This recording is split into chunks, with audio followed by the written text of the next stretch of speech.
Hello everyone, and welcome to Oxygen Not Included. There is still, believe it or not, no oxygen included in this game. How you doing, Fap? Welcome to the stream. Hope you're having a great day today. Alright, so, I don't think anything has changed. I'm trying a new way of putting my OBS together, so hopefully there's no problems with that, and it should be the same as it was yesterday. But please let me know if there are any issues you're noticing with how things are showing up. But overall, it should be fine. Anyway, doing great, still alive as always. That's great to hear, man. You keep it up. All right, let's hop on in and see what we're taking care of.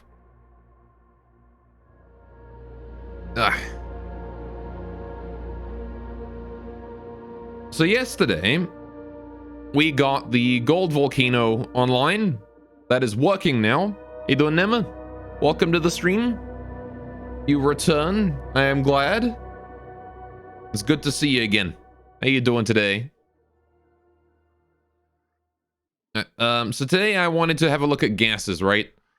We still are in desperate need of many gases being dealt with. Also, we had some research I was doing, right? Yeah, the sound notification for the gold volcano.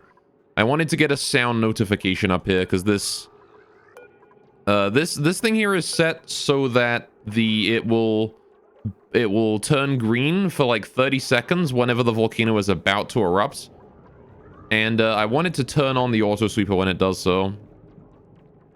But I want to make sure that the auto sweeper is functioning properly.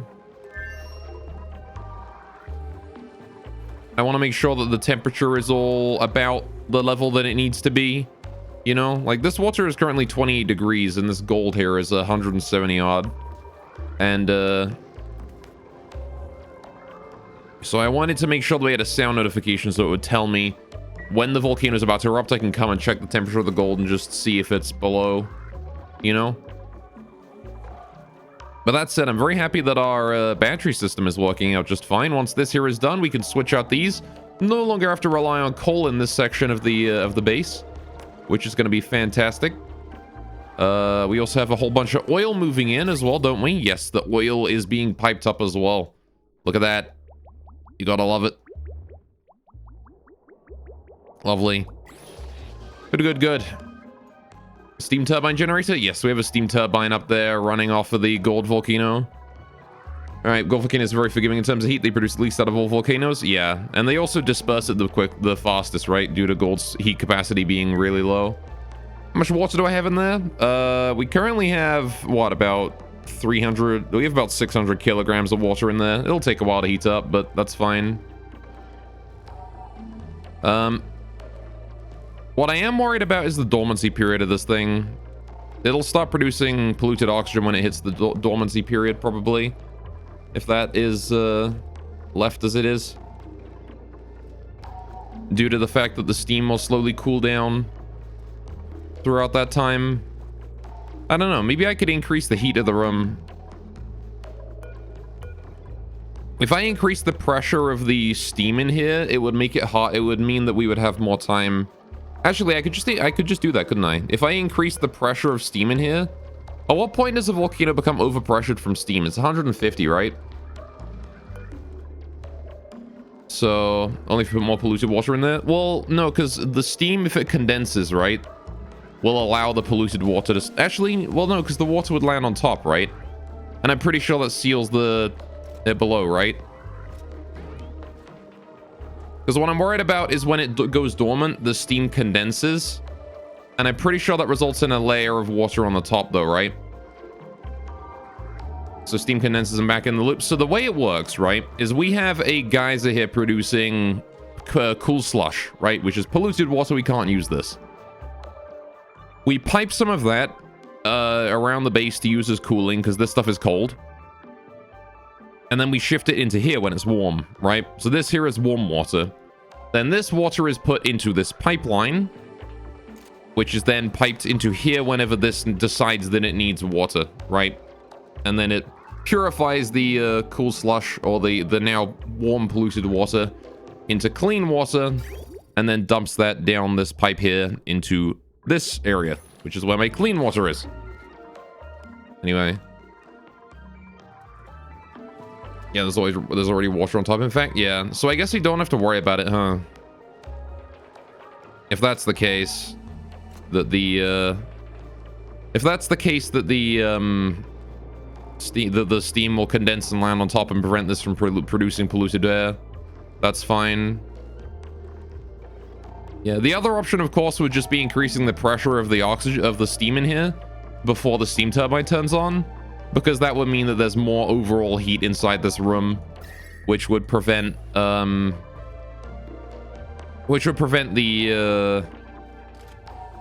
steam from condensing entirely before the volcano exits its dormancy period. They finished the research. That's good. That means we now have the alarm system, right? The automated notifier and the hammer, which are under automation, I think. Yes. So I'm going to put that down. I'm going to put an automated notifier right here, and I'm going to connect that up with some automation wire. There you go. Why am I using copper for that? I have infinite gold. I should use gold. There we go. Good, good, good. Wonderful. Cool, you got phantom hidden tiles about the vending machine. You hate that? Managed fixing your save by having a dupe fall through it. I think I just need to open up this security door in order for that to disappear. I haven't had anyone pass through this door yet. The game wants me to go through the door.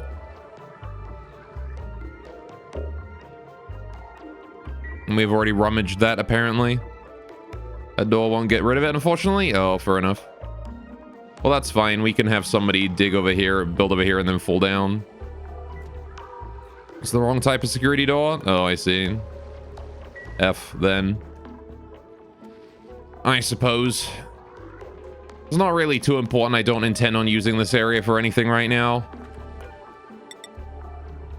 What I do want to do, though, is dig that out. That ice over there before it melts. And I want to also take care of this area. Get rid of the last remnants of the ice biome. Get that all out of here. And move to where it needs to go. Good, good, good. Right, so yeah, we need to deal with this. I also wanted to build a small lumber power plant, right? I wanted to make an area where I could have a lumber generator working 24/7.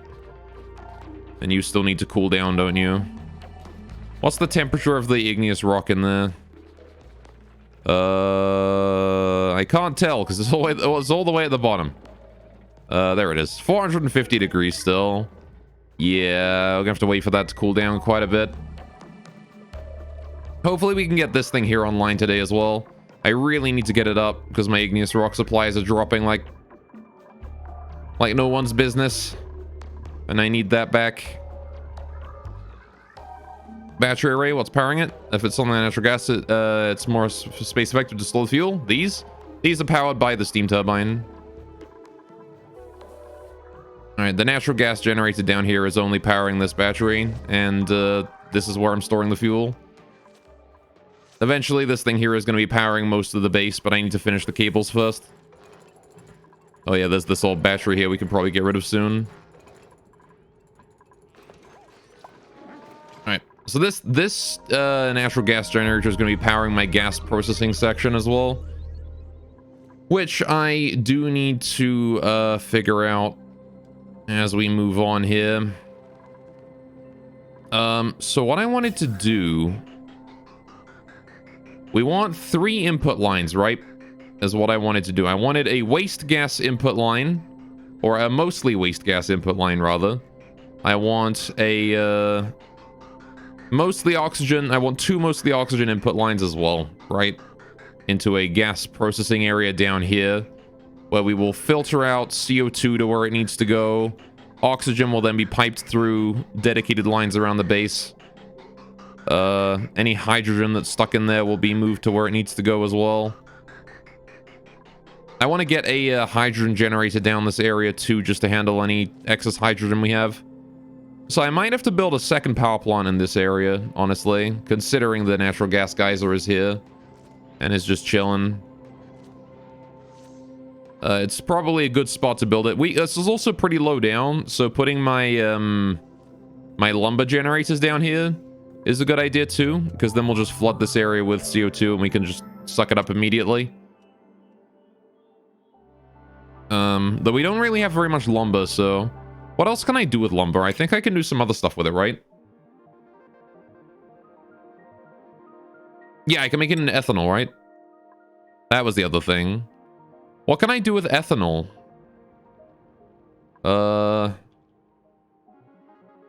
Is that like medical or is it recreational? Oh, I can turn it into power. Can I not use it for medical purposes? I guess not.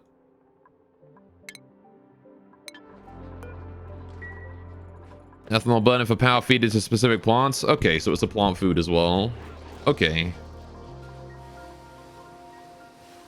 Fair enough, I suppose. Whoa, insufficient oxygen generation? Oh, we're like 10 kilograms below production levels. It also freezes about minus 100 C. Okay. It's one of the only liquids at that temp. Fair enough.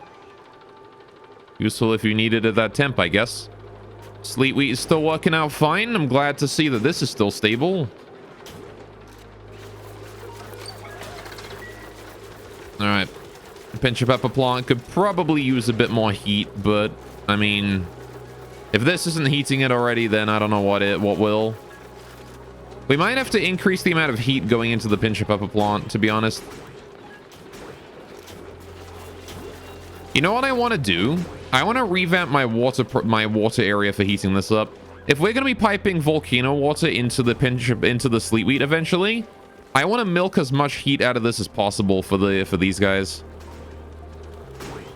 Right? What I'm going to want to do is I'm going to want to redo these thermosensors and things.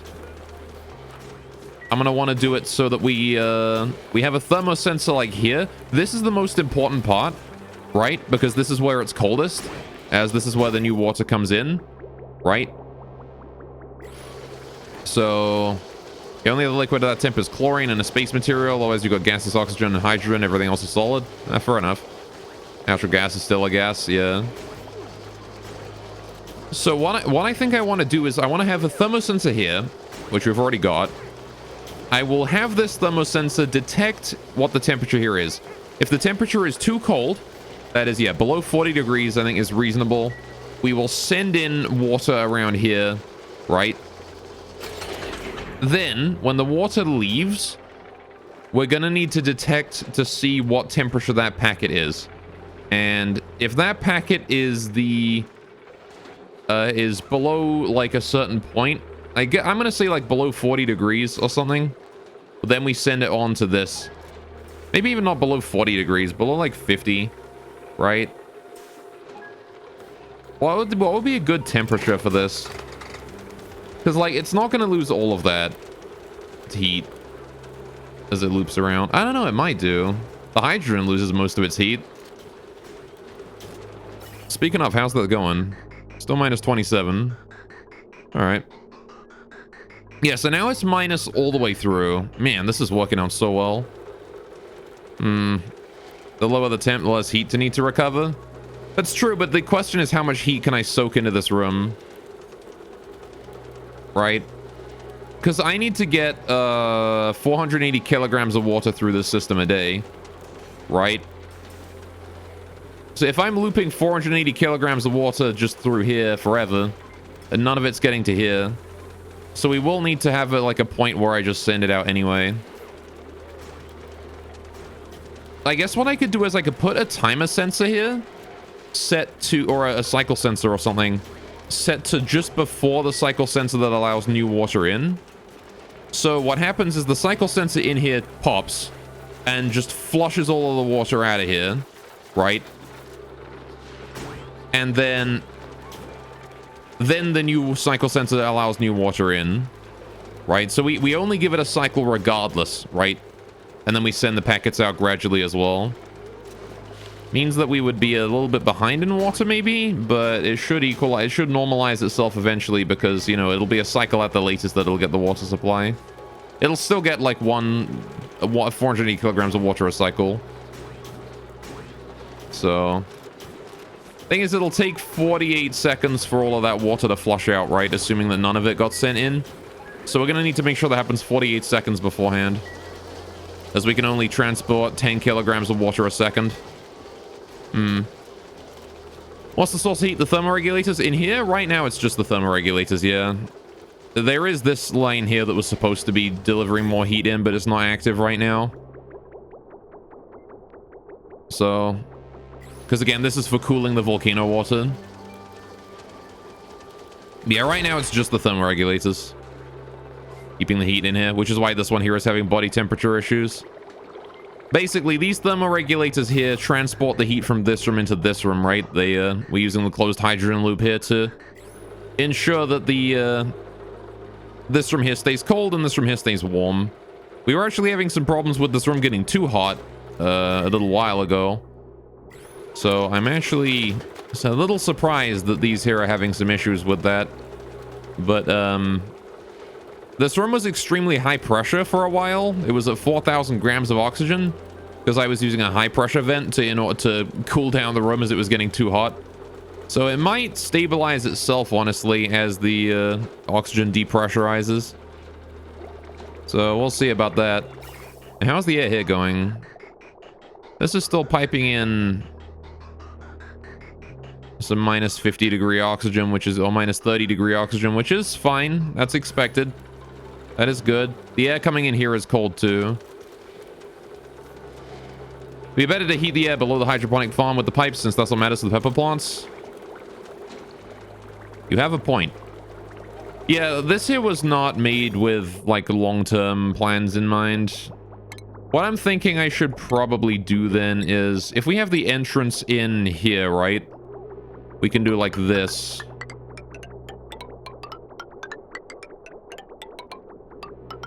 And then have the exit line up above, right?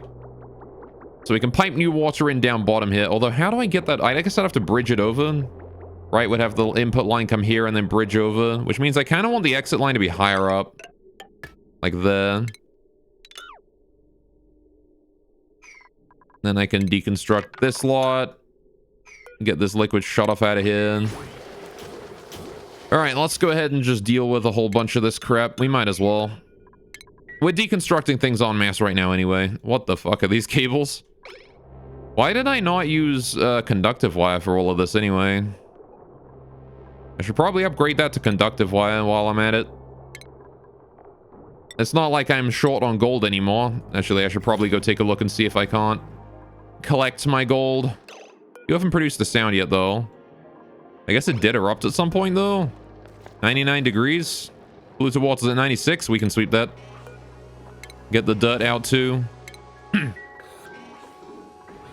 That is going to take a while to get all that out of there, but I believe in them. Speaking of believing in my duplicants, how's the oil going down here? It's... some progress is being made.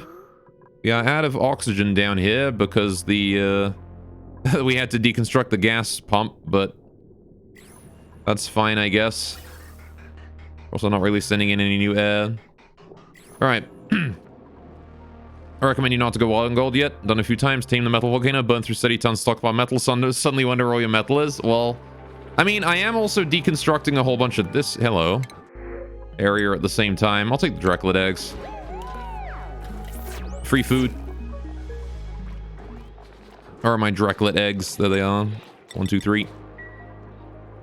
Okay.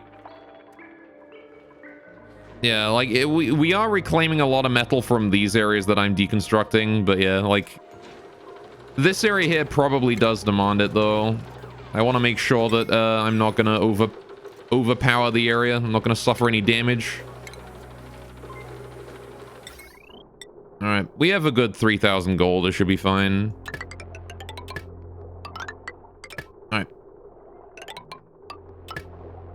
And I can always tone it down if need be. I want to get rid of a lot of these cables here as well.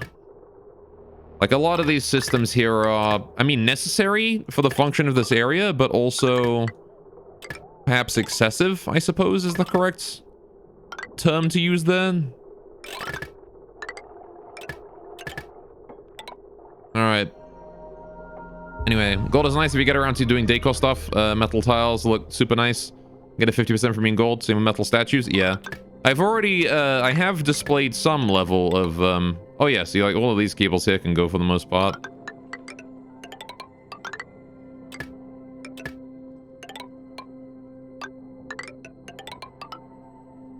We can deconstruct that and that and that. I can also deconstruct all these power cables over this way because I don't need this area no more. These algae distillers here can fuck off. As much as I guess I kind of want them to finish their job. This one here only has algae in it. Just deconstruct that. Right. We'll leave that area just disconnected for the time being. Maybe I'll reconnect it at some point in the future. Not like the slime in here is going to be gassing, so we can just leave that be. Anyway. Yeah, I've already got a little bit of a little bit of just showing off, I suppose.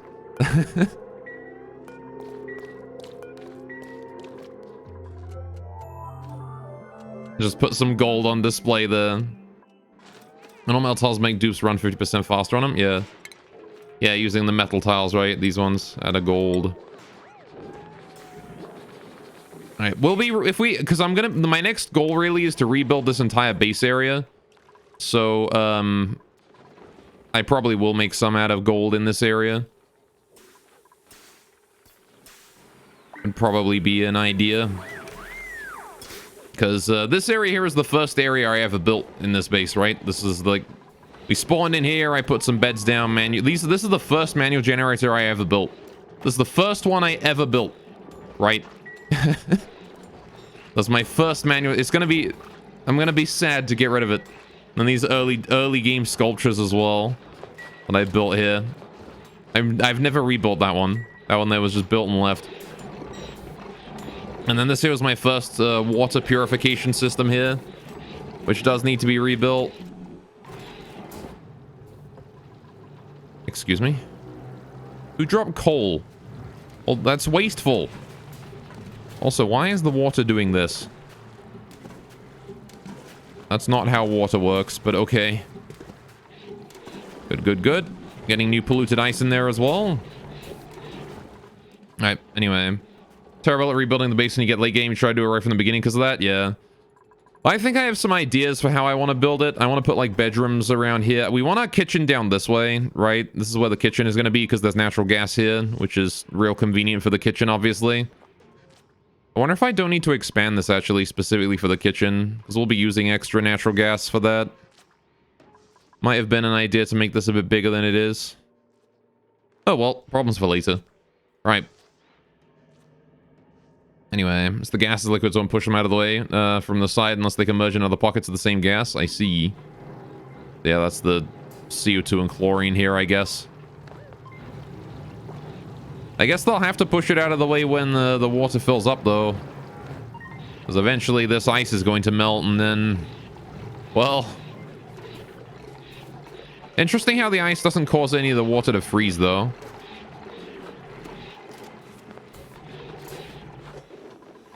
You'd think it would. Are you cooled yet? Nope. You're still very, very hot. God damn you. Still at a solid 97 degrees. It's not exactly changing. Wait, do I need to do any setup on this thing? I do.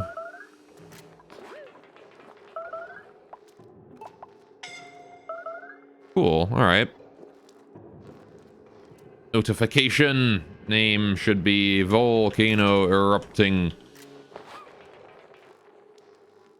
The gold one. Right, there you go. Thank you. That will be more than enough.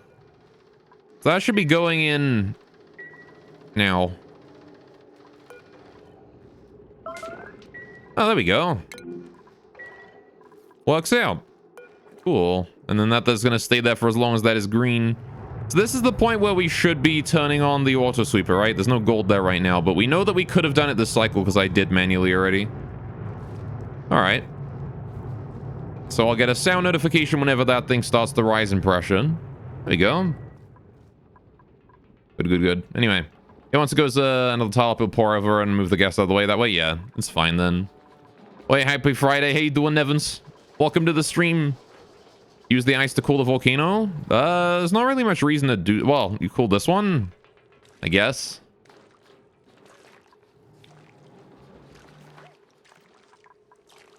I mean, we're only waiting for the igneous rock in here to cool down, right? Which is 400 degrees. Once it cools, it'll be...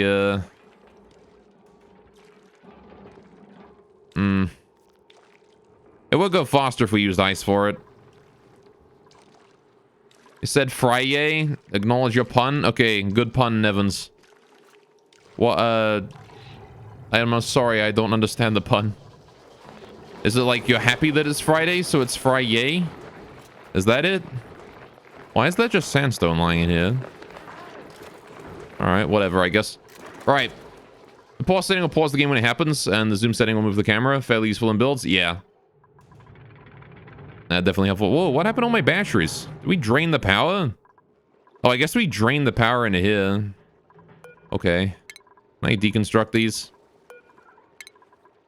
I guess my oil refinery just ate all of my power supply. It's probably been a while since the steam turbines turned on as well. Turned on very briefly there. Steam temperature too low. That's okay. The steam should warm up soon. We're out of... Thank you, RoboMiner. Oh, wait. Does it just auto-mine that sand? Yo, it just auto-mines everything? Cool. Alright, so I don't even need to worry about sand building up and having to manually dig it out now. That's pretty cool. Steam turbine working at a fairly low efficiency, but as the steam pressure goes down, the temperature will go up and the efficiency will go up as well. I couldn't expect a super huge efficiency out of a steam turbine like this. Also, this one here was already pre-filled with water. The next one might be more efficient due to the lack of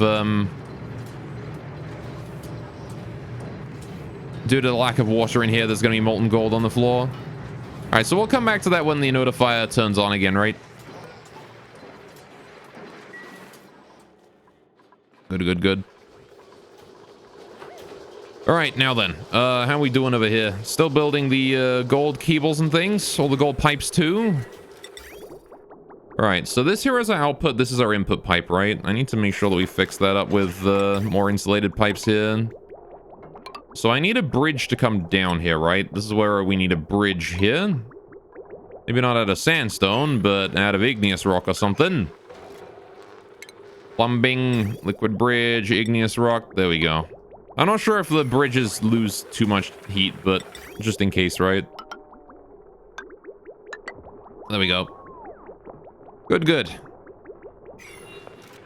Wonderful. To keep a certain amount of steam in there, the gold will turn directly into debris. No need for mining, which is important since mining it depletes 50% of the heat. It's not the gold that turns into debris, into that. It's the dirt, right? Because we're using polluted water. If the dirt heats up too much, it turns into sand blocks. That's why that there is there. 50% of the mass. Yeah, no, it's the sand, the dirt that turns into sand. The gold does not turn into solid blocks.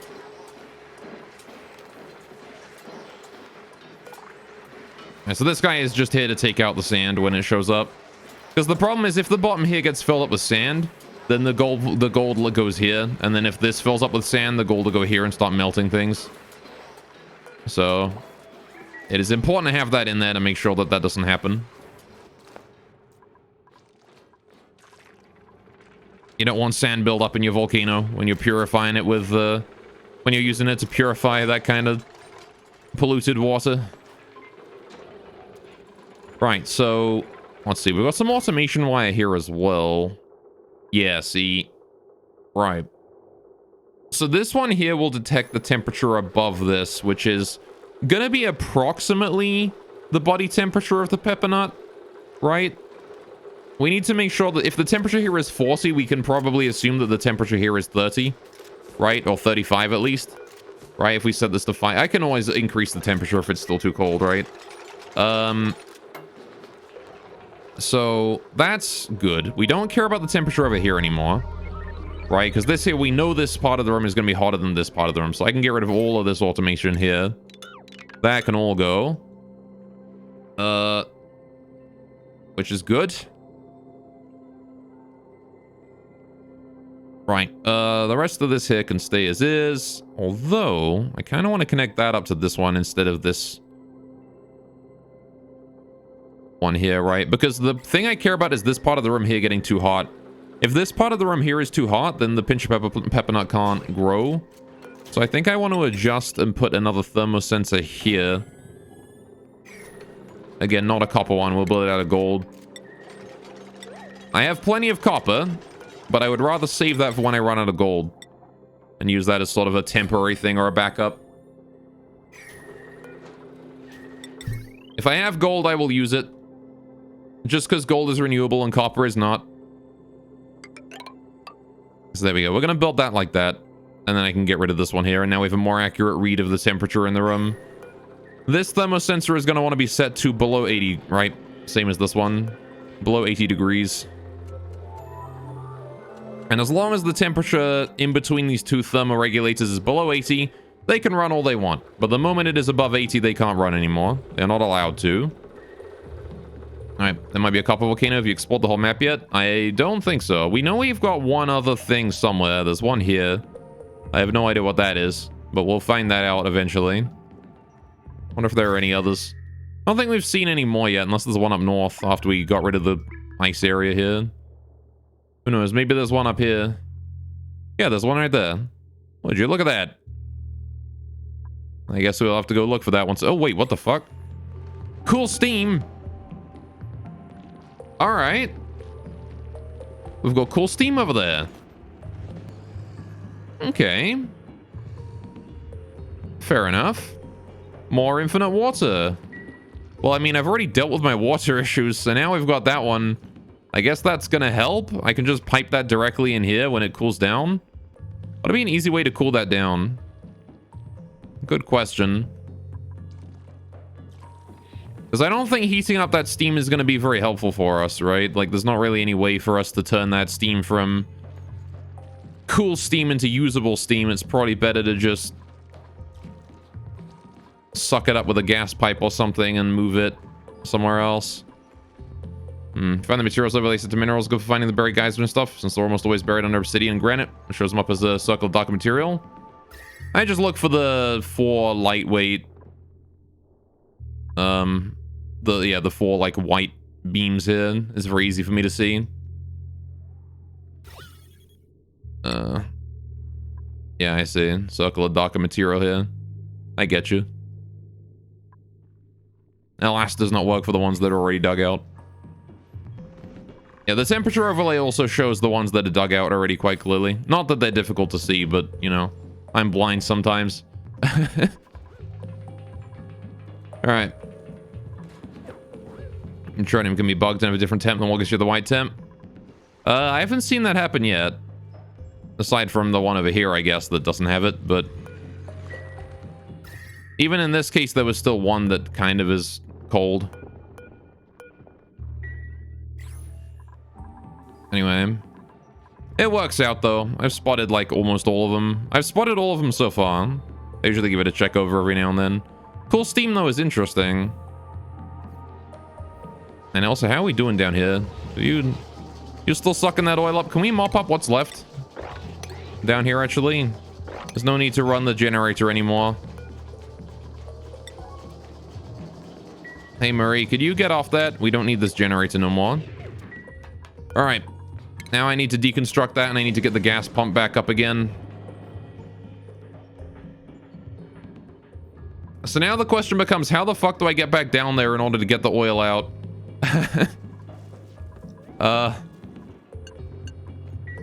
I'm gonna need to get down there, put a pump down that way, and then deal with the oil that pushes up, right? Probably. In the case of exposed ones, the guys itself will always be a minus 174C. Well, they used to always be 99C, but the DLC update, they changed it to minus 174. I see. Yeah, the, what is it?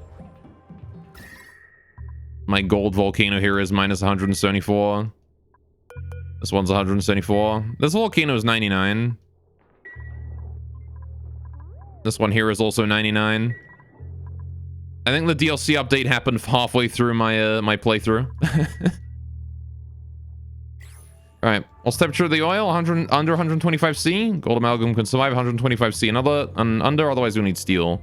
Yeah, it's 99.7. The thing is that it's extremely pressurized, though, right? So I'm gonna need a gold amalgam pump down there. Well, I can use steel for it anyway, because I have steel. So, you know, it works out probably. But, all right. We can let people through here again. Just go mop that up, please. I would like someone to deliver the suit to this as well. The suit there has gone missing because someone managed to take it out of there. I'm not sure how someone managed to take the suit out of this area, but they did. And that is a thing that we need to deal with. I would also very much like to put a battery down here again, as we no longer have a battery. So let's get ourselves a smart battery wherever it's hiding. There it is. Make it out of gold. Again, I got plenty of that. Put that there. And got some wires going on here as well. Shouldn't be a problem.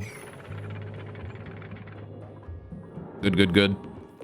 All right, they came down with an oxygen mask. We don't have any oxygen masks. No platforms. She was wearing the Atmo suit, like up by the Slicksters when I found her wearing it. It's still here actually. There's an oxygen mask next to the dock. Well, she shouldn't have been able to put it on. Oh no, the reason that there is from like forever ago. I think when we were first building this area. We don't have any docks to put the oxygen mask on anymore though. So she shouldn't have been able to put it on anywhere.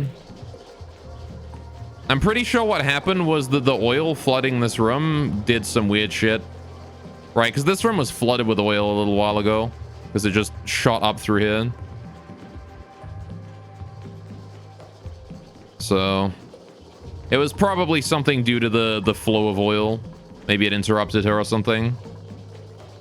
Anyway, also might find yourself using lead from the oil bomb in place of gold. Lead is already refined, and there's so much. Yeah, maybe. There's a decent chunk of it down here. I got a good 1,000 kilograms of lead just in these two bits alone. What I am worried about is the spore kid. I need to be careful about those. I don't want to be dealing with no zombies now. There's diamond there. Flooding maybe? So checkpoints gets flooded and stop working? I don't think this gets flooded. Or it would have been giving me a flooding notification. I don't know. Maybe it does. I don't remember. Can you stop working on the generator and like instead work on more important... Like you're not doing anything on that right now. You're just running. Stop that. Thank you. Work on something else. Now I am still concerned about the fact that this oil is going to come back up and is going to flood this area again. But we'll have to see what happens. We've already gotten a huge amount of oil, so I don't really need to pump any more right now. Like, I've got so much oil. I've got too much, I would even wager. So I need to, let that sit for a bit, I think. Yeah, I think my refinery is using a bit too much power as well. We don't yet have the ability to power this area properly, I think. This automation here can go.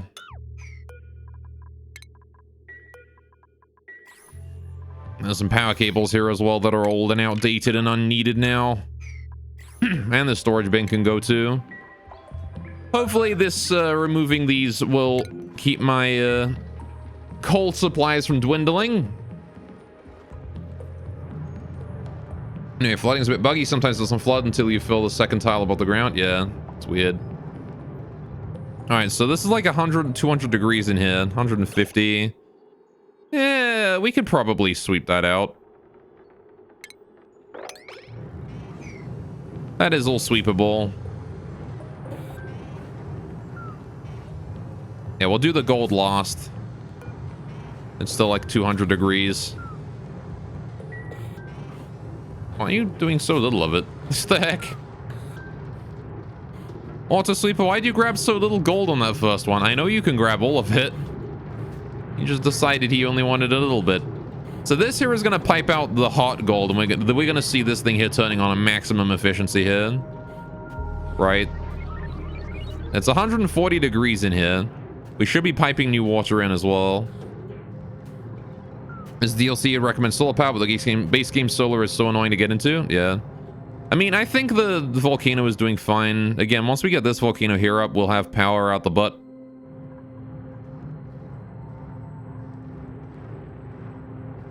I want to watch this thing erupt, though. Now, I hope this starts working how I hoped it would. Overpressure? What do you mean overpressure? There's only 5 kilograms of steam there. All right, there you go. Now it's producing very hot steam. That's what you like to see. That gold is soaking the temperature into the air. Very quick. Very nice. Very good.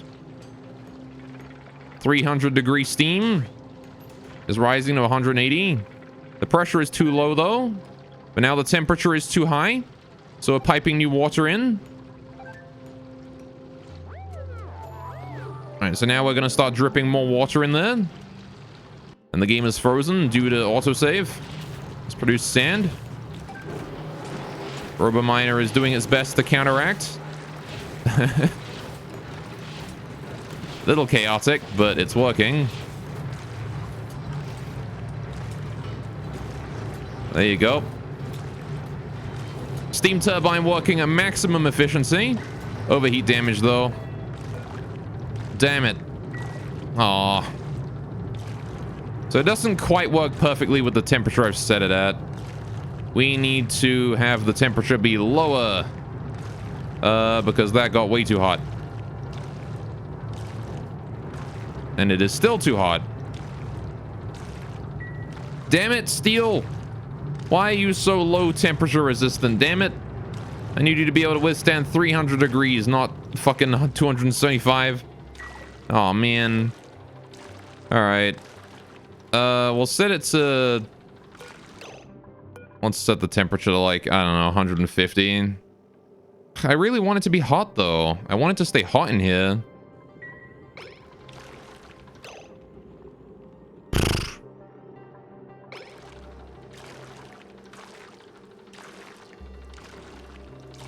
For the magma volcano, I suggest throwing a steel aqua tuner into the steam room and using it to cool the steam turbines.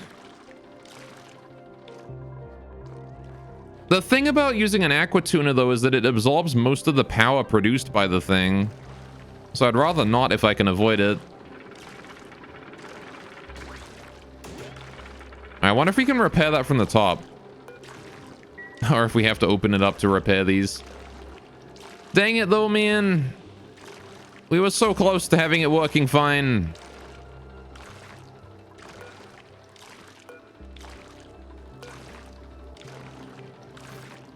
All right.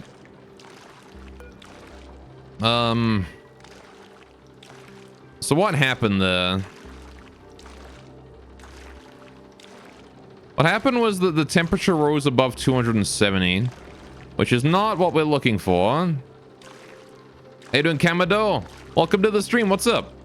Things are going well. The gold volcano just overheated a few things. We didn't transport enough water in here fast enough. I feel like I should probably have the temperature here be lower. The minimum amount of temperature there should be in the room before we start piping water in. Right, because we only want to start piping water in when the pressure is too high or when there is too much temperature. This thermosensor should probably go lower, though. If I could put that thermosensor down here, that I think would solve a lot of problems, because like the temperature down here reflects the temperature of the gold more. Well, I don't know, because it like skyrockets faster. I feel like building the auto sweeper higher up would have been the smarter choice. I can replan it out down here, I suppose.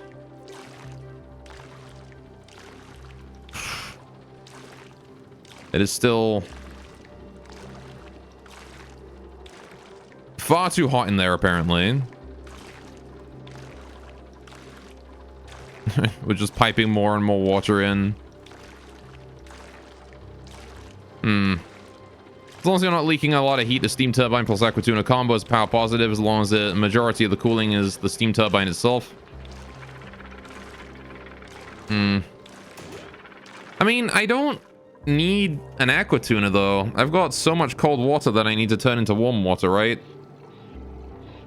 I don't have enough ways to warm up water right now, so I'd rather use that for this, right, rather than an Aquatuna.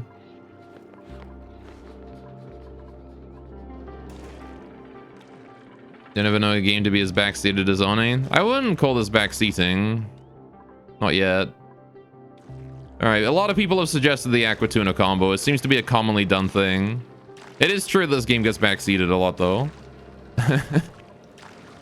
Alright, this sand needs to go. Yeah, this stuff here is all like 18 degrees now.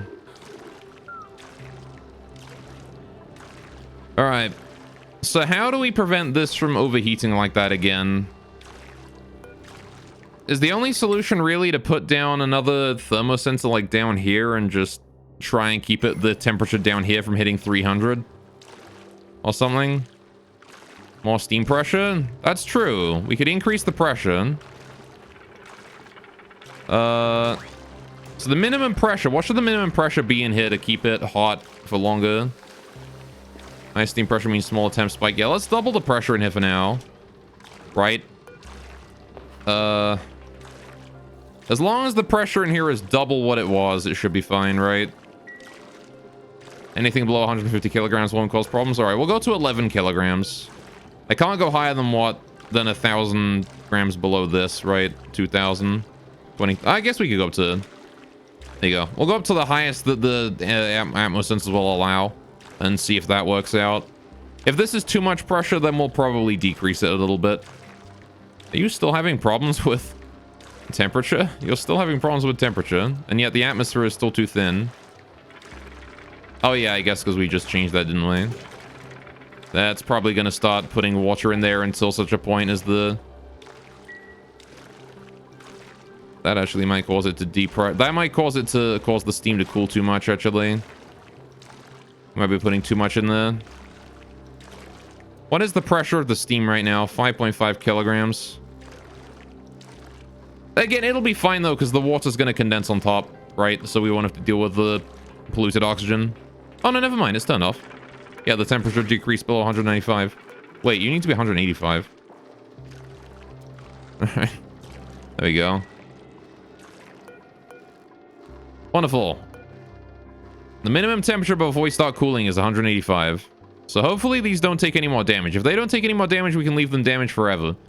But they need to not take any more damage. We just need to build up the amount of steam in the room. Okay, hopefully that will fix itself over time. We don't have the oil refinery really until... Apparently we do. Oh, right, because the natural gas generator's running. You're going to get backed up, though. We're running out of space for all our petroleum. On the bright side, we're going to have plastic out the arse once the steam turbine turns on. That works for me. Right. How you doing, Firestorm, also? Okay. How's the temperature in here? 80 degrees still. 90 degrees. Okie dokie. If only I could open this room up, we could dump ice in there. But I can't open this room up right now. I guess I could technically open it up from the top. The steam will come out of here, right? It won't be able to because the steam is heavier than air. So... How long left on the volcano dormancy? This one? It's not dormant. It's active. It's just overpressurized due to the amount of steam in here. Oh, leave a printable. Slickster lava. You got it. I will take a little baby Slickster and I will kill it. I'm sorry, my boy. Yeah, this one here is an active volcano right now. But steam is heavy, pressure is high, so yes, steam will spread out on top if you open. It won't spread that much. Only a little bit will come out. I've opened this one up plenty of times from the top. When there's been like 20 kilograms of steam in there. Admittedly, there's not like, you know, 300 kilograms of steam in there like there is in this one. This one is just a little bit more overpressurized right now. Damn you, 400-degree igneous rock. You've ruined everything. I'm probably gonna have to switch over the hatches to granite for a while. I don't think I can feed them on igneous rock for much longer. We're just gonna run out. It's probably an idea to switch now, actually. Pretty sure I have a lot of granite.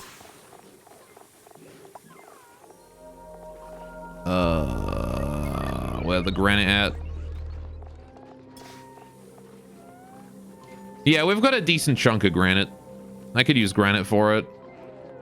I could also use sedimentary rock. Is sedimentary rock useful for anything?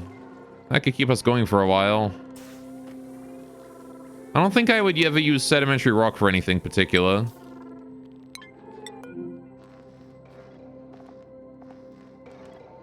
Sedimentary is mainly for getting stone hatches. Yeah, I don't think sedimentary is really very useful. We'll switch and start feeding them sedimentary as a temporary measure until we can get a reliable source of igneous rock. Switch them over to sedimentary for a bit. I want to preserve at least a little bit of igneous rock because it's useful for temperature stuff. So again, I was hoping we could get this online. It was just unfortunate that that there was very hot igneous rock under that one tile of sand that I dug out. Did not realize that was still there.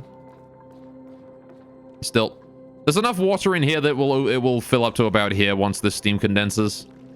So we just gotta wait for it to wait for the temperature to seep out. You know what I could do, actually? I could put ice up here or something. Granite is much more useful in sedimentary because there's a 20% deco bonus and the highest thermal conductivity of the rocks. Yeah, no, I like granite. I would rather avoid using that if possible.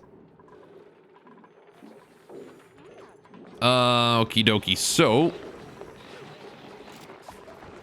there's a Dreco right there. How are we doing on those cables? Are they transported yet? We've locked 2 Drecos in the side room. That's probably not great. Can we go and get those guys out of there? I should probably have supervised that. I want to let my Drecos out of the side room. There's only 1 Dreco. I mean, we could just leave them in there, but they would die eventually.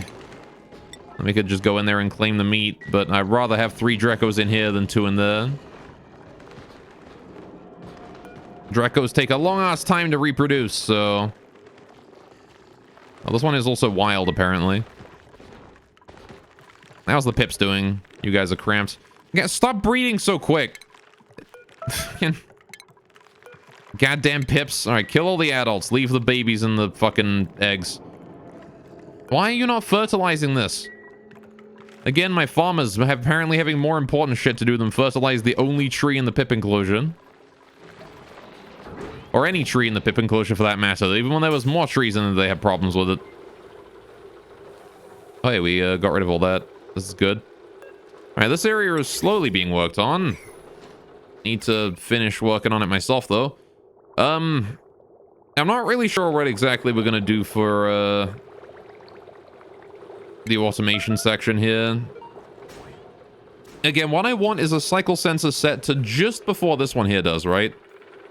So once eventually we're gonna have like a cycle sensor up that way that is going to send in water to here every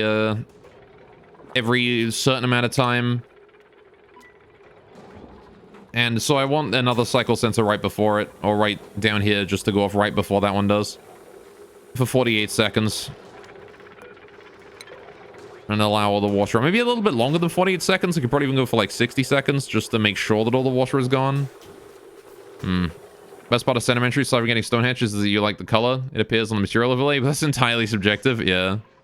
I have the unfortunate condition of being unable to see color.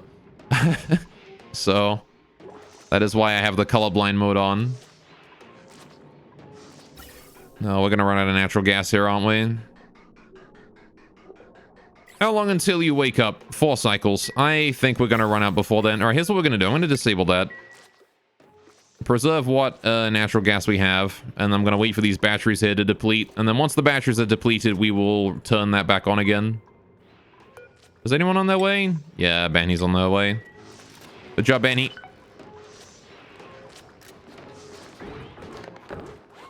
Very nice. This natural gas generator is very convenient. Cool. You can add a buffer and filter combo to the cycle sensor if you want a delay. If you want a delay on the signal for something else. Buffer and filter combo. I guess that's true.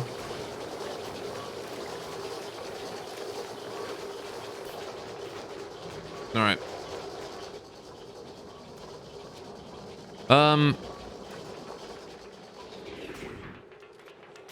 But I mean, the thing is that would require a lot more automation wire. It's probably simpler to just put like 2 cycle sensors down and then just time them correctly. All right, if they were closer together, I might consider it, but they're quite far away. What the fuck is this wiring me? All right, so let's see. This water comes down here. Some of it goes that way. Oh, I see. I was sending hot water that way, wasn't I?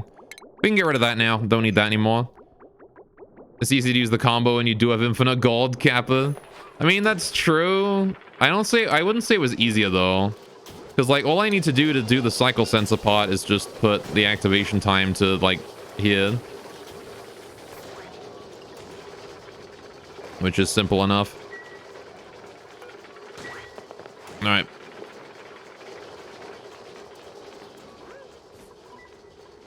So let's see. If the water's coming down this way, goes through here, goes down here, normally goes in there, right? We want to hijack it first, though, because we want to hijack it for this system. So we don't want to send that water in there yet. Man, see, I want it to come out down here, funnily enough. I don't want it to come out up here. Then I got to send it back down again. Ugh, hate filling with cycle sensors, timer sensors all the way.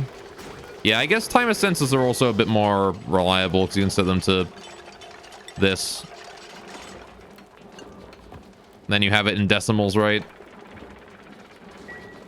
I say cycle sensor. Timer sensor is the same thing, right? They're both a sensor that works on a cycle. Which is very helpful. I believe I actually use a timer sensor up with my current distribution system here, yeah. And I'm using a timer sensor up here as well. Timer sensor is more flexible than the cycle sensor. There really is no reason to use the cycle sensor, funnily enough. So I want to just sweep all of that out. Do I want to sweep that out too? Yeah, I want to sweep that out too. Right. There you go. Get those all out, please. Just pull all that out of here. Thank you. Wonderful. Timer sensor isn't bound to the cycle itself. That's true, but you can still set it to a cycle by doing this. Set it to the cycle area. Yeah. Definitely true. Means that all your machines don't turn on at the same time of day. Drain all of your power at once. Okay. Marie's looking pretty good right now. She's sparkle streaking. Alright then. Amazing just how switching my food supply to pepper bread immediately caused sparkle streaks. I love that. Stress was pretty high all around. Got the farm finished. Stress gone. Also, we need to fix this area. We want this here to below 18. Alright. And then we can get rid of that thermosensor and the automation wire behind it. Alright, perfect. And now that there will be our method of determining what the temperature is. And the only thing that it turns off is this one thermoregulator right here, right? We don't care about this one. If there's gas that has made it through this thermoregulator into this one, this one here can turn on and get the gas back into the system again. There you go. Alright, yeah, pepper bread is so nice, it is. I really wanted to do Frostburger if I can, but There's not really any way for me to be able to make lettuce consistently. Barbecue I've got plenty of. Frostbun I can do easily. But the lettuce was a bit too difficult. I don't think there's really any way for us to get that, is there? Water wheat. Yeah, see, the water wheat requires a consistent supply of bleach stone and salt water, and I have neither of those. Frostburger is a swagger, yeah. Because like if I had chlorine on, funnily enough, if I had bleach stone and salt water, it would actually have been easier to make the burgers than set this up.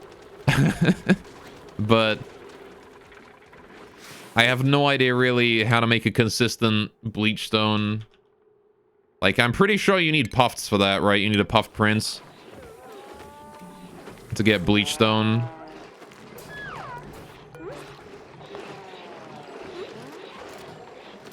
Rip.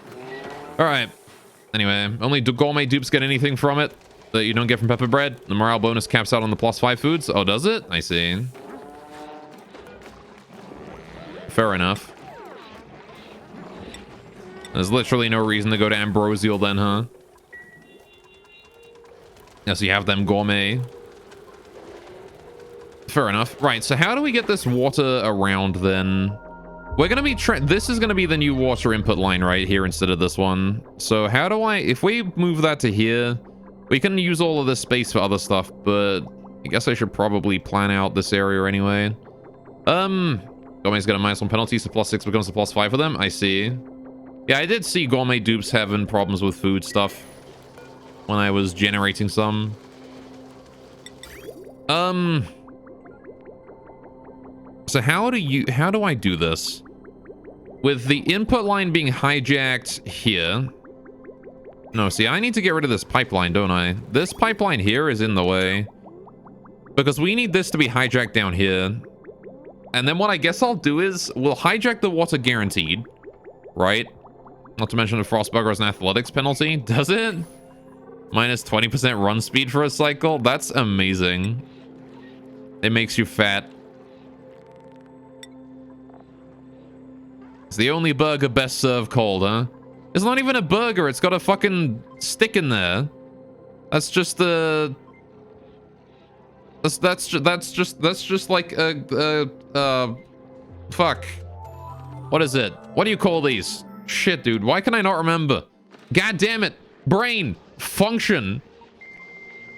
Why? Shish kebab. That's not the word I was thinking of, but that works. Anyway.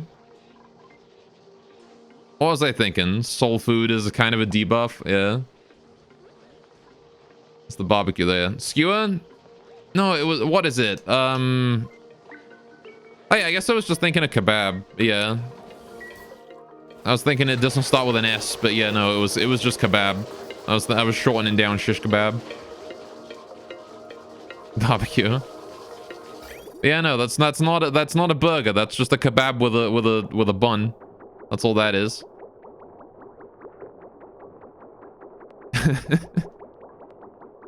Right, so what we want to do is we want to guaranteed steal the water, right? Whenever the water comes down here, it goes in here first. A bun and lettuce. The lettuce is important. That's true. You know what we could do, actually? If we get rid of this and get rid of this, and then I move this up, right? Then I can have this come down. I can build a bridge here. Actually, no, because I want to test this after we get it, right? So the bridge needs to go up, right? And then we need our test section, and then we send it down.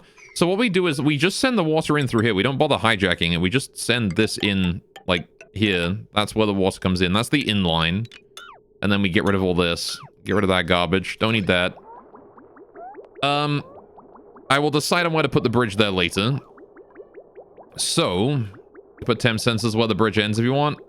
Yeah, well, so what I want to do is I want this to come over, and we need to sense... Yeah, we need to do a temperature sensor plus... The thing is, though, I need a bit of a gate here. I need some logic, because we don't just want to send it out when the...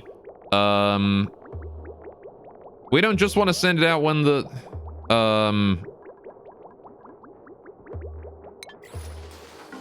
when the temperature is too high, right? We also want to send it out when that timer sensor pops, right? So I guess that's just connecting the timer sensor to a we can just put down a timer sensor and then also put down a hang on.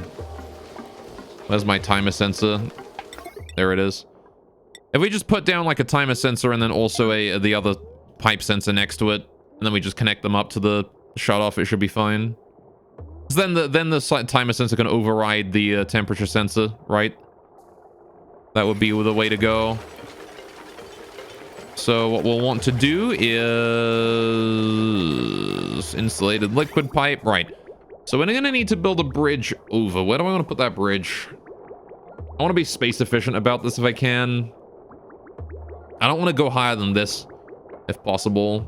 Which I think we can probably handle. I just put it... If I have it come down, we can put the bridge over. Sensor here, shut off.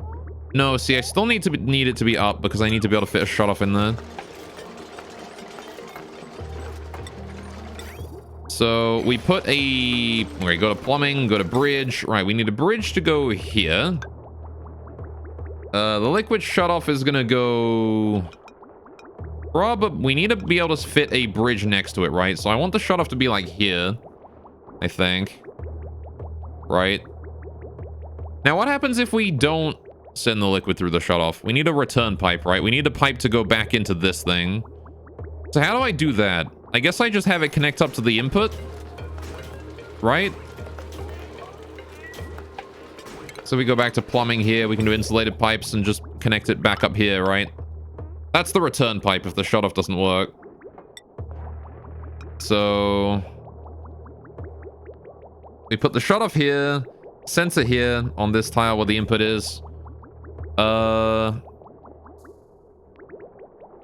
think I have to go up. I'm gonna need to make this a very bridgy area because I need a bridge like that for the return pipe. So we do that. We detect the temperature. If the temperature is too low, we send it off. Otherwise, we send it up like this, right? And then it goes back in.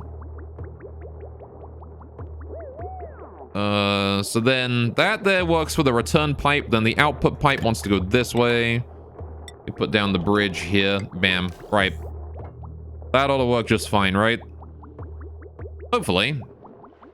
There shouldn't be any backflow here. This should not be able to backflow in any direction because that's an output. That's an output. The only input is here. They'll both flow towards it.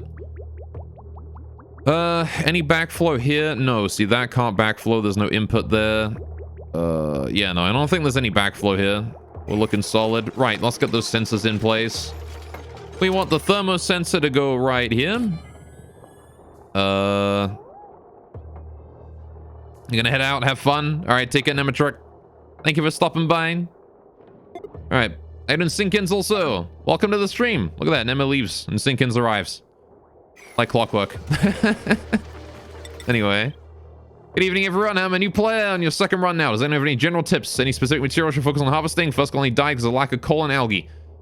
So my advice would be if you're dying due to lack of algae, consider focusing on like electrolyzers. The algae is not a great long-term solution for oxygen supply. These eventually you will run out, and you'll run out very quickly as you start to expand.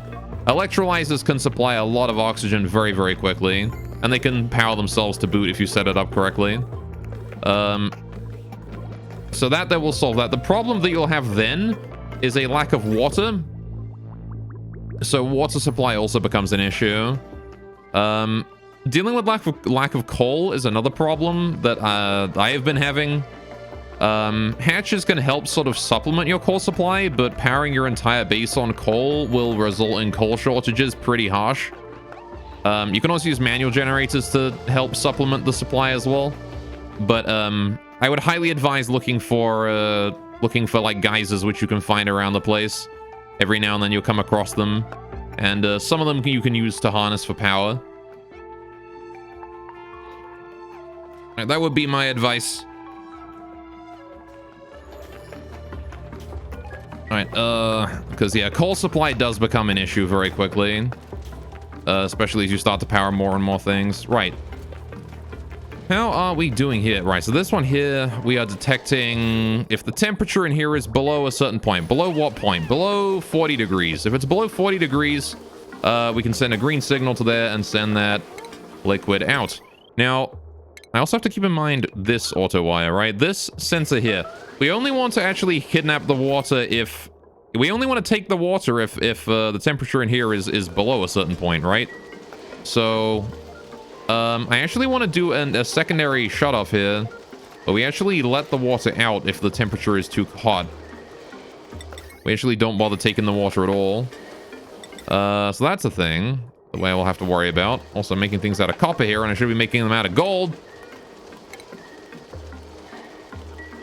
Get rid of those. I want to make them out of gold, please. Speaking of, I haven't heard from the cycle and the sensor in a while. It is only just erupting. Oh, did I miss it? I must have missed it. Maybe I should set it to pause so I don't miss it. There you go. We'll set it to pause so I don't miss it. Alright, I will want to check on the next one. I'm going to watch it for now, though. Alright, don't get dupes at every opportunity if you can't support them. Remember, they are draining your resources. Yes, expand slowly. As Gore said, diffuse are only for early game, trying to rely on them after them. You're going to go to electrolyze when you can. With a proper setup with hydrogen generators, they are self-powering. Exactly. Yeah, it can be difficult to power your electrolyzers on their own at first. Because if you're using inefficient, like, filters and things, you will have problems with the fact that you're just draining too much power to keep them going. So one thing that you can do to supplement them early game is using a manual generator. Just put like one manual generator in your oxygen supply and have someone run it. Again, manual generators are excellent for just assisting power supplies if you don't quite have enough power to keep it moving.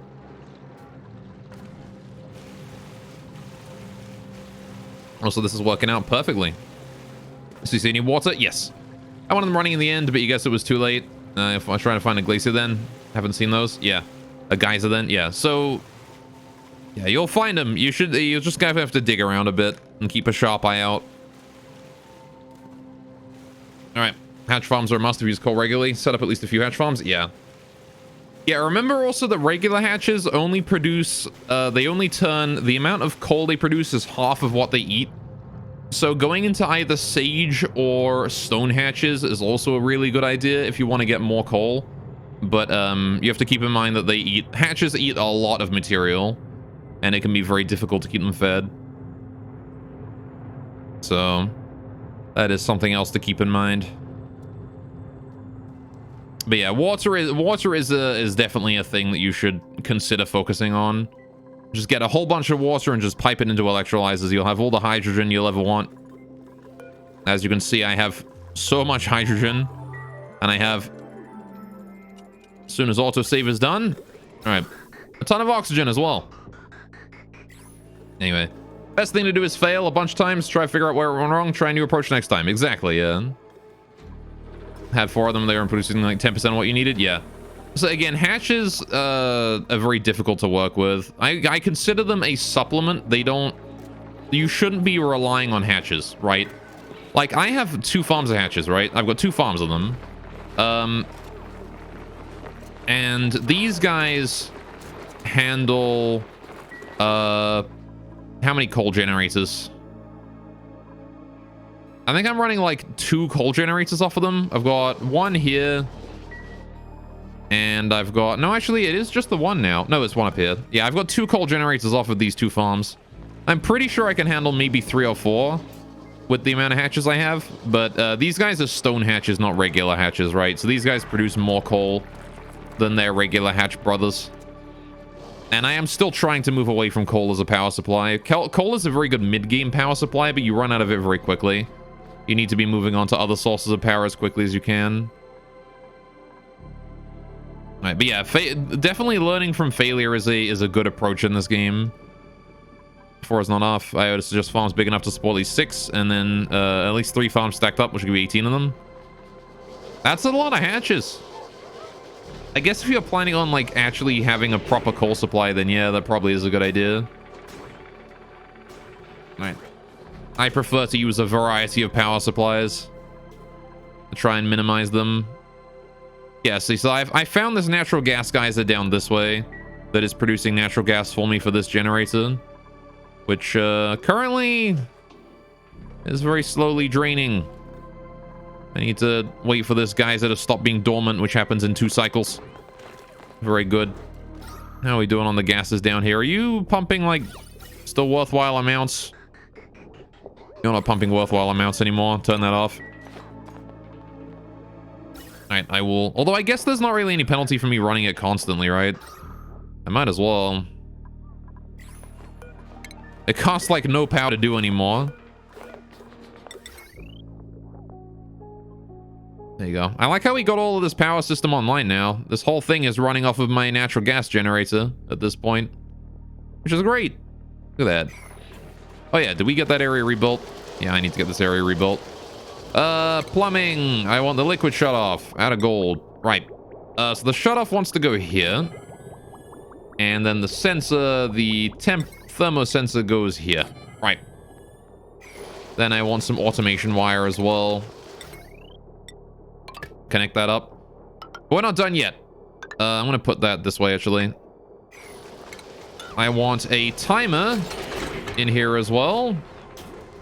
Where's my timer at? Timer sensor out of gold. Bam. Right. Now then, again, we still have the issue of this thermo sensor right here, right? If the room here is too hot, or rather is not too cold. Actually, I guess I should always take it unless it's like hotter than maybe like 60 degrees. All right. There you go. Okay. Using an incubator, hatching the eggs naturally. Feel like incubators drain too much power. Yeah. So apparently the incubator, all you need to do with it is, I don't do this myself. I do leave it on all the time. But what I've been told is, if you turn the incubator on, put an egg in it, let someone hug it, you can then turn it off again afterwards, as long as the hug is done. And you don't need to use any power for it. As long as the duplicate gets to hug it, you get the bonus. Alright. Anyway, naturally use storage bins to set to sweep only to distribute eggs in your farms. Takes a while to get the farms full, but once they are, you get a ton of eggs for food too. Yeah.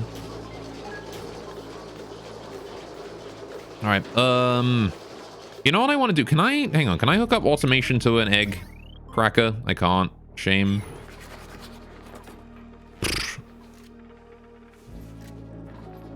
I want to put some egg crackers around my animal farms.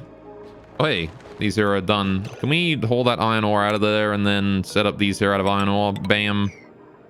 Priority. Set that all to priority 9, please. Get her done. All right, I want my farm back online. Cool. Want my Drecos good, please.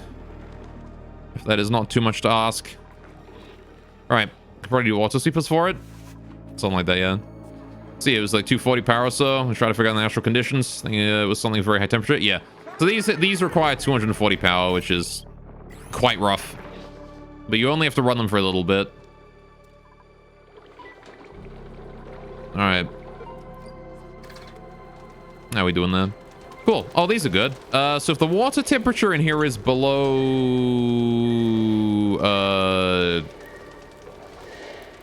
let's say below 40 degrees, we send it out. On the other hand, in the cycle mode, we want the cycle to be... all right, 1 red cycle... 0 green, but then I want to reduce that to like 0. What is 60 seconds? That's 0.1 of a cycle, right? So we'll do that. There you go. We're gonna have to reset these timers once we're ready to go, but this is essentially how that's gonna work to start with. Now that there is the loop, right? That there is the loop. As long as the water is in this loop, it will go around until the cycle says, all right, you know what? That's enough. We need to let that water out. I guess it should actually be longer than that, shouldn't it? Because, the amount of... the water will take a while to get through the loop before it gets back here. What is the max amount of time it's going to take for the water to get through from here out and around. If there's a packet of water right here when this turns on, right, then we're going to want to wait 1, 2, 3, 4, 5, 6, 7, 8, 9, 10, 11, 12, 13, 14, 15, 16, 17, 18, 19, 20, 21, 22, 23, 24, 25, 26, 27, 28, 29, 30, 31, 32, 33, 34, 35, 36, 37, 38, 39, 40, 41, 42, 43, 44, 45, 46, 47, 48, 49, 50, 51, 52, 53, 54, 55 seconds for it to loop around. Okay. So I actually want this to be 0.2. There you go. That gives us plenty of time for something to loop out of there. That gives us plenty of time. So it's something will be able to loop through this like 8 times a day. Right? There you go. Anyway. Cycle 480 is crazy. Made 134 in your first. 134 is still pretty respectable. I'm not gonna lie. I didn't expect to make it past cycle 30 on my first playthrough. Anyone who can make it past cycle 30, that is already like a good level to have made it to, you know. Cycle 30, you already kind of know what you're doing. I just happened to get a pretty lucky start, honestly. All right, so what are we doing now? I need to, yeah, so this area here, I need to fix the upper area, don't I? We haven't done that yet. Sorry, I'm being all over the place. Right, so in the event that this here is saying, hey, by the way, room too hot. I want to... Room too hot. We want to let the water out, right? Says the guy with 10k hours in remote. It's only 4,000 hours in remote, but I get your point. Gol got handed success with a cool slush vent. We've also got cool steam now. I have cool steam over here too. Alright, might go dig over to that. I'm not entirely sure what I'm going to do with cool steam, but... Anyway, you're pretty proud of yourself. Read every tutorial and was reading the wiki along the way. Yeah, that's a good way to learn. For sure, for sure. Yeah, I couldn't see myself, like, if I was going to play this game, I don't know, like, 10, 20 years ago, before I had as much experience in simulator games as I do, and survival games, I couldn't see myself living past cycle 30. I probably would have died. So how the heck do I, deal with this? I need to detect when there is...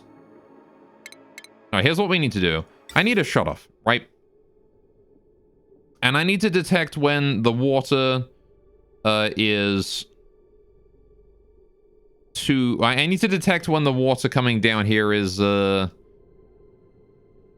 much. Well, when this room here is too hot, and then what we do is we need to just allow the water to bypass the entire system, right? So I'm gonna need this to go up. I can't condense this down into just a tiny little area here as I wanted to, unfortunately. So what I will need is, I guess if I got rid of this fucking manual generator, I could have done something with that. No, I guess I couldn't have done. I got those pipes in the way.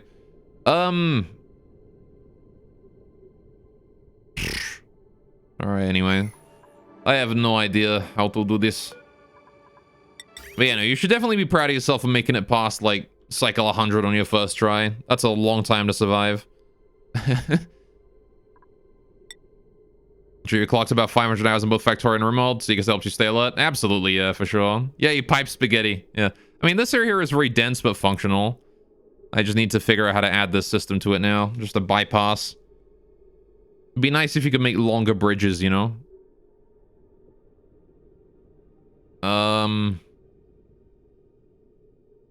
But... Yeah, I actually haven't played Factorio. I kind of want to, though. Factorio strikes me as the kind of game that I would enjoy a lot. It seems very similar to Oxygen Not Included in ways.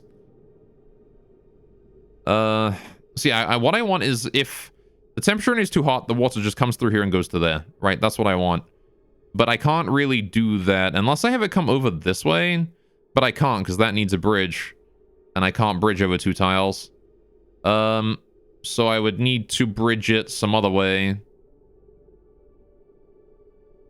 It's just not playing Factorio Go. I feel like it'd be like crackty with all the automation that you understand is in the game. Yeah. No, for sure. I would see it and I would be like, yes, I get to optimize.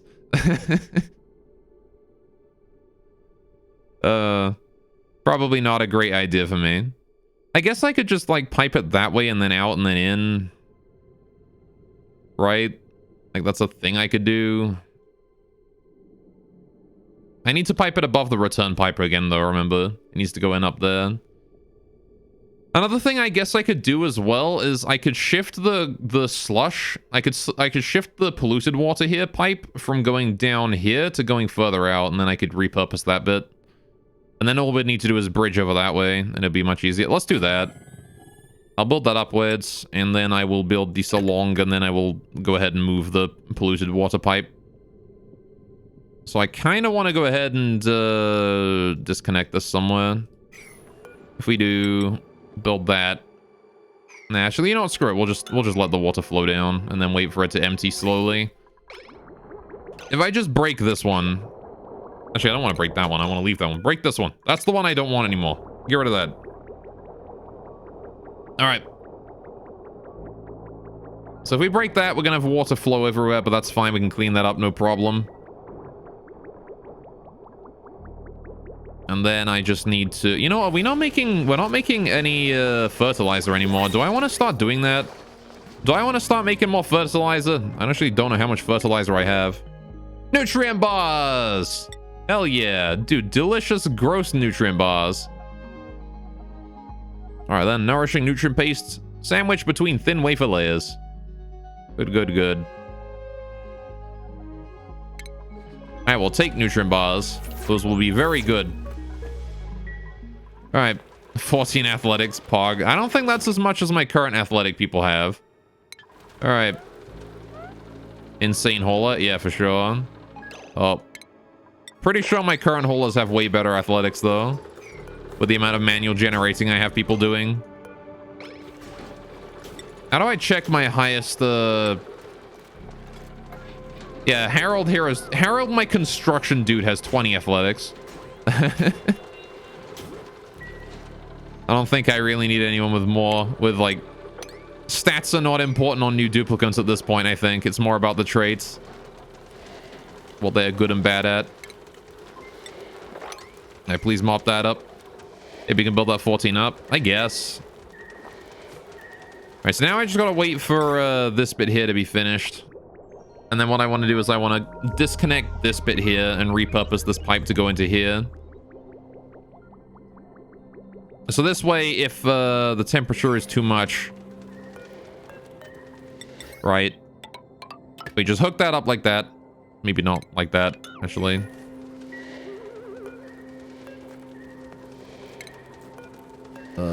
Like this. All right, build it out of gold, please, because I have infinite gold. There you go. Good, good, good. So that there will basically detect, okay, the room is too hot. The room is too fucking hot. Stop sending hot water through here, and then it will allow any new water to just bypass this entire system. There you go. Very, very good. I need to connect power to that. So let's do some conductive wire. Again, out of gold. I already have a cable there, so I guess I'll just do that. Right. Lovely. I get like 30, I guess. Bring no oxygen not included till recently because of art style, but you're enjoying it very much now. Mostly seeing different overlays anyway, yeah. I love oxygen not included, it's art style animations too. I gotta say, I'm fond of the art style. It's very cutesy. And I said when I started it, it's very reminiscent of Don't Starve. And I'm a huge fan of that game too. Alright. How is your morale doing right now? 26 over 6. Look at that. I got the happy smile. Good, good, good. Wonder if I should just like keep the manual generators around. Just to mandate that everyone like has a bit of time on the manual generator every now and then. Just for exercise.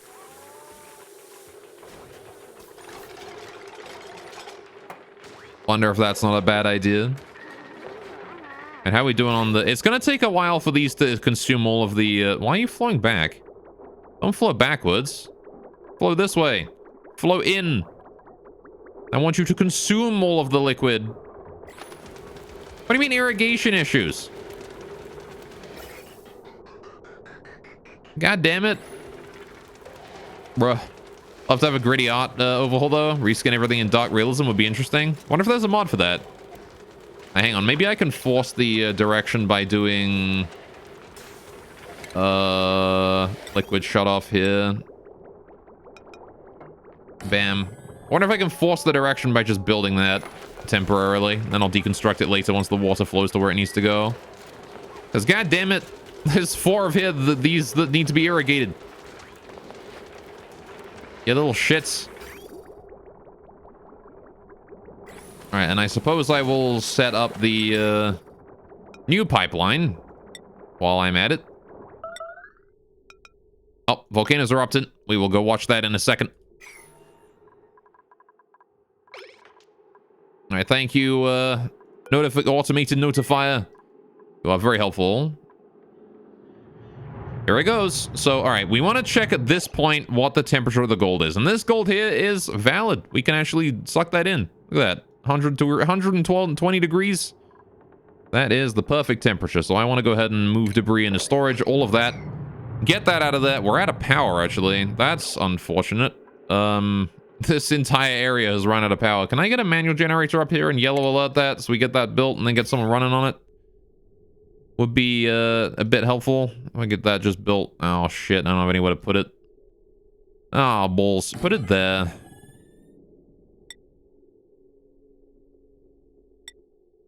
And just connect it up with that.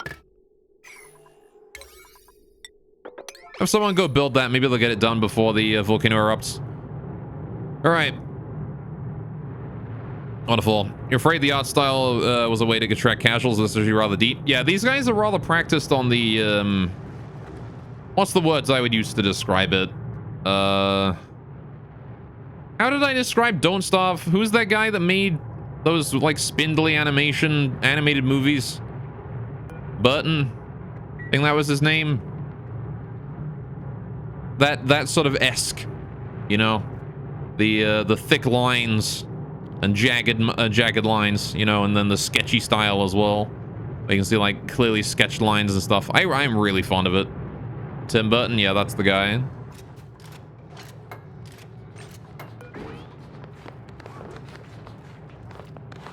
Alright, deliver into that. How much longer till you're up? 20 seconds.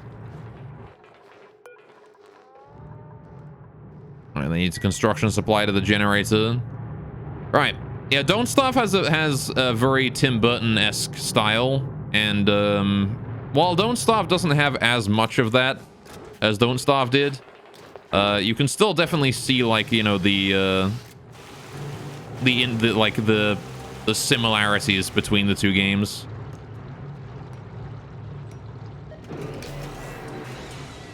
Oh, we briefly had power there for a second. Very, very briefly. Alright, I guess the steam... Yeah, okay, the steam is really, really pressurized here. Holy shit. Alright. This is good. Steam turbine's running. Alright. I like. We have a lot of steam in there. Needs to be reduced. The power charging. Power is going up. Slowly. These batteries have 0 power in them. I'm assuming because they're distributing all of that power down to the other sections right now. Are you getting any power at all over here? Current load 0.67 kilowatts. What is going on here? Maybe I need to put like a local battery here, honestly. Might be an idea. Instead of having it powered directly off of this line. Then, you know, because then again, it has access to all of these batteries. Those batteries all power this area directly. Yeah, there you go, see. That's what you like to see. The problem is that I think this one steam turbine is being overwhelmed. It can't produce enough power for all of these things at once. Alright, but it's going to be going for a while, I think. Alright. I will come back when the game gets paused again. When the next eruption happens. Until then, it should be fine. And we have one person just going to be running on this generator forever. Good luck. Cool. Yeah, Seagull's comparison Tim Burton's work with Don't Starve and Oxygen is made by the same people. Yeah. Sure, you thought Tim Burton was actually involved in development? I don't think he was. It'd be cool if he was, though. I'd play a game made by Tim Burton. All right. Oh, good. We've gotten rid of all the shit in here. This is great. Oh, right. My, yeah, we need flooring here now, don't we? Put floor in there, please. Thank you. Cool. So, right. With that there being the case, now I want this to come. How do I do this? How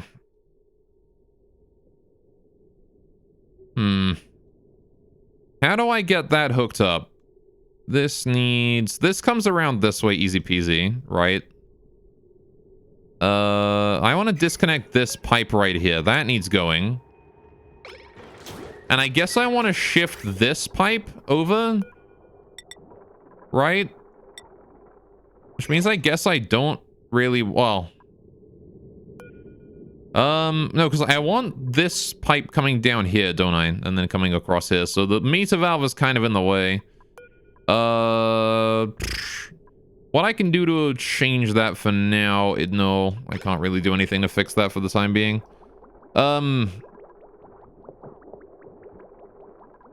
I'm gonna have to move this whole... I guess I could just switch over to the volcano power. We have water from it now, right? I could just power this up and start working on this instead. Right? Like, is there any reason I can't do that? I need to connect it up, but it would work. And I think it wouldn't really require even that much effort. All I'd have to do is, bring this power cable down and hook it up like that. I should get rid of all this other power cable, though. This stuff here is just... Who cares about that? There you go, get rid of all that. Oh, how have you managed that? Now there's iron in there. Guess I gotta open this room up and get in there and get that iron out at some point. Into the scalding water we go. You know what I should do? I should build, like, proper ladder scaffolding in here. Yo, Alucard! With the raid! My guy! Thank you so very much. What were you playing today, Alucard? How's about that? Outsiders, yes. They are here, they are raiding. Get the guns. You playing some Girl Cafe Gun? I have no idea what that game is, but I hope you had fun. How you doing, Nicky Sim? All right, welcome to the stream. Alucard, how you doing? What was Girl Gun Cafe like? Oh, Girl Cafe Gun, sorry. That one. All right. It's a gacha with girls, is it now? I see. I suppose I should have figured that it was a gacha game. Well, did you win? You have a cafe, but they shoot guns. I see. Have I heard of Ruiner? I don't believe I have. No. What is that about? All right, but welcome to Oxygen Not Included, everyone. This is a game about including oxygen or not including oxygen, as your duplicants may require. How did I want this to go? This wanted to go down here and then into here, right? That there is the skip button. Yeah, so that there is, this is where the new water comes in. Hot water comes in down here, skips the whole thing, if that's the case. Yeah, we're good. All right. Wonderful. Hope the automated wire is already set up. It is. We're good. Cool. All right. Welcome to me working on my farms. I am trying to improve how my farm works. And it is taking some time, but we're getting there. Anyway. Right.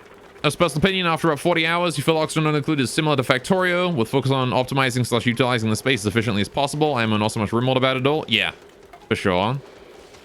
Yeah, RimWorld doesn't really have too much of a focus on automation. That's true. But it does still have the hands-off approach of, you know, having to control duplicants or colonists or whatever. Right? Top-down shooter twin stick? I see. The Golden Cafe is literally a gacha form of this. Fair enough. It's basically that with the gacha. Fair enough. Well, I hope it was fun. And I hope you won. And didn't die horribly. As I tend to do whenever I play twin sticks. Right, so how do we get this liquid down here now? I need to do granite pipes coming down here. And yeah, I was gonna get rid of the meter valve here entirely. We need to put a meter valve up this way in order to, like, to cut off here. We don't want it to be sending too much water down here. So what I'm gonna do is I'm gonna put this here. The heck is this timer sense? Oh, right, that's to turn that on. Yeah, okay, I don't really care about the timer sensor there. We can get rid of that. But,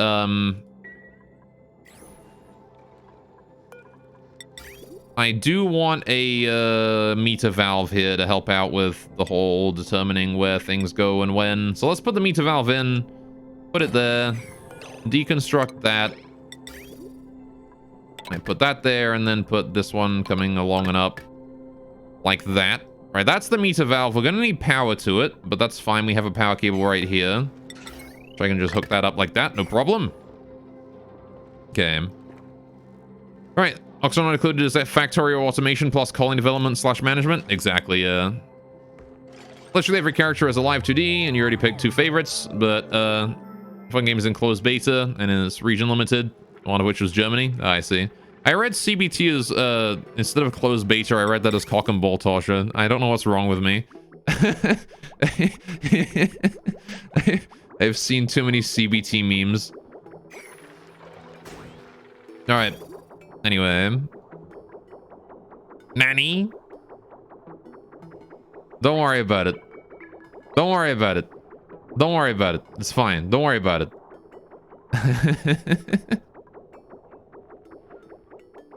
Alright, I want to wait for the, for this thing here, this, meter valve here to finish.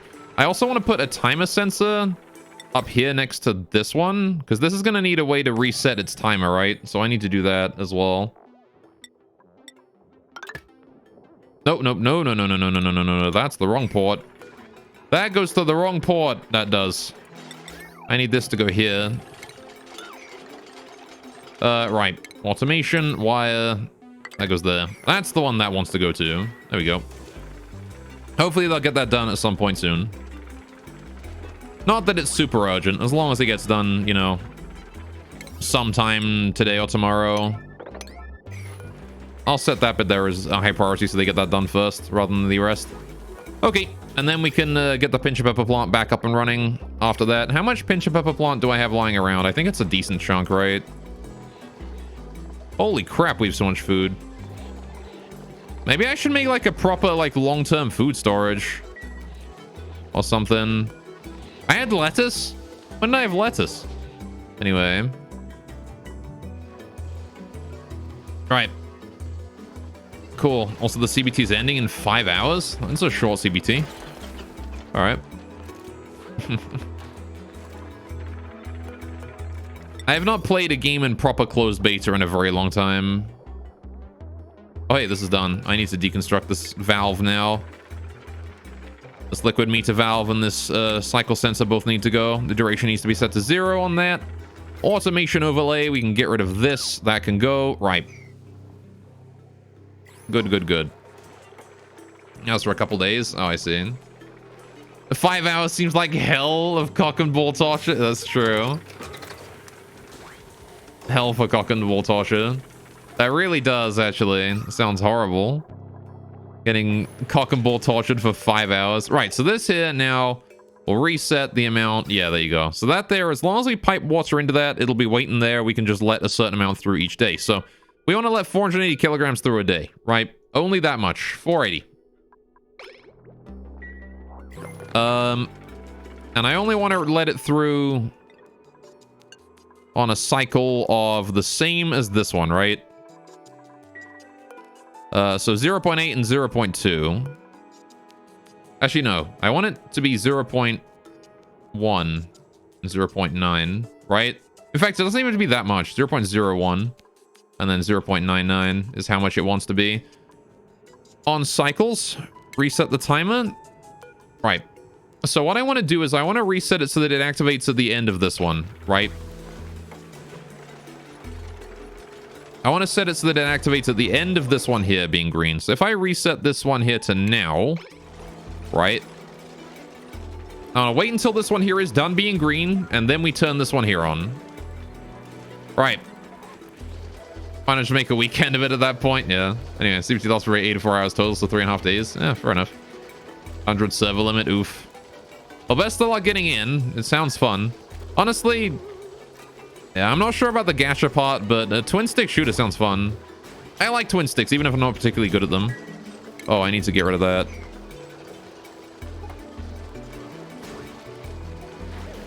I played Assault Android Cactus, which I am actually decent at. That's probably the only twin stick I can consider myself good at.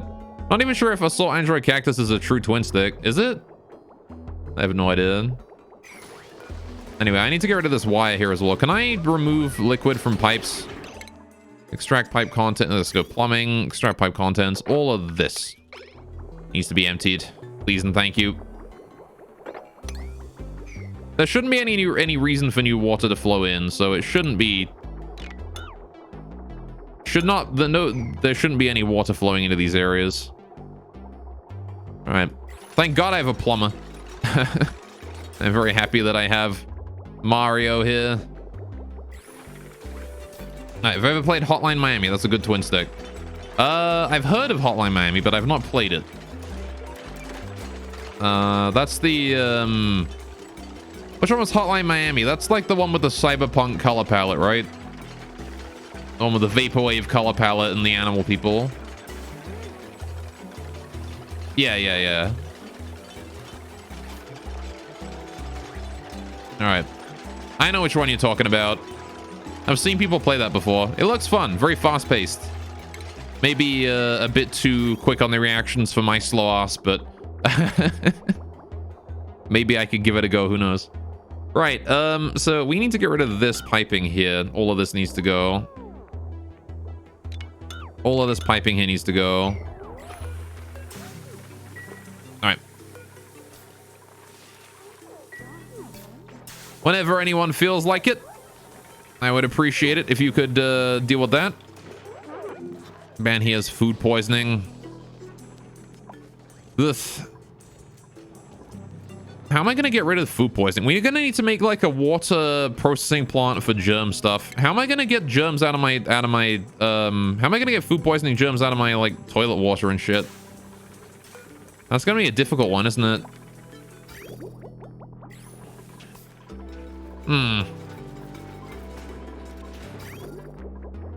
And how's the water going here? We have gotten rid of most of it, so that's good. The water's flowed up to that point. Now all I gotta do is put another bridge in over here. Copy, put that bridge right there. Bam. Right.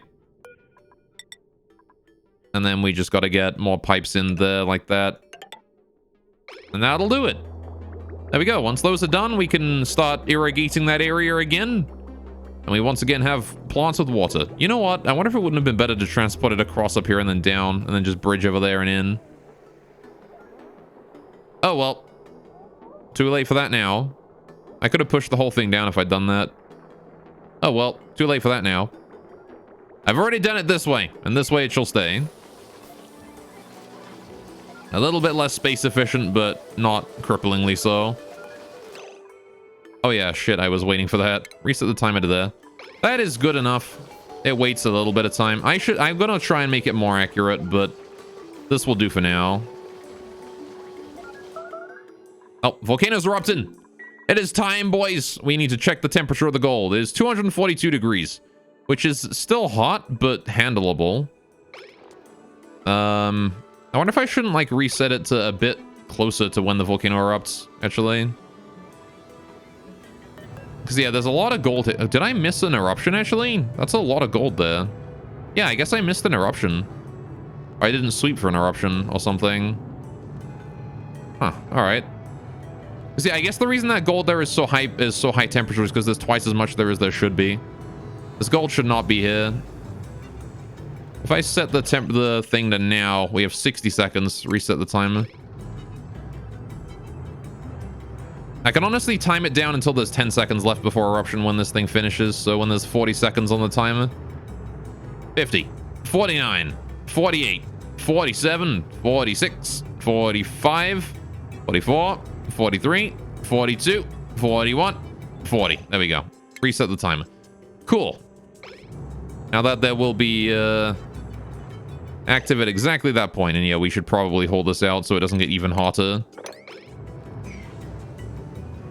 Alright. Get the sand and stuff out of there. It shouldn't take too long to get everything out of there, right? Because it's just, yeah, 3 holing jobs. Although I guess the amount of gold in here is ridiculously high.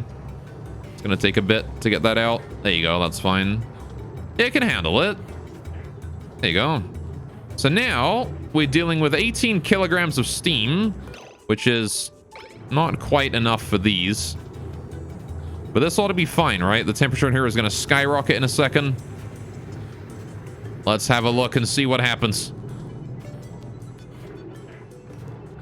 All right, gold flows. It's gold, boys. The steam turbine is immediately turning on at very low efficiency. Efficiency has now gone up. As the temperature rises, the efficiency rises too.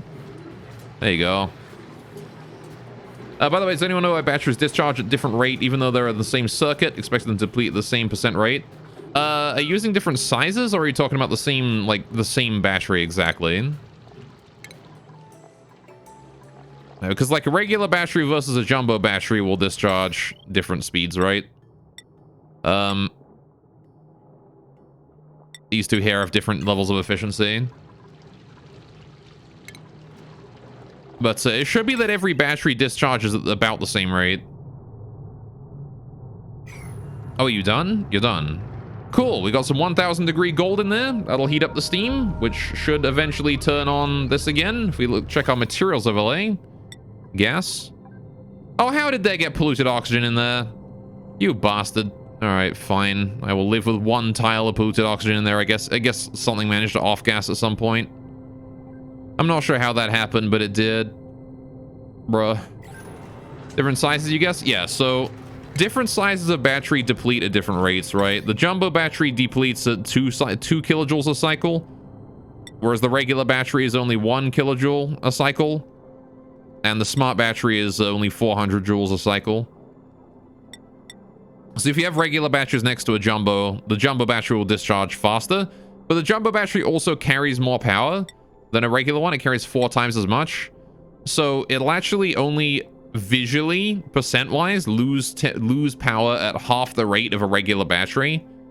Even though it's losing twice as much power, because it stores 4 times as much. And then you have to factor in power drain and the amount that they get charged as well. Sometimes batteries getting charged up will be charged at different rates and stuff like that. Risks of using polluted water as the coolant source. Yeah, I mean, I guess that happened during the that probably happened during the period where there was very little gas inside this room. There's no way that it should be able to overpressure again, or it should be able to gas off again. And in the event that it does, whatever. It's 1 tile of fucking polluted gas. It's not going to affect that much. I'm pretty sure it's not even going to fuck with the steam turbine. Steam turbine can probably bypass it, because there's already so much gas on all the other tiles, right? It doesn't matter whether there's 1 tile of polluted air in there. The steam turbine will be able to pull from the other tiles. How are you doing? So yes, best to use the same type. Smart to use automation. Yeah, the smart battery is by far the best one if you can use it. There is no reason to ever go down to the other ones again. Actually, no, there is. There is one reason to go back to the older models of battery if you have a smart battery, and the reason for that is power capacity, right? The jumbo battery has twice as much power capacity as a smart one, right? That is the only reason to go back, is if you really, really need that power storage. Make a little gap in the top right corner of the chamber in the corner build over the Bluetooth O2, or it drifts up in there. I could, but it's not really important. Alright. I could build like a little aerator just to trap polluted O2 in, but again, I don't think it's important. It's fine. Smart is great for maximizing fuel efficiency. Absolutely. Yeah, smart battery is generally what you want. Almost every time. How's the temperature in here doing? Hey, it's actually cooling down a little bit in here. That's pretty cool. Funny joke. All right. How are we doing here on these? This area here is working fine, I think. This area is once again irrigated, which is good.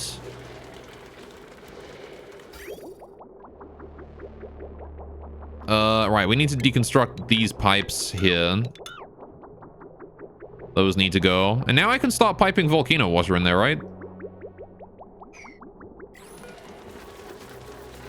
Ought to be fine. I'm gonna reset this timer here to get it going quicker, and I'm just gonna watch it until it finishes. We gotta watch it for 2 minutes here. You really poor pun? What do you mean really poor pun? I thought it was great.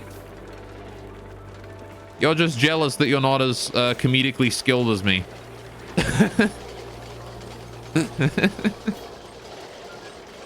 Implying anyone would be remotely envious of my comedic skills. What few of them there are. Yeah, so in order to save space but otherwise redundant, yeah. Your second game, you have a coal generator and automation to charge in 5 to 30% range only, yeah. I usually set my smart batteries to charge to 90%, 95%, but yeah, it depends, right? Like, this is the way I set mine up. 95 and 10. Alright. The water pumping into the electrolyzer doesn't matter if it's disease-free or not. No. You can. It doesn't even matter what the temperature of the water is. You can pipe in like 95-degree water that's like filled with food poisoning or whatever into electrolyzers, and it will do just fine. All right, come up with it, yeah. It's joke. Nobody ever uses the "it's joke" emote, and I'm sad because it is like the one idle meme that I actually get.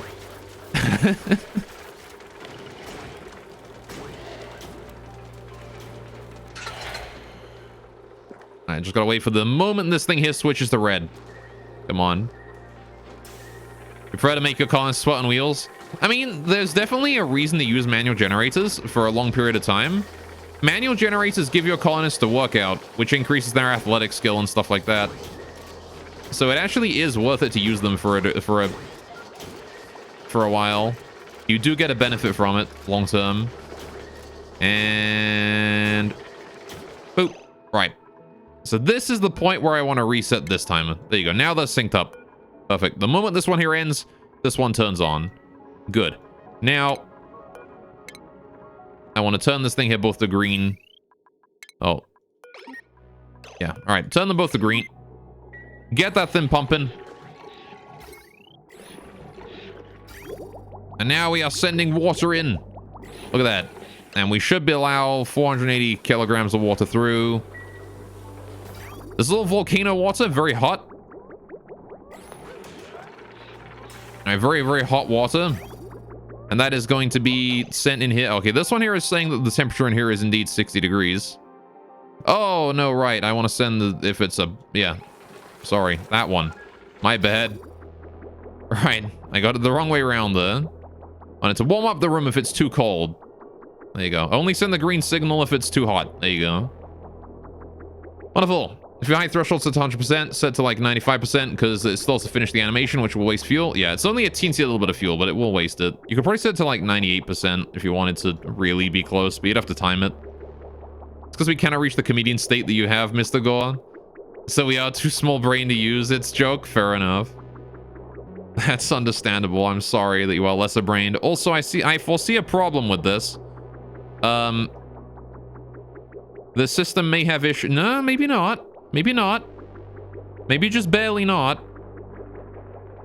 If we added like another few packets into here. No, it's fine. It's fine. All right, I was gonna say the system might be slightly too small because it could be that yeah, look at that. That's how close we are behind. It could be that I have not included enough tiles in here for the liquid to travel through properly. And the liquid and we overfill it, which might be a problem. I guess the extra water would just sit here, wouldn't it? It'd be fine. All right, anyway. Yeah, but it adds up, especially if coal is your main power source. Yeah, that's true. You try to tinker it to see what works best. Just afraid to run out of coal because that caused your first coal extinction. Yeah. I mean, it's going to be difficult. No matter what, you will have problems with running out of coal. But, you can take some, you can, the question is not preventing you running out of coal. The question is, although the goal is not preventing you from running out of coal, the prevent is slowing the rate at which you run out of coal, right? It is making what coal you have last longer. At the very least, until you've moved away. Like, my coal is going up right now, actually. My hatches are producing more than I'm using, which is very helpful. How are we doing in here? You condensing yet? How's the igneous rock there doing? 412 degrees. God damn it. Gosh darn it. This entire area of the colony is extremely hot. We have a lot of heat to soak.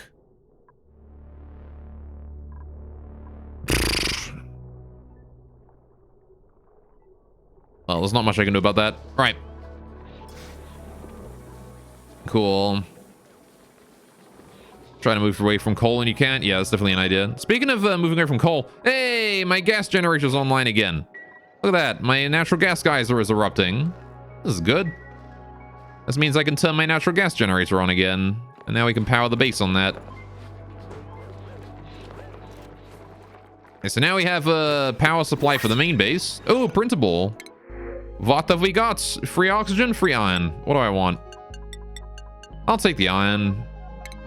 We have infinite oxygen now, thanks to our water supply being so nice and happy and good. Right, so I want to be concerned about the temperature in here now that I'm piping hot water in this area. This water is a bit different in temperature to how it, or is going to be a bit different in temperature to how it used to be. This stuff is like 60 degrees.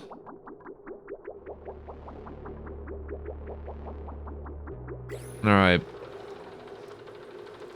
Yeah, the temperature in here is like 50 degrees. We need to heat it up a bit more.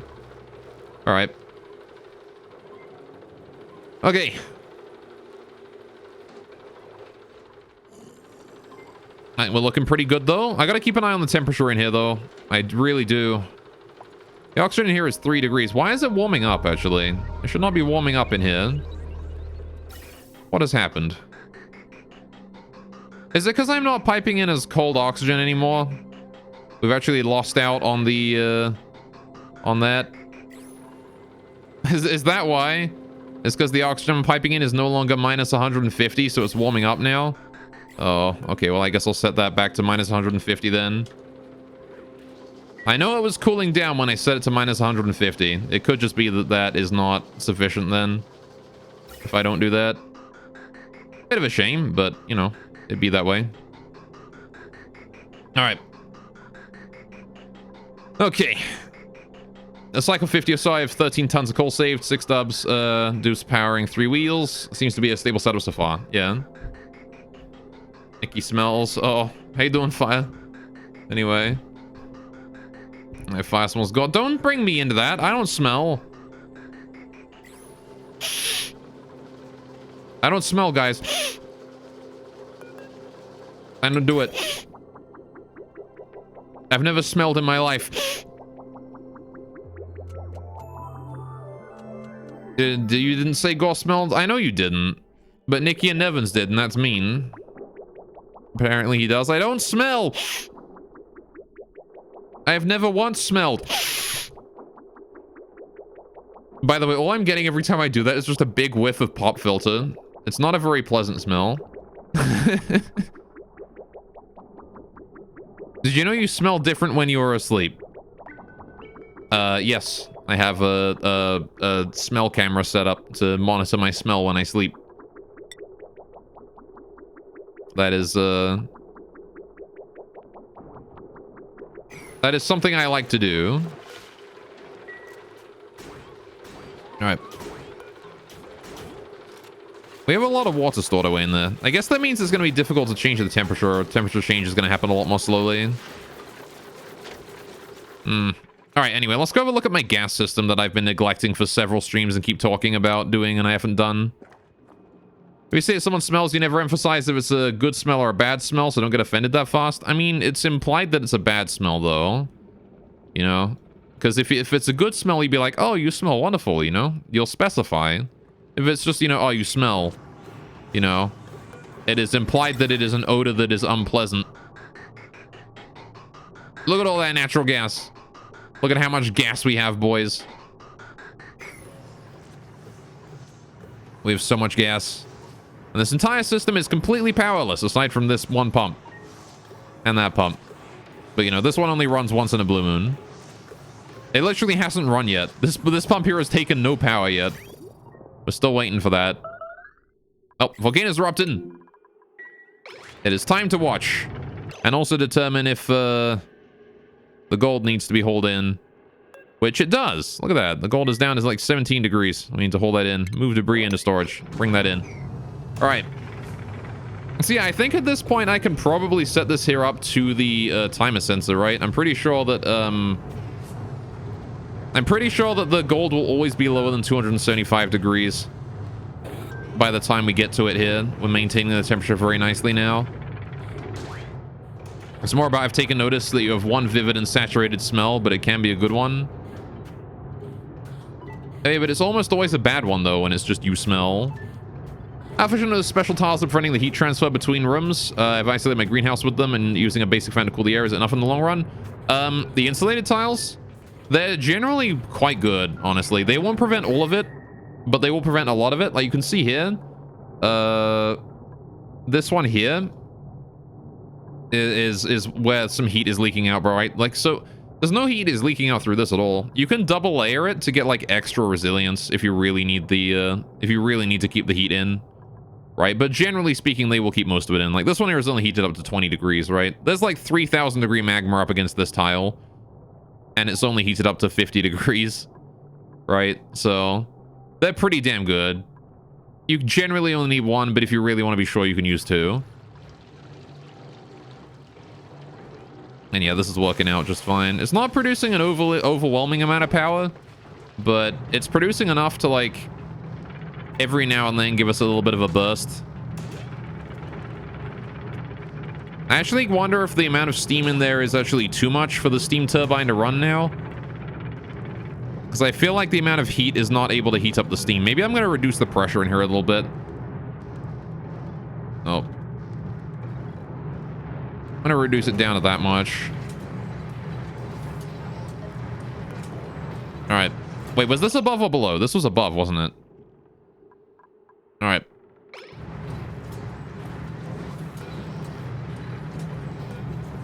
Good, good, good.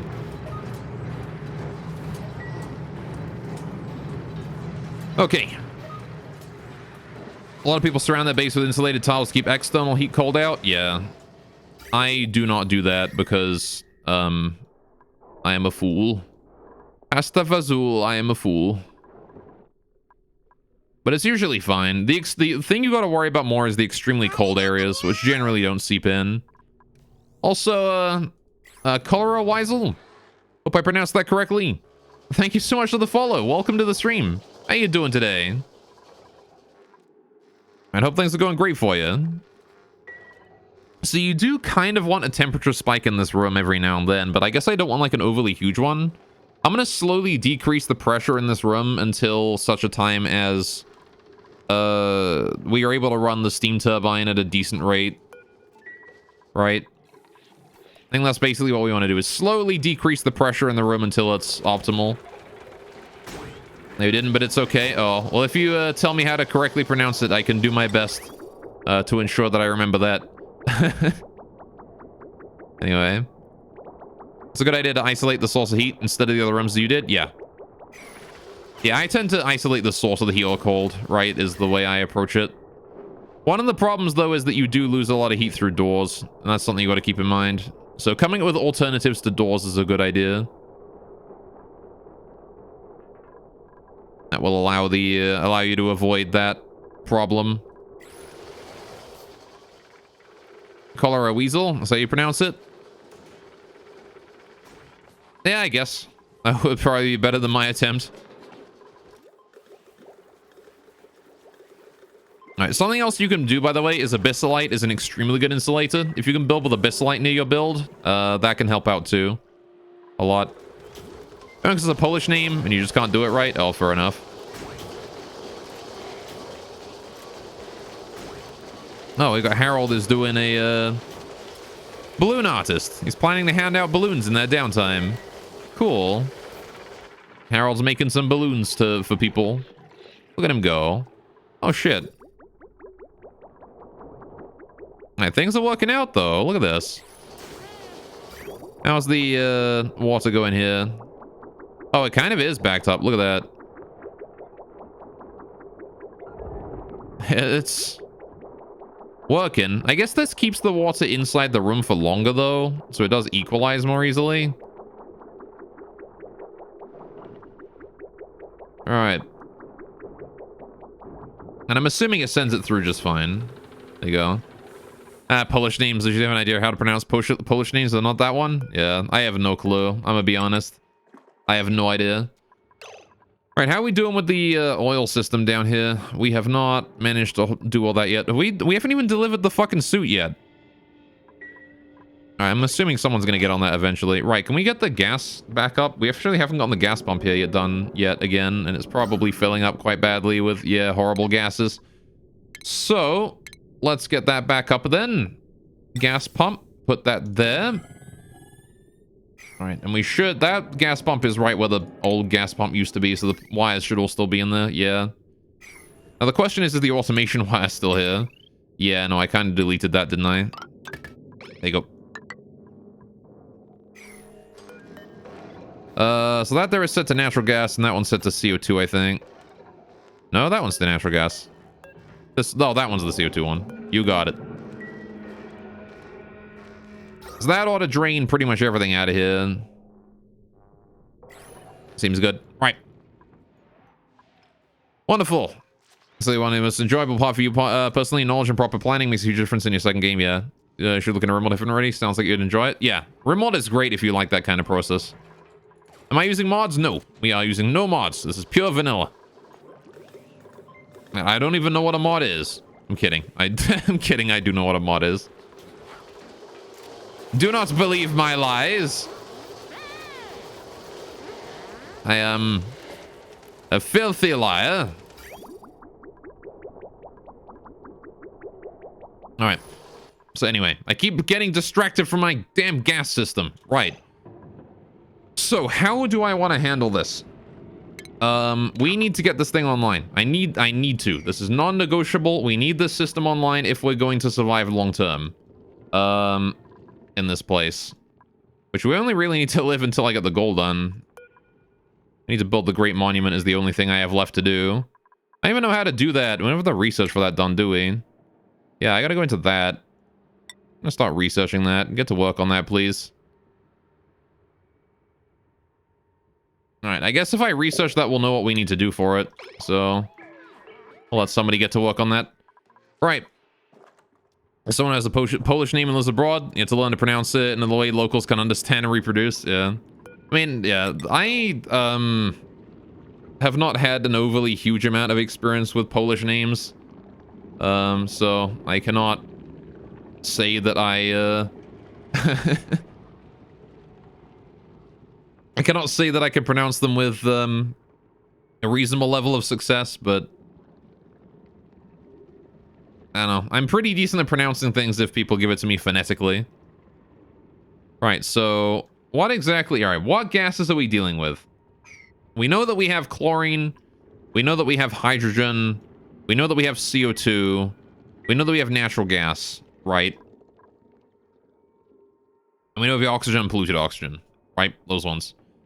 So here's what I want to do. We're going to need 3 ways to bring gas in. And I want a way to basically mix 3 pipes together and then separate them out again.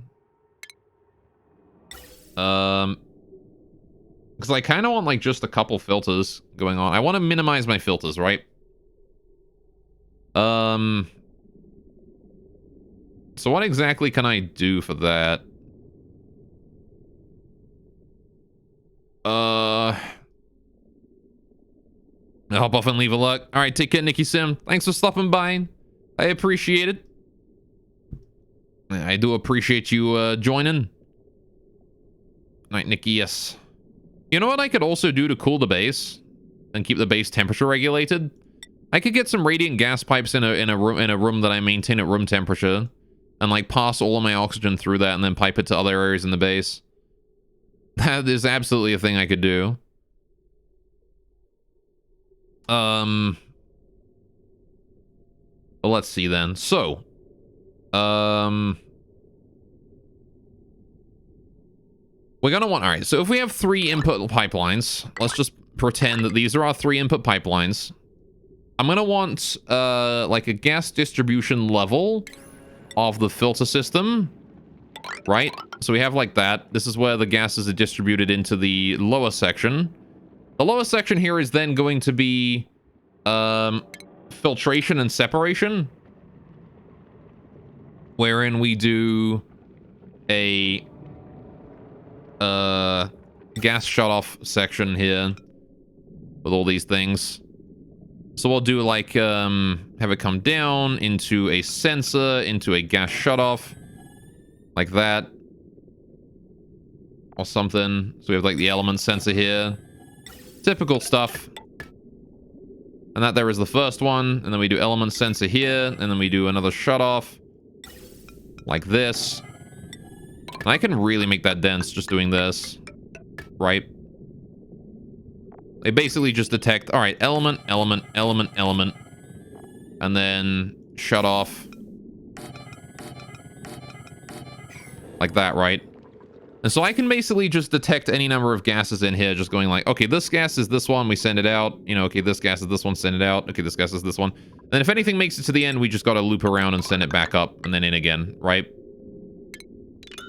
Although anything that makes it through is probably not one of the basic gases here. Judging by base seems the best way to store the gas using gas tanks. Are they more space efficient? As in tanks and store more gas per tile? No.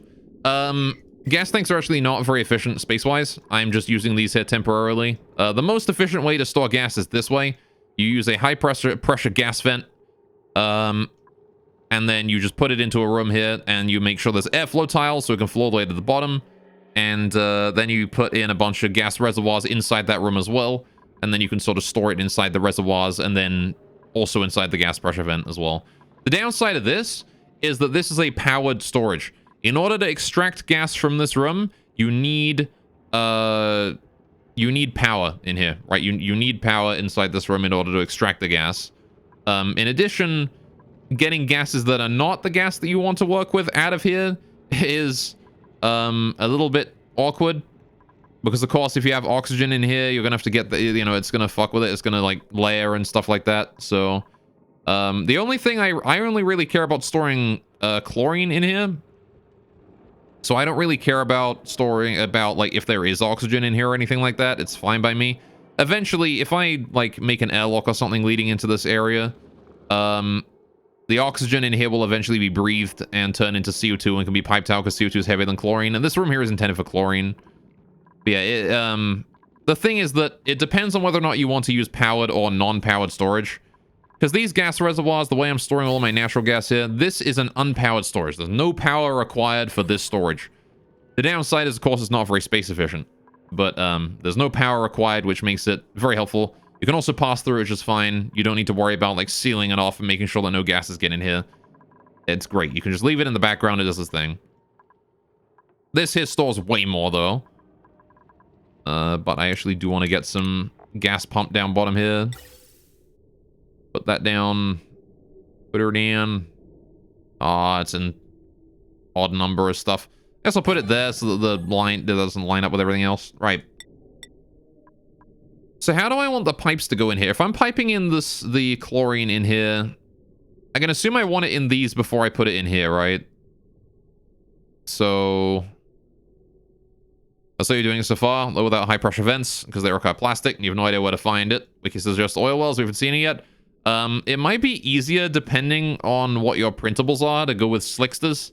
But yeah, if you want to get oil wells, you're gonna need to go to find some oil, which is a pain in the butt. I can tell you that much. Oil is not easy to work with. It is very hot, heats up your base. I have a oil refinery up here. Yeah, Slickster's here. If you can find some of these from the printables, they do show up every now and then. So it's RNG whether you get one or not. But they just breathe in CO2 and poop out crude oil, which is rather helpful. It's very slow. They don't produce very much, and they consume a lot of CO2. But it is a use. It's a better use for your CO2 than using a carbon skimmer or an algae terrarium or anything like that. It's a way better use for your CO2. So I highly recommend doing it if you have the opportunity to. You just got to make sure that you're producing enough CO2 for them. If you're running coal generators as well, you'll have plenty of CO2 to go to spare. Anyway, right, let's get these pipes going on. How do I want to do this then? I think I only want to use this vent here if all of these are full, right? So what we'll do is I'll connect up. Right, so the pipe is going to come in through here. I want to make a little bit of automation here. That's why I left this top area here open. So, I mean, the simplest way to do this is just to do this for every single one of these. I don't know why I'm using igneous rock for this. This doesn't need to be temperature resistant. I need to be careful with my igneous. I don't have much left. My hatches have eaten it all. To do this with granite, I don't want to do that. And then this one goes back up to the top. Over to there. Down again. Again, we just want to make a big chain here to make sure that all of the chlorine is accurately stored. And this here goes up to the top again. And then this goes into here. And then down this way. Good, good, good. Right. Now then. Okay. That's how you, let's see. To show off for plastic, you need to get a supply of oil and an oil refinery, turn the oil into petroleum, and use a plastic press to turn the petroleum into plastic. It's a bit of a pain. It is a bit of a pain. It's not like a huge pain, but it's a bit of one. Right, so in the event that this one here, the last one in the series, and the first one that new chlorine is put into, right? In the event that this one here is completely full up to its high threshold, I want it to send out an automation signal, right? Green signal and the reservoir is less than full, less than low threshold full until higher threshold is reached again. So yeah, I want to do like... Yeah, and then we just dump the entire thing in here. That should be fine. Red signal until when reservoir is high threshold full until low threshold is reached again. So, yeah. When this thing is a... is less than low threshold full. I'll leave like 5% and I'll do like 95% just to account for animation times and automation times. Red signal when reservoir is high threshold full until low threshold is reached again. Yeah, so I want to say, when this thing sends out a red signal is when this wants to open, right? And we pipe out gas into there from here. So this can be when there's a red signal. I want this here when there's a green signal, it's enable, and the red signal is disabled. Good. So we can literally just hook that up like this. Bam. So when that there is full, we open that up and we start piping gas out through it from here. Which works for me. Now then, I see how one Princeton was very excited about after reading about them, but he had no CO2 room for it, so it died eventually. Yeah. Yeah, Slicksters consume a lot of CO2, like a deceptively high amount, and it can be very easy to underestimate the amount that they breathe in. So, okay, this gas sucky thing now, right? If we have gas here, it means that we have no... If we're using this thing, it means essentially that we have no gas in these, right? Because I always want to use these first, right? So I am going to actually bring this gas pipe up to the top somewhere. Not exactly sure how. Yeah, so you presume you haven't seen any oil for like 100 cycles, never seen plastic as printable? Yeah. Plastic does become printable after you see it. I think the way the printables work is after you see something once, then you can print it, but you can't print it until you get your hands on it the hard way, which is kind of rough. But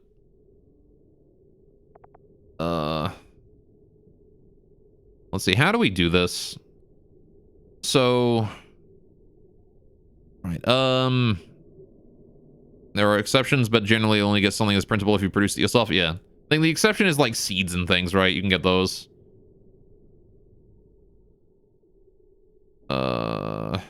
Certain seeds, maybe.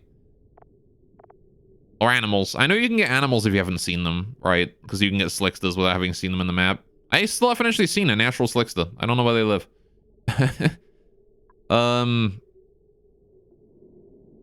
So how do we do this? If we have... Right, what exactly is my goal here? In what order do I want to use this? So, I want to make sure that if we're pulling gas out of here, we're using it out of these first, right? But then if this one here is empty, right, then I turn this on, right? Automation wire. So if that one is empty, then we can enable this.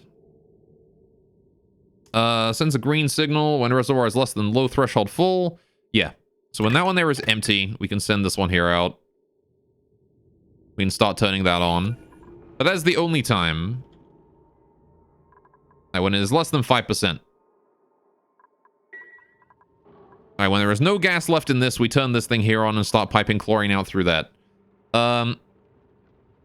Good. Now, the problem is we can have some CO2 down here that I have to worry about as well. So we are going to need to pass this through a CO2 filter before we're able to use it. Which means I might have to pass it through a specialized area of this just to deal with the output of that. There's a list on the printing pod article on the wiki showing unlock requirements. There you go. If you want to check that out, you can. So this is good so far. And I want to bring this up here, and then I want to... I guess I'll just put it like that. Maybe not exactly like that. I'll use a bridge to ensure that we get, yeah, granite like that. Cool, cool, cool. Also, I wanted to put the CO2 filter down here. What would I do with the CO2 filter in this area? It's like I could very easily just put an element sensor right here into a shutoff. Right here. Right. That would be extremely easy. And then this here is any CO2 we grab, right? Because CO2 is going to be the rare thing. So it's the thing that we can use less power or we want to use more power with. The rarer the material that you're extracting, the more power you should be willing to use for it. So what do I do with that CO2? I guess I can just pipe it into like the waste pipe over here. Which is probably fine. I can just put it into the floor. And then put it into the waste pipeline here. With a bridge to ensure that it goes in the right order. Like that. Not sure if that's going to block anything coming from below, though, which might be a problem. I might have to deconstruct this gas pipe here. Not that gas pipe, sorry. This gas pipe. And put a new bridge in there. Like that. Just to make sure that the gas coming from below can still recognize there is a path here. Right. And that there will be our gas system. So, the way this is going to work... Alright, is pretty simple. When the tanks are full, this opens and stops pouring any excess chlorine in to the room. When the tanks are all empty is the only time we will start taking from the overpressurized chlorine in here. So there you go. That ought to work out. Eventually I'm going to want like an airlock in here to make sure that nobody breathes in this room or brings any foreign gases in. But for the most part, this should work out fine. Now then, we need an input, right? Obviously, we have no way to put gas into this area, so the input comes in through there. That's where the actual input goes. And that is, for the most part, a functional chlorine storage, which is great, because now I need to I can build this area and pipe all the chlorine in there. That's gonna store more chlorine than I will hopefully ever have to deal with. I hope I will never have to deal with more chlorine than that. Otherwise, I'm gonna be in a bit of a problem. I'm gonna be in a bit of a pickle. I am. What do you think, chat? Are we ever gonna fill this area up with chlorine? Keep in mind, this is the amount of chlorine we have right now. That's how much chlorine we have. 4 tanks of it. Minus a little bit. This tank has some extra shit in there that managed to get filtered in somehow when my power went out for a bit. How's the natural gas generator going? Ah, dang, it's actually filling up on gas too. So yeah, this entire area should fill up to the brim by the time the dormancy period begins. I hope. We've got 60 cycles for it to fill up, so it shouldn't be too bad. Too big of a deal. Right, so how many gases do I need to fill out the filter out again? Let's put down a shutoff for each one, just so I can keep in mind. We have oxygen, polluted oxygen, CO2, natural gas, chlorine, hydrogen. Is there any more? Oxygen, polluted oxygen, CO2, natural gas, chlorine, hydrogen. I don't think there's any more, like, common gases, right? I'm pretty sure that's it for the common ones. Polluted O2, CO2, polluted O2, O2, CO2, hydrogen, CO2, CO2, polluted oxygen. Yeah, that's it for the common gases, I'm reasonably sure. I don't think I've forgotten anything. Right, so we've got to have each one able to handle 6 different gases, right? So actually, this is the perfect size. Now the question is, what order do we want to do that in? Well, what order do we want to build our things in? What order do I want to extract the gases in is the question, I guess.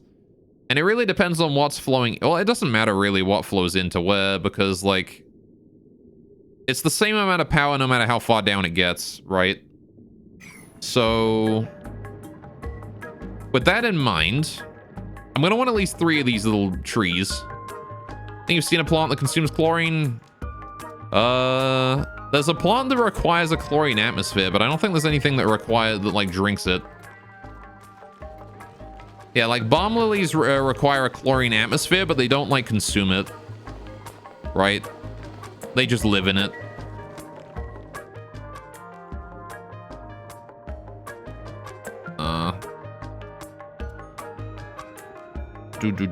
So, dash of salt line consumes chlorine, does it? Oh, I see.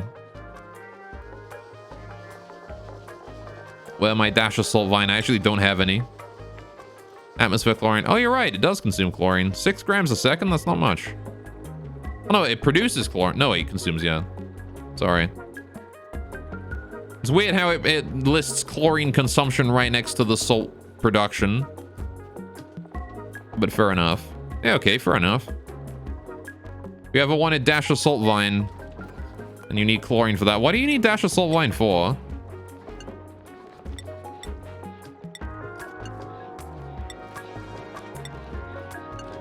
I have no idea. I guess it's just producing salt for salt water or something. I don't know. Anyway, I'm glad we're getting this area done. Is there any other gases I need to worry about in here? No, it's just CO2. Everything else, chlorine is heavier than everything else, right? It's CO2, then chlorine, then natural gas and polluted oxygen and oxygen. So it'll force everything else out. All right, salt for table salt. Do they just use that for during dinner or something? Oh, do you need to have like furniture for it?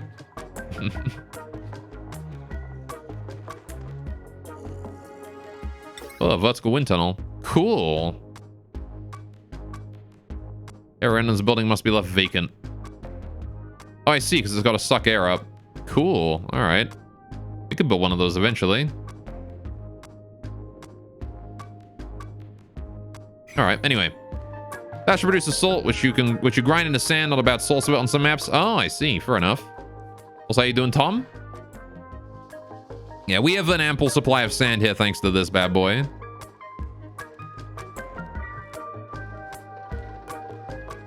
I'm gonna erupt soon, huh? All right. I'm glad I got that timer set up to keep track of the volcano for me. The salt to table salt transition in the rock crusher is really dumb. Oh, I see. You gotta grind it up. Oh, yeah, here. Fair enough. It produces 5 grams of table salt. Okay, then. A lot of sand. Okay. Let's supply that mess tables with for +1 bonus to morale. Fair enough. Yep, blank. How much table salt do you need for a single supply, and how long does it last? It doesn't tell me. Hang on, unless I can look it up in here. No, maybe if I look at table salt. Table salt, not mess table. No, it doesn't list table salt. 1 gram? Okay. So it's 1 craft of that then is... Okay, so 1 craft of that then is 5 duplicants worth of salt, right? Which means you need 100 kilograms of salt. Whoa. And water supply going down there a little bit. Can I unlock that door now? I can open that door. We've finally got the water level down. Hell yeah. What are you getting water for anyway? What are you supplying with that needs water? Oh, research materials. Okay. Apparently they need water for research. I did not even realize that. Okay, I'm glad I had the well up still. But hey, now we can get in here and sweep up all of this shit on the floor that we left. Look at that, all that stuff that's fallen into the well over the years. We can finally reclaim it. Oh, maybe not quite. The water has gone up a little bit. It's not much. Right. Cool. It's only worth it if you have idle dupes, really? Yeah. Makes sense. Oh yeah, we leaked a little bit of water there. Not much. We can deal with that. Oh, the volcano's erupted. How's the gold doing on temperature here? 61 degrees, 63 degrees. Yep. All right, I'm confident enough that I can hook this up now. I think I'm going to hook this up to the timer sensor. I think we are more than ready to go. Why is this out of copper? Yeah, make that shit out of gold, please. All right. And this means that I can then change the settings on this to not require it to be swept. I can just leave it to haul anything in.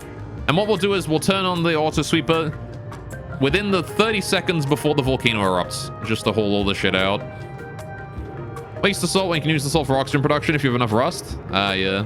Depends on the map, really. I guess, yeah. It done on the mouse also. How far is the surface in the printer on average? I have no idea. I have not discovered it yet. I'm still on my way up slowly. Got a mafic rock there. All right.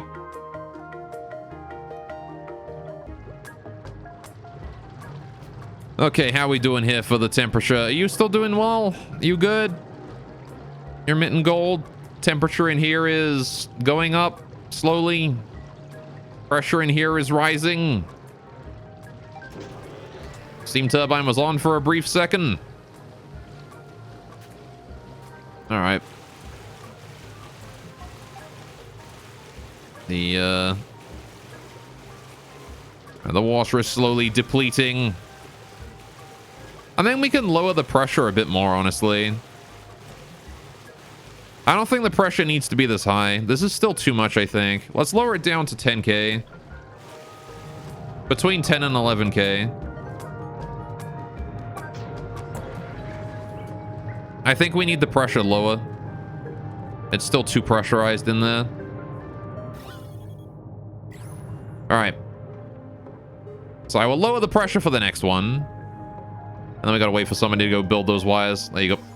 How's the water leakage done? All right, we've mopped up most of it. There you go. We have dealt with all the crap in the water, though. That's good. Need to get that one wire there built, please. That conductive wire. All right.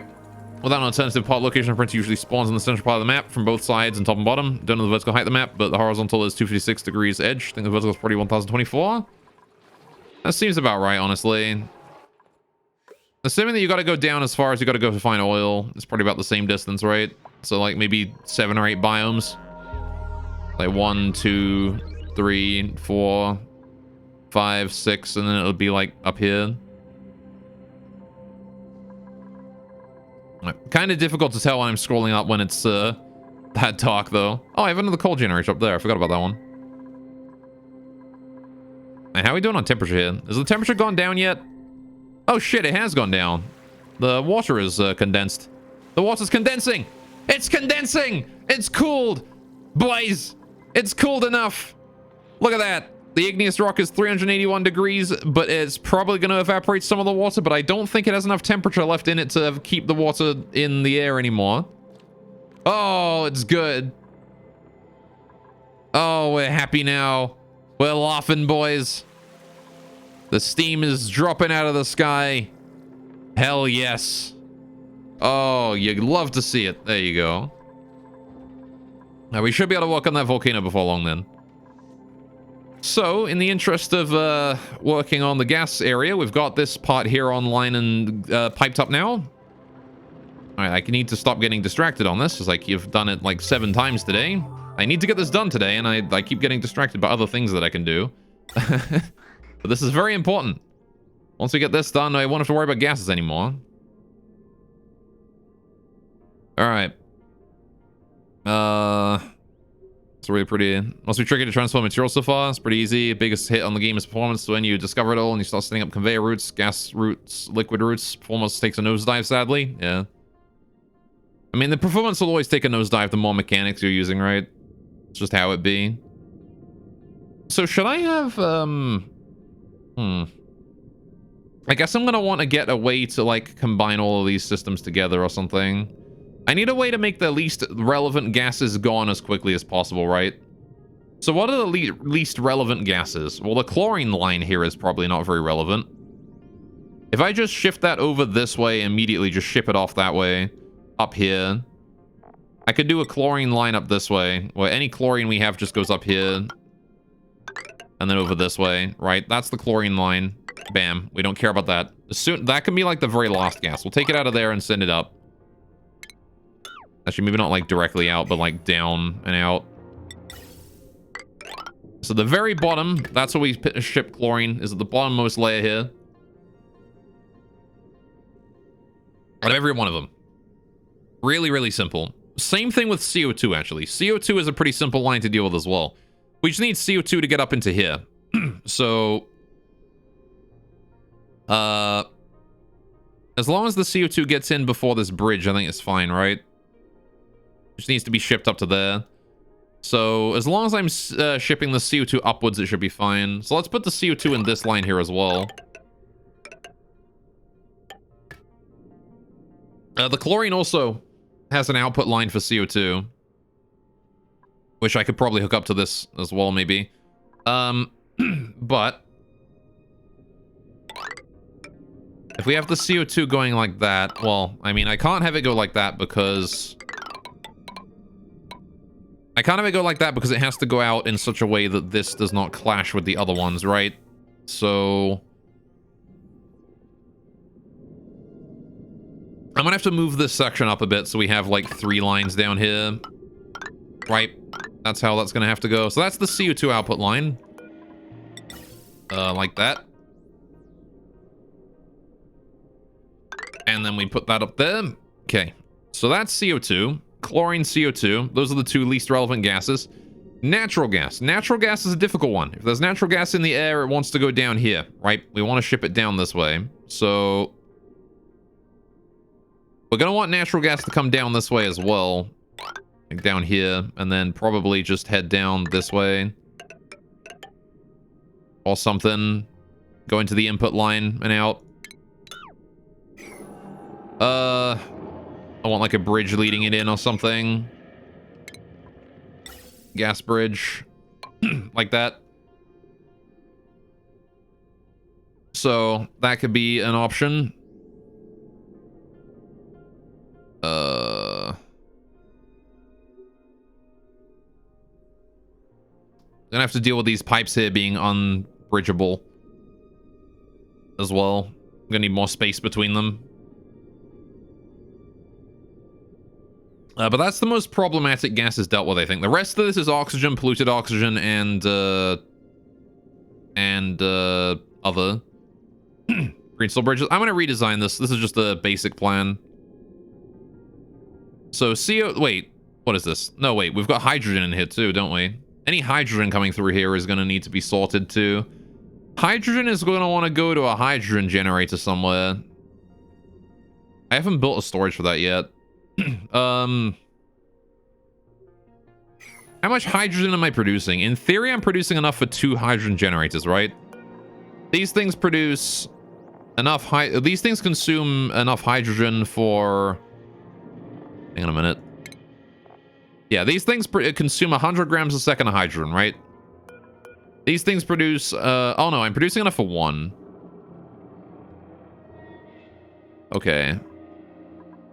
So I have 1 spare hydrogen generator I can run off of my hydrogen production right now. And I want to store a small amount of hydrogen so that I don't use it all, right? So... Do I want to build it down here? I want to build a power plant down here anyway. I'm probably going to get rid of this thing. All of this. So I do want a lumber generator, and I want a hydrogen generator as well. Actually, I guess I don't care about the lumber generator, do I? If I have lumber, I want to make it into ethanol from now on. Right? If I have any spare lumber. I'll make it into ethanol, and then I will use the ethanol in a... What do I use ethanol in again? I know it's in one of the generators. Oh, the petroleum generator, isn't it? Yeah. Fair enough. Yeah, far better than lumber generation unless you need CO2. Yeah. So... I will build a generator down here that has minor amounts of both. I don't think the petroleum generator will use too much ethanol. Let me have a look real quick. This thing, petroleum generator. Converts either petroleum or ethanol. Let's see, takes 2,000 grams a second. And the ethanol createy thing creates distiller. Consumes 100 grams and it produces 500 grams a second of ethanol. Yeah, so 1 ethanol distiller powers a quarter of a petroleum generator as well. Okay. I think that produces a shitload of CO2, I think. Yeah, well, I mean, again, this is like just for excess stuff. I'm not planning on running 24/7 on it. So, okay. With that in mind, though, we can put 1 petroleum generator down here just to consume any ethanol or lumber that I happen to have. Well, I want the distiller somewhere else. What does the distiller produces, like, off-put? It produces polluted dirt and a decent quantity of CO2. Okay, so I'm probably going to want the ethanol distiller down here, too, right next to it. You can just put the whole thing down here. Have this be the lumber processing yard. Put 1 hydrogen generator, as well as the hydrogen storage down here. You name it. We can actually have it starting, like, up here. We can have, like, this area be it.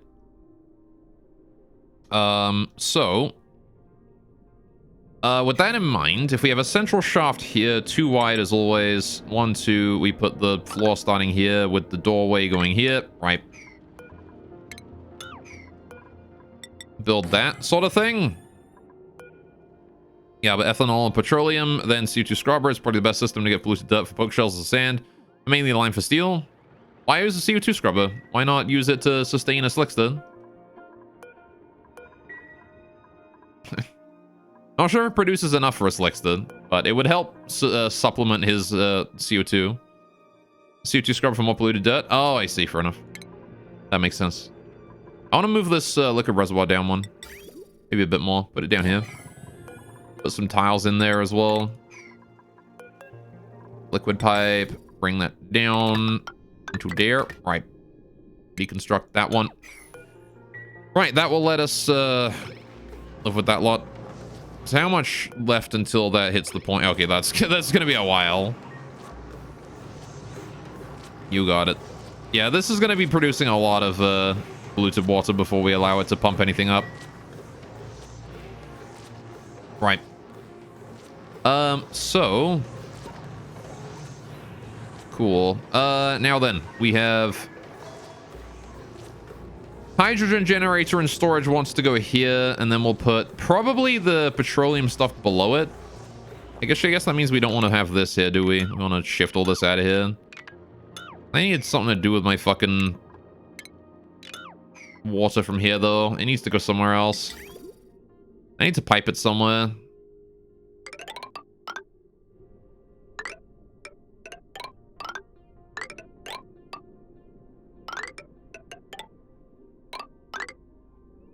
Let's get the polluted water the heck out of here, maybe. Do I have polluted water input around here anywhere? This goes into here, which goes around that way into the system. Okay, good. We can just hook it up to this. Done. Rest in peace, old carbon skimmer. All that is left of you is memories, which too shall be gone. All right. There you go. Cool. Good. 4 ethanol stills powered by the petroleum power plant that they are also feeding. Produces a ton of CO2. You could use it for slicksters. We usually need lime more than oil petroleum. Oil is essentially infinite since you never played a map without some form of a liquid vent. Lime is limited. Fair enough. Makes sense, I guess. Alright, now we're just working on those pipes. Good. Do I want these pipes to be sandstone? Yeah, it's fine. I don't really care about the pipes. They're just gonna live in there forever. Their material is irrelevant. Sandstone isn't particularly good either. Very early game material. Early game resource. Alright, so that needs to be gotten rid of for the time being. Oh, right. I want to get rid of those as well so they don't work on them just yet. They've already dug out some of the granite here. Whoops. Okay. I guess I will just build the floor over that. All right. Just FYI though, ethanol is terrible source of power. It takes 4 distills to produce enough for one petroleum power plant, but consumes 75% of the plants produce power, so the whole setup only generates around 600 watts. Yeah. Again, the only thing that the only reason I'm building this is purely for disposing of lumber and stuff so it doesn't build up. Right? It's just here in case I have lumber lying around and I want to use it for something. That said, I will probably keep like a vat of ethanol lying around just so I don't use it all. This here wants to be my power plant section down here. Just miscellaneous power plants that I can run 24/7. So I want to run a hydrogen generator if there is a hydrogen tank that is full. So let's get down a gas reservoir in this area. Right, so we're going to pipe hydrogen into here. That's the hydrogen destination. Wait. Oh yeah, I want to make this out of iron, don't I? I have a lot more iron than copper. There you go. Right. Could make it out of steel, but there's no reason. All right. This thing just make sure you have active cooling for ethanol so it doesn't get flashed to gas. Never fun. Yeah. Right. So hydrogen generators play nice. We can do this one easily. Hydrogen generators are very, very helpful and very comfortable generators to run. They have no outputs. It's just you give them hydrogen and they give you power. You got all of them. So, let's put that there. That there is my hydrogen generator. Do I need anything else in this room? The answer is not really. So I only want the hydrogen generator to turn on in the event that, this thing here is full, right? So I actually think I want to not gate the output on this. Red signal and reservoir is full until low threshold. Yeah, so I want green signal and reservoir is full, right?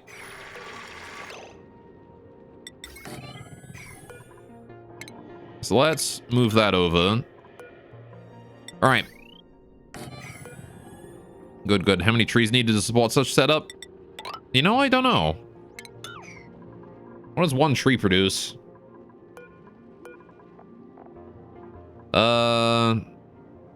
300 kilograms per harvest. And it produces 5 harvests, right? Which is every 4.5 cycles. So it's like 16 natural trees pit planted, or I think like 4 duplicate managed per ethanol distiller. Oh, that's a lot. Right, so we've got not gate. Not gate wants to go. Whoopsie, that's not what I wanted. Automation. Not gate, please. I want to invert that output. Gold. Put it. Oh, I can put it behind the height. Oh, I can just put it directly over. I did not realize I could do that. I didn't need to expand the room then.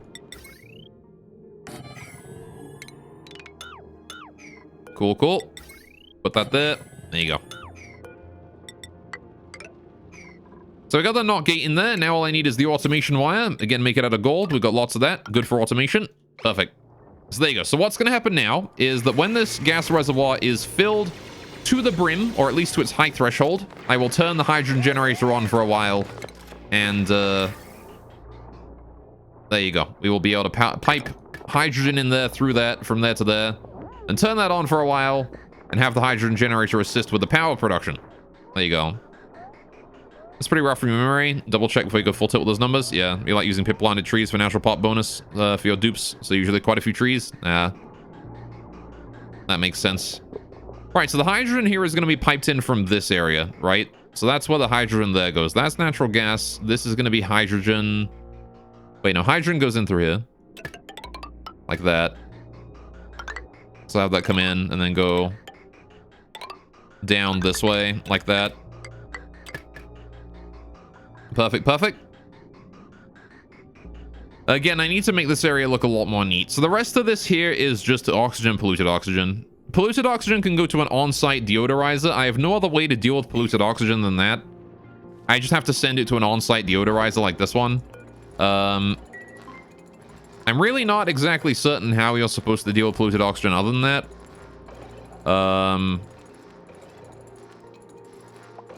But that's probably the best way to handle it. Honestly. Alright, yeet it to space. Why would I do that when I can deodorize it? Oh, we need to get rid of all this extra water here. On the floor. They've spilled water everywhere. At least it's not piss water this time. Right. Puff Dranch could do, but I don't really need puffs right now. The only thing puffs really produce is slime. Let me have a look actually at what puffs can produce, because it might be worth it to look into it. Puffed. So squeaky and dense puffs. But the other ones, right? Oh, these things produce bleach stone, but they live on chlorine, see, not, yeah, see, they don't live on... Yeah, see, these need oxygen, produce oxalite. And these, yeah, see, so the only thing is basic puffs then, huh? Which produce, slime. Which I don't need. I don't need slime. I have no reason to have slime. Only way you can think of the top of your head would be puff farm to produce slime for mushrooms. They're a pain to ranch because of the puff rinse restrictions requirements. Yeah. And we already have a working farm that feeds all of us. Uh-oh. What happened here? I guess we don't have a working farm no more. We're piping in hydrogen at 4 degrees and it's getting piped out at minus 20. There's like a brief period of like the hydrogen not working or something. Oh, are you getting too hot again? Oh, you're getting too hot again, I think. I need to move these thermoregulators out of here or something.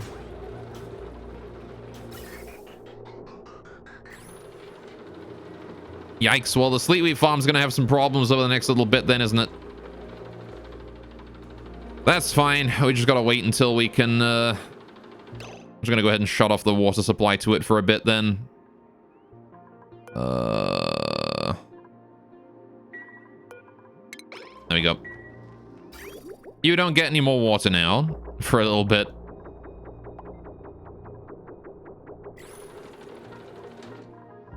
Okay. Only way to make bleach stone if you're a hot tub addict? Ah, yeah. Sure, you never built the hot tub. We gotta build a hot tub, boys. We gotta build a hot tub. Right, maybe I should look into getting some squeaky puffs then. Oh, we finished glass blowing. That's good. Cool. We have an arrow pot, a window tile, and a sun lamp now. That's pretty poggers.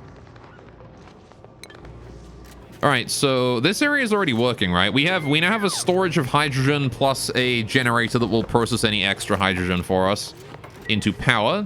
We do need a conductive wire here set up on this thing, linking it to that. Oh, what the fuck? Why do these conductive wires made out of copper? Alright, whatever, I guess. Doesn't matter. Not important. They'll replace it with gold over time. So there you go. That's the first one. Next, we need the ethanol section, right? We need our alcohol made up. Why can't I make that for recreational use, huh? I'm going to assume that we can fit it in the same area, but we might need a bit more space. What's these window tiles? Used to build the walls and floors of rooms, allows light and decor to pass through. Cool. What else we got around here that we can make from that? Furniture. Sun lamp. Gives us sunlight level lux. Can be paired with beach chairs. Oh. Okay. Artificial ray of sunshine. An arrow pot. Houses a single plant when sown with a seed. Increases decor, contributing to morale. I'm assuming that's just like really high morale boost. Yeah, it has plus 10 decor inherently. I see. You have extremely high decor. You got it. What about this ice block? Does the ice block melt over time? So I gotta leave it in like a frozen area? Can I leave that in my fucking Sleepy farm? Oh god. Alright, the decor in there is not very good. Alright, the temperature's recovering. I'm not sure exactly what happened there, but I'm guessing we ran out of power for a while, or this got too hot for a while, and we stopped looping. Alright, yeah, it melts, yeah. Okay, I think I need a way to keep these thermoregulators on. I need a way to regulate the temperature in here better. Although I guess the water here does actually soak the heat if it gets too hot in here, right? So it does actually, it does work both ways. If it gets too hot in this part of the room, it cools it down and transfers it there. I guess in that sense, this system is just a way better, temp shift plate. Just shifts the temperature around. Maybe I should like actually make it so that we do like this.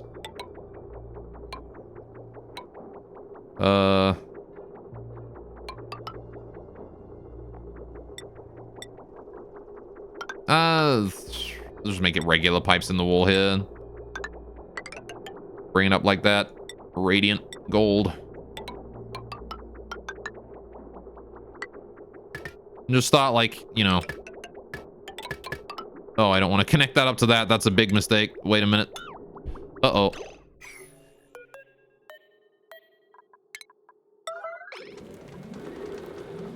That needs to go right now, please.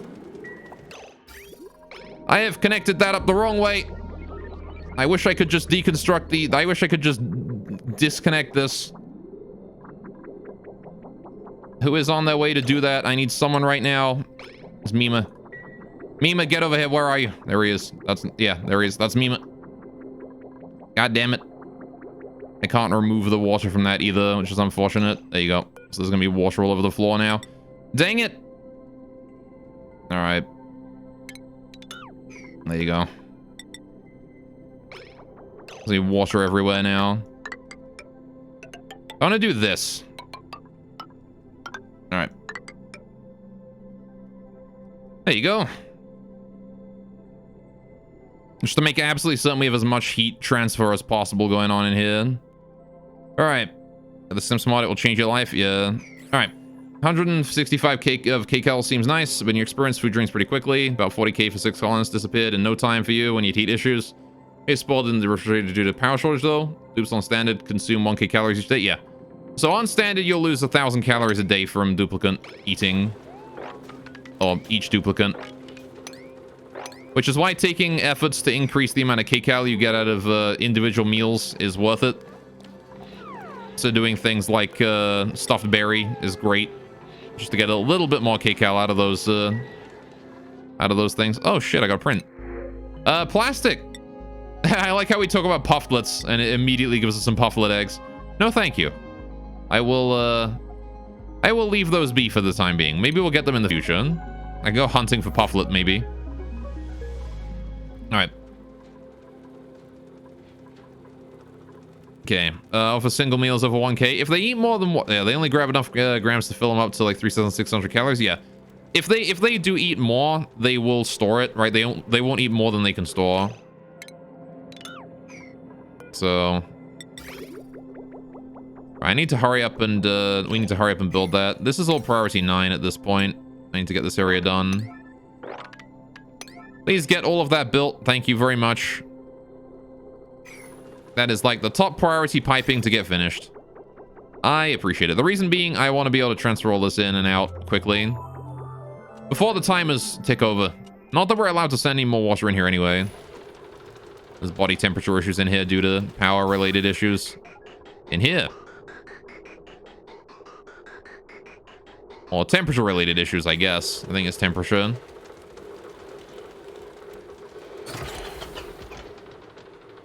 Is it temperature issues? Yeah, well... Yeah, no, it's temperature issues. Done. Right, there is not much I can do about that. Okay. If you've got like 1k kilogram barbecue, they might come and grab like 231.8 grams of it. Yeah. But yeah, no, they're generally quite efficient about how they eat.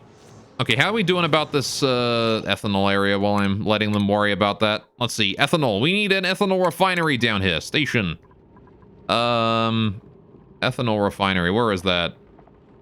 Is it not a station? Oh, it's a refinery. It's not a refinement. I'm stupid. Ethanol refinery. This one. Distiller. It can't go there because there's a plant there, but it does fit in that height level. Okay. So that's the input goes in there with the ethanol. Oh, input, hang on. That's an output for whatever liquid it outputs. Okay, so it outputs ethanol. Okay. And I want to output that into a reservoir, into a liquid reservoir, and then put that into a generator, right? Makes sense. Otherwise, you just drop it on the floor near their mess tables? Yeah. So, if we put a liquid reservoir right here to store all of that ethanol that we produce, right? That is where we keep our ethanol. We're going to fill that up with alcohol there. All of it. Now, what point does ethanol change to a gas is the question, right? When does ethanol gas? I need my refinery. I need my ethanol distiller. Ethanol. It gases at 78. Okay, that's really hot. We're fine. I was a little worried that it would gas at near room temperature. All right, there we go. Or slightly hot, like 50 degrees, 40 degrees, which this area might hit if I leave it unregulated. Comes out like 72, I see. Okay, well, we're not going to be producing too much of it, so temperature from this alone is not going to be an issue, but, you know, just in case, right? Worthwhile to check just in case. If refrigerators on 9 priority, will they focus on storing the food more? Yes. But again, your haulers might be being overwhelmed a little bit. You got to keep that in mind. All right, how are we doing on... Oh, volcano's erupting. Cool. How are we doing on this? This thing here is just turned on and is able to hold the gold out, which is at 89 and 87 degrees. Perfect. Yeah, I like that. All right, I want to make it so that's not sweep only. Just sweep it if you're on.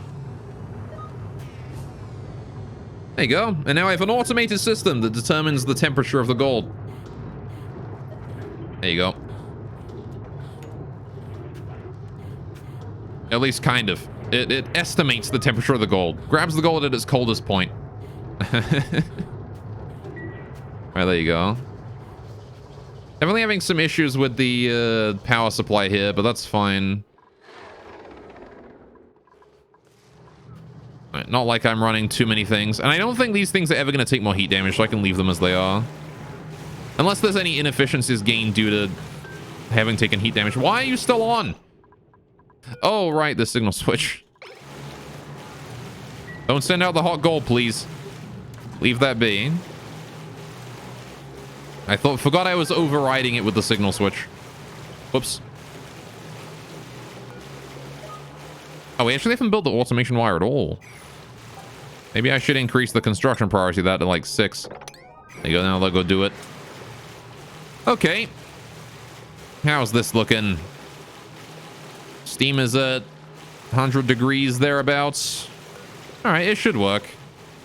I will let it do its thing. All right, we might have wasted a bit of gold there because, yeah, we've got some... We shipped some out a bit early there. Whoops. But that there will automatically maintain itself now when the wires are built. which they'll be built next as soon as this area here is done. I'm just waiting on these pipes here to be built is all. Actually, I want to get these areas deconstructed. This one here, priority 9. This one, this one, this one, this one, and that one. Please deconstruct those. We're scalding. Yeah, this area here is scalding hot, which is why I want to reduce the temperature here by increasing the number of pipes. What is that? Gas pipe thermosensor. You got it. All right, and then I will rebuild these as we go. That goes up like that and that. That goes up like that and that. That goes up like that and that. Bam and bam. Connect that up. There you go. Once those are done, priority construction, priority 9. Get that done. Thank you. I want all of that to be up and running. Please and thank you. Then we can start shipping water through here once more. I want to give this area here some time to cool down again. What happened? Why is this area here the part that's warm? Why is the middle of the room warm and the top is cold? Hydrate? Oh shit, you're right. Thank you for reminding me. I should probably go do that. Tell you what, I'll wait for, I'll rip some pepper bread. I will wait for them to finish this room here first, and then we'll go do that. Just want to make sure this area gets done perfectly first. Take a load off my mind. And the water can once again flow. There you go. Now the water flows once more, and will help equalize the temperature in the room more. There you go. I don't know if you're doing it wrong, but you feel like the storage bins take too much oxygenated space, so your current game, you have about 15 in total, even basic materials lying on the ground. Yeah, quantum storage is definitely a better solution than storing things in bins, but it's difficult to make it work efficiently, at least. All right. If you can manage to figure out how to set up like a proper quantum storage where you just dump every item in your base onto a single tile and just leave it there, it can be a very valuable way to store all your stuff. All right, so there we go. All right, so we've got the pipes back online now, which hopefully means that this room's temperature will be remaining at a cool 60-ish degrees, between 60 and 40. Hopefully. And, there you go. That will hopefully handle things. So there you go. Right. Quantum storage affect performance later on, though? Yeah. Quantum storage, I haven't researched that yet. That's not really a research thing so much as it is, just a general, like, gaming term. Yeah, it's not a research. It's, if you're familiar with the game Dwarf Fortress, quantum storage is something used in that game, where you basically just store every single item in your base on a single tile. Every single item in your entire fortress is just stored on one tile. And it's called quantum because you can store an unlimited amount, right? So, and you can do it in this game as well, but it's kind of difficult. Requires some automation systems, maybe some little bit of maintenance on your part as well. But, all right, so here's what's going to happen. I have been streaming for about 3 hours now. We're not ending just yet. I'm going to be going for another 3 hours. But I am going to go and take a break real quick. As you know, you got to get up and walk around every now and then to stay healthy. So, if you guys have been sitting at your desk for about 3 hours as well, and I know some of you have been here for a while, at least an hour, make sure to get up, have a walk around, go get a drink, go get a snack, whatever you need. And we will be back in about 10 minutes, and we'll take care of planning out more of this gas area, finishing the power generators and that kind of stuff. I need to get my ethanol generator up as well. That's a thing. Yeah, but we'll take care of that then. And I will see you guys in a few minutes. Go get yourselves a drink or something.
Hello, everyone.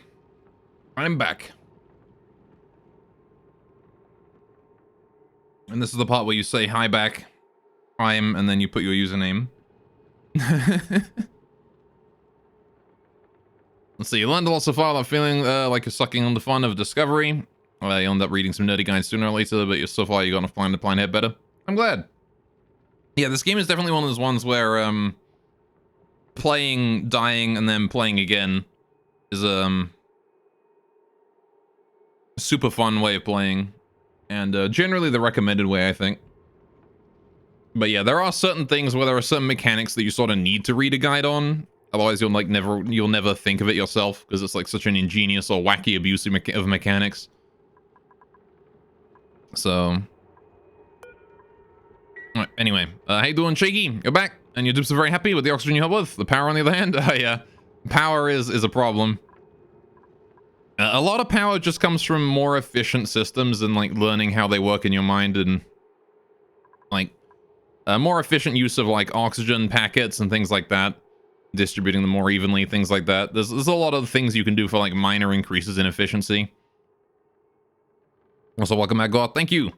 Welcome back to you guys as well. Hope you all got a drink. Okay. Well, let's go get our generator sorted out, shall we? We need that petroleum generator set up around here. Oh, it's tall. Oh, that's not cool at all. That is the opposite of cool. That is, in fact, very, not pog. Okay, we need to build this down a level then, don't we? This entire room here needs to be down one. Dang it. Why you gotta be this way, huh? Petroleum generator? Why you gotta be so obtuse? At the very least, it's not, like, long. I was afraid it would be long. I can deal with tall. Tall is not a problem. I put the liquid reservoir. Liquid reservoir went here, I think. Alright. And using PP water for the oxygen? Yes.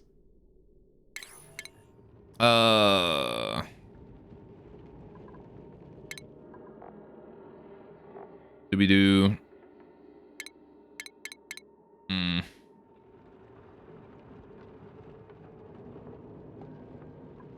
Sorry, are you piping polluted water into your electrolyzers?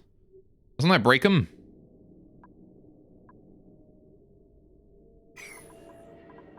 What do I want to... I wanted to build a... Right, I wanted to build... See if the station still worked in. Utilities, not utilities. Refinery. No, clean it first? Oh, yeah. So you're purifying your PP water into water and then putting it in. Yeah. A tactic some people told me that I don't really do, but I probably should, is using, like, hot water from refinery outputs and stuff. I am not doing that right now, but I'm just recycling my refinery water. But you can, like, the water that goes in doesn't care what temperature it is. So I was considering using, like, volcano water for it as well. Might be an idea. Alright. If you understand it correctly, every gas can be liquefied? Yes. If true, it'll be more space efficient to store it in bottles? Yes. I mean, you can store it infinitely in canisters as well. But, it can be difficult to get them in that form. But yeah, no, you absolutely can liquefy everything and then just store it in bottles. The difficulty there is going to be getting it liquefied. Alright. And you run your vent to space and back to cool it. Fair enough. So let's see. I want to do... I can't see my refinery. There it is. Refinery. I want the ethanol distiller. It is still the correct size. Good. We've got that, and then we put the generator right next to it, right? So power, petroleum generator, put that down there. I need to move these cables. These cables are in the wrong spot. I need to go below and then up. I need to deconstruct these cables, and we'll figure out where to put them later. Right. Then this tile goes up that way, and this is actually the perfect size. I like it. I like that we've come up with the perfect size of room. So let's dig that out. All of that then he's digging. Now, the problem here is that we can't get over to the side anymore. Once that's done, we have to go all the way around and in. So I'll probably actually cancel these and build a door here and here. Just to let us in from the outsides, right? Now, this thing produces a crap ton of secondary things, I think. So let's see. I want to read up on what the extras that we need to deal with here. Yeah, this thing produces CO2 and polluted water. Does it drop the polluted water on the floor, or does it pipe it nicely for me? It does drop it on the floor. God damn it. Why must you be so obtuse? Oh, man. Super coolant time, yeah. Alright, so that just drops shit on the floor, which is depressing. We're gonna need a way to suck that water up, right? Polluted water. Which is in the same method as this. We'll just put in this sort of design. Now, where does the polluted water come down from? If I look at the artwork here. I'm assuming it comes out from here, right? This left side, this right side. Only used fan / isofob. It's nice to know there's an in-game goals. Yeah. The center, you believe? Okay, I'll make all of the tiles below it mesh, just to be sure. So it produces polluted water and just drops it on the floor. And it produces CO2 at 110 degrees. Jeez. Alright. Does the CO2 just get released, or does it get piped? It gets released. Of course it gets released. Why would it not just get released? Okay. So that's gonna be mesh tiles into a... Yeah, we'll put like... I guess I can leave that obsidian tile there. That works. Pump goes in here. Do that. Right. Dig that out. Okay. This tile here will be cancelled for now, so we can climb down there and take care of building everything. Liquid pump is going to need to go in there. I guess I need to redo my plumbing here then, because this plumbing is not going to work long term. If this is going to be where polluted water goes, then... You know what? We have a pretty good system going on already. I can just bring this along the top here. There you go. Wonderful. Because now this one here can just hook up. No problem at all. We'll just do it there. Exactly the same strategy as this one. Don't even need to change anything. Make it out of gold amalgam. Put in a hydro sensor in there. Out of gold. Put it right there. Little bit of automation wire out of gold as well. Boop, boop. Done, done. Little bit of cabling. Just need a teensy bit of conductive wire in there. Comes down from the top. Gold. Oh, it's already there. It's already in the perfect spot. I don't even need to move it. Look at that. It's perfect. So I guess I will have that come up. Then we'll leave that one there be. That conductive wire, cancel the deconstruct on that. Right. That should work. It's a messy beast. There it is. At least these obsidian tiles are already here for me to deal with it for me. How's my sleepy farm doing? Are you good again yet? Body temperature issues across the board. We're shipping more water in here. You got it. Right, it's got to loop one more through before we get that dealt with. So hopefully it stabilizes before then. We're still dealing with body temperature issues on the top. Which again, the top is the least stable part when it comes to temperature. Should I put more igneous rock temp shift plates in here just to like help keep the place cool? The more material there is in this room, the harder it is to heat up. So more igneous rock temp shift plates would result in a overall... I guess I don't have enough igneous rock. Really? But like more igneous rock temp shift plates would result in the room staying cooler for longer, right? Because it'd be harder to heat it up. Anyway, ice is pretty nice to cool stuff if you use shipping. Yeah. Gonna be better. Best conductivity of the base materials. Is granite better than igneous? Okay. Oh, I can get the liquid pump up now. Liquid pump, gold amalgam, bam. Right. And that should deal with that. Now, what about the ethanol making thing? What about the one that makes ethanol? What about that? Does that need change? Does that need anything special? The refinery. Ethanol distiller. What do you produce? You produce polluted dirt and CO2. Okay, but other than that, it just produces... Yeah, other than that, it just produces ethanol as expected. Alright. That is fine by me then. I'll make it out of iron because it deals with some heat. Right, and then we want piping, right? I want plumbing and stuff. So you produce ethanol out of this. which I want to shift to... It's going to be hot ethanol or something, right? But it's going to sit in there, so it doesn't matter what the temperature is. Move it to that. All right. Okay, Ignis is good for insulation. Okay. Well, I mean, I kind of want to insulate it in a sense that I want to make it cold, right? I want to insulate it against the heat. All right, then that goes in there. However, I only want this here to turn on in the event that this here is full, right? So, again, I want to just store a whole bunch. So we're going to go to automation here. Now, this thing goes green, which now turns this on when the reservoir is low. I want to negate that. I want it to be turn it on when it's full. So I want a not gate here. Bam. Done. And that there is our automation system setup. Actually, can I not move that down a level? If I do not gate in the middle here. Yeah, not gates go in the background. You can set them up wherever you want. Very nice they are. For working with reservoirs. There you go. So that there is how that automation goes as well. Solid. And now we just gotta wait for all this here to be done. And I want to put a pneumatic door in there.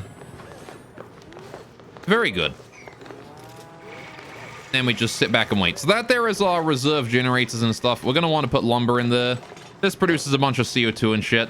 Now then, where do we let CO2 go to? Probably it's going to wind up down here. So I might have like my pump area down this way. What other generators am I potentially going to want if I'm going to put any more down here? Power. Let's take a look at my generators here. None. Like maybe a coal generator, but there's no reason to have it here. I might as well just put a coal generator at the location that needs the power. This here is just for dealing with excess power supply. Or excess, like, power producers. I mean starvation. Mima, why are you starving? You idiot. Go get food. There's plenty of it. And I know that we're having some problems with our sleet wheat farm right now, but that ain't no reason to be starving. We still have a lot of food stocked away. All right. Anyway. Might enjoy it later, but so far it's a major pain. Icy Maker heats up a lot, so you had to place it far from fan. The fan seems to consume the ice too fast, the minimal effect. Yeah. Yeah, I think I've only ever used an icy fan like once. For the most part, most of my cooling comes from just placing things in naturally cold areas and stuff like that, right? Like a good way is to, if you open up an ice biome right above you, the temperature in there is going to just seep down. So you can easily cool an area for a long time with that. Especially if you leave the natural Weezwarts in there alone and don't mess with them. Though you do have some problems with once you open it up, the Weezwarts will... If any Weezwarts that are sitting on ice, which in this case is all of them, except that one, will start... The ice might melt underneath them. Anyway... Right, use this a gate, use an AND gate and a smart battery if it's backup power. Well, I mean, it's not backup power so much as dealing with excess hydrogen, right? If this hydrogen tank here fills up, then we put the excess hydrogen into the generator and turn it into power, right? That's the goal there. Now, I kind of want to hook this up to the... What is our power drain right now on this thing? 368 watts of power on the entire line. All right, then. I'm going to have this area power this as well. Just pipe your hydrogen to that before you use it for power. You can use that to cool your base with the water loop. Sorry.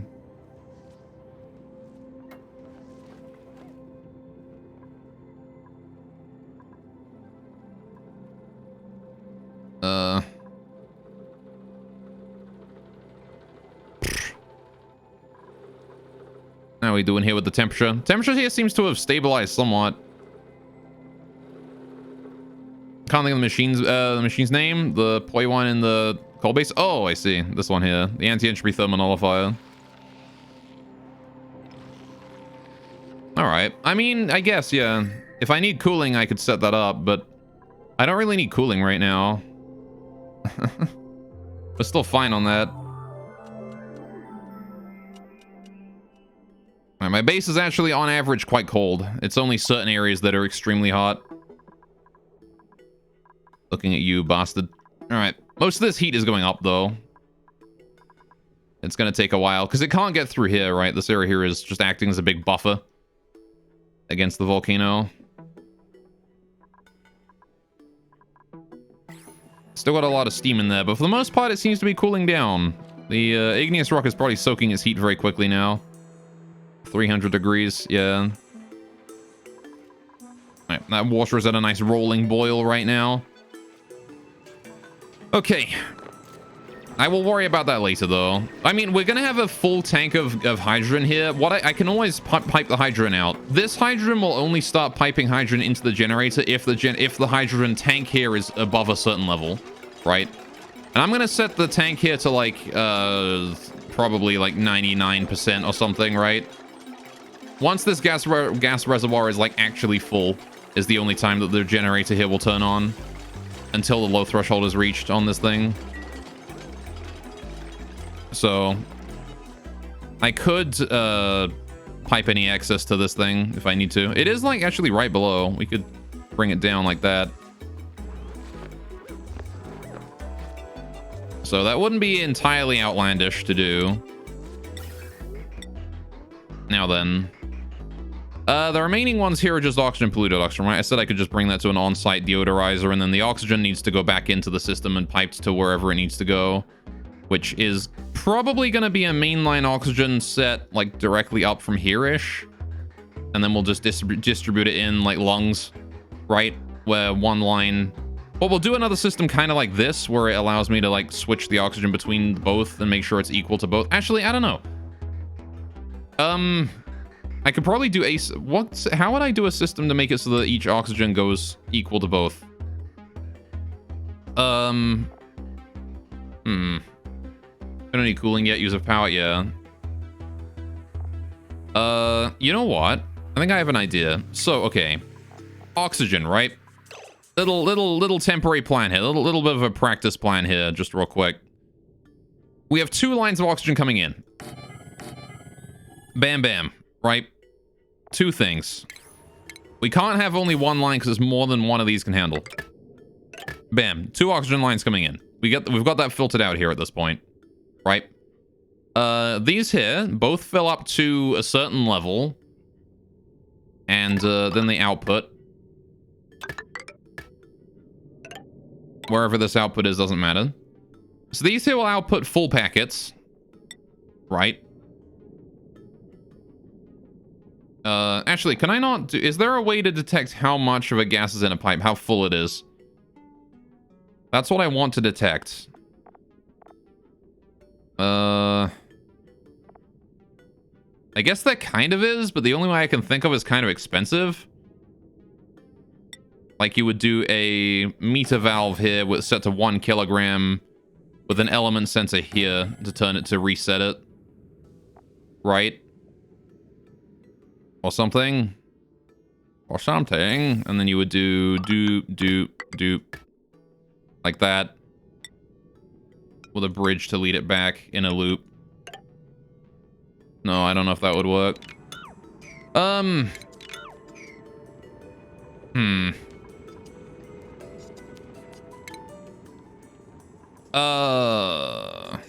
meter valve would probably allow you to fuck with it and do it somehow.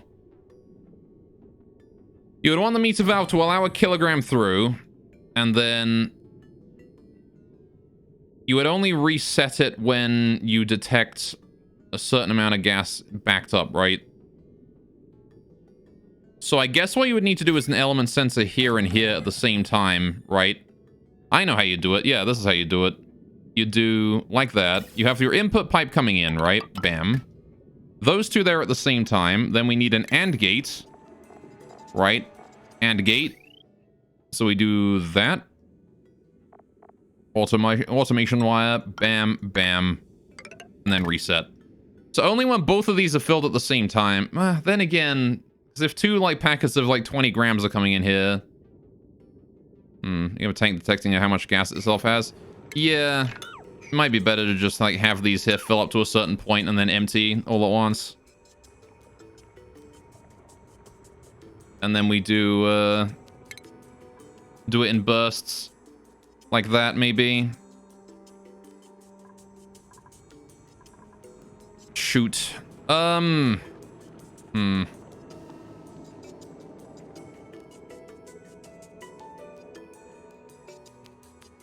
There's got to be a way to angle it, right?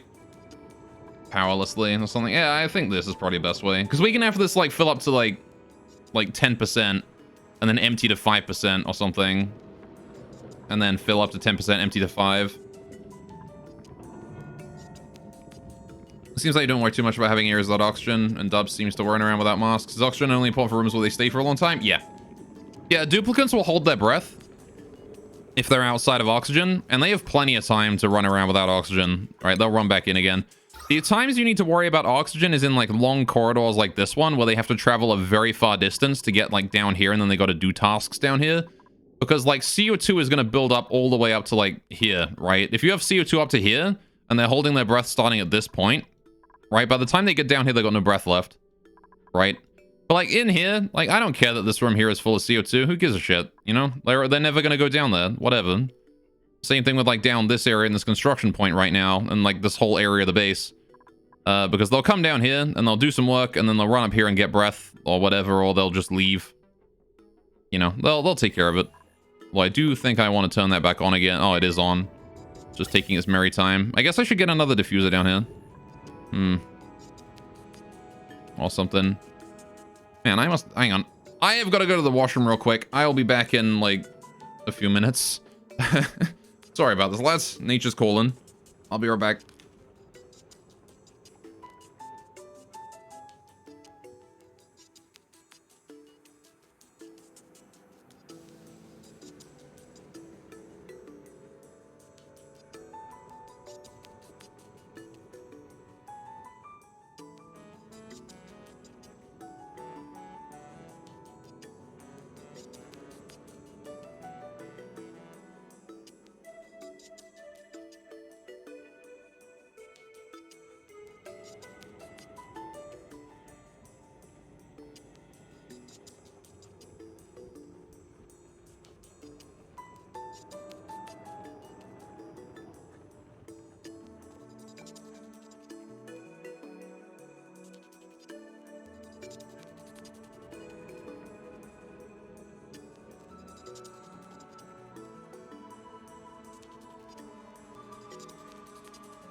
And I'm back. Right. Sorry about that. Right. You know how it goes, though. When nature calls, you answer. There's no holding back on that one. Right. Okay. Let's see. What you guys been talking about? Let's see. Looks pretty abundant. Once you find a liquid, you can set up with electrolyzer setup. Once you find a liquid vent, you can set up an electrolyzer setup. Will produce enough O2 for 32 duplicants and power itself. Provide a bit of spare power. So once it's done, you can just let the O2 propagate everywhere. Yeah. We have a 1 or 2 jet suit docks that dupes must equip before leaving the base. Alright. Explore more. My philosophy is explore or die. Exploring or dying is definitely a good approach, yes. Alright. I saw by digging narrow shafts to the water pockets, they would drain down in the reservoir, not very efficient. That's a good way for early game, though. You gotta clear those pockets out eventually anyway, so you might as well do that, you know? Alright. Make the tank carry only 99% gas now. Put a green signal, 10 or 30% or 10% valve to bring more gas in. Yeah. Yeah, don't you worry. I'll take care of it. So, right. With these 2 tanks here filling up, and then when they fill up to a certain point, they drain a whole bunch. These are going to act like the lungs of the base, basically, right? Then what I can do is we can basically just have like gas valves distribute the oxygen wherever it needs to go. And what's the end goal of what I'm designing? This is going to be a system to handle every basic gas in the game, and also be able to maybe handle the more complicated ones as well. Right, so basically, it's a system where I pipe in mixed gases, and it separates them all out and sends them where they need to go. Because I have like things like this where I have like hydrogen stored away, but then I've also got like some oxygen and CO2 mixed in there. Or like my oxygen pipes here sometimes have CO2 mixed in. Or I'm piping in gases from like down here or something that sometimes has CO2 mixed in it. Stuff like that. And but I mean, why am I looking to measure the O2 quantity in the pipe? Mostly to make sure that both pipes have the same amount in it. I don't want to like have like one pipe be completely full and the other one be empty, you know? Because then only half the base is going to have O2. If I'm distributing this like 50-50 thereabouts. Because I've got too much oxygen to be able to just pipe it through one pipe, right? So... Sounds great. It'll be very power hungry, methinks. How much power hungry stuff will be depends on how you implement it, really.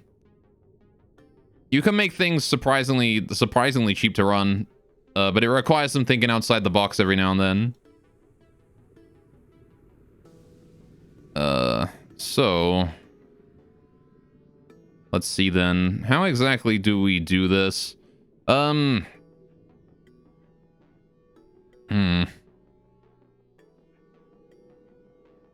This is a very good question. Usually use 3 pipes on the electrolyzer setup. Be let the gas vents, natural inability to overpressure over 2 kilograms, take care of balancing. Yeah. I mean, I prefer to use like vents here, limiting it to, or gas valves here, limiting it to 200 grams a second. That one's been turned off to allow gas flow more freely. Actually, I'll leave that off. We don't need that room filled with oxygen yet. But, just because this way I mean, it still won't overpressure, but, this way it doesn't take entire packets out of the loop, right? It'll let most of the packet continue onwards. So... Because the thing is that I was dealing with, like... It would decrease, like, ever so slightly below pressure, and then it would dump out, like, a whole bunch. And then, like, the later ones would just get nothing. So, doing this, I have found, allows me to spread the oxygen out a lot more evenly when there is low oxygen around the place. So... Filters 120 power, but of course it all depends on overall power production. So I'm not using the standard filter, right? These things here... these things here are... Alright, so these things here are great if you want to, guarantee that something is filtered. If you don't have power, the gas filter will stop any gas from flowing through, right? But I'm using a slightly different system using gas shutoffs. and some automation in order to do the same thing for far, far cheaper, because a shut-off is only 10 power. And they are a heck of a lot more efficient. But if the system ever runs out of power, then the shutoffs will allow any... Well, the shutoffs will not filter things correctly, right? So... you can actually... Again, this is one of these things that I was talking about with making things a lot cheaper than you would think they would be. Your pros and cons of both setups. Mine will fill the base in the front. Yours might starve part of it if the dupes hang out there a lot. I can see both options, yeah. Generally speaking, it doesn't really starve it that much. I mean, 200... Hang on. How much... Yeah, it depends really on how the dupes... How much does the dupe breathe a second again? Oh, you're holding your breath, so that's not helpful. A dupe breathes... You're not a dupe. You're a dupe. They breathe 100 grams a second, yeah. So, like, one vent can sustain 2 dupes in a room indefinitely. Right? With the way I've got it. So, if they're in an area for a long period of time, yeah, I guess they will. If there's, like, 3 or more dupes in any one area, but I'm never gonna have 3 or more dupes in one area for a long period of time, right? That's just not gonna happen. What the fuck is going on with the temperature in here? What? Why? Why you gotta do this? It's because the water is hot. That's why. Water be too hot. Shut off the water for a bit. No water allowed. Alright. Turn that off. Don't allow any water in here. Let the temperature re-stabilize. Alright. You set up gyms for later hires so they spend all day running on a hamster wheel. And that room can be starved for O2. Yeah. Makes sense. Right. So... Cool. I kind of want to redesign this bit. I want to make this like twice as tall so I can fit gas pipes in and out. Like, this is very dense and all, but it's difficult to get the gas pipes around. So we want to redesign this area. All right. Okay. I know sort of what I'm doing now, though. Right. So we want to make sure that we've got 4 pipelines down bottom here, right? Do we? So this here is hydrogen. This here is natural gas, which is going to go down there. Then we've got chlorine and CO2 go up, and then oxygen wants to go up and to the right.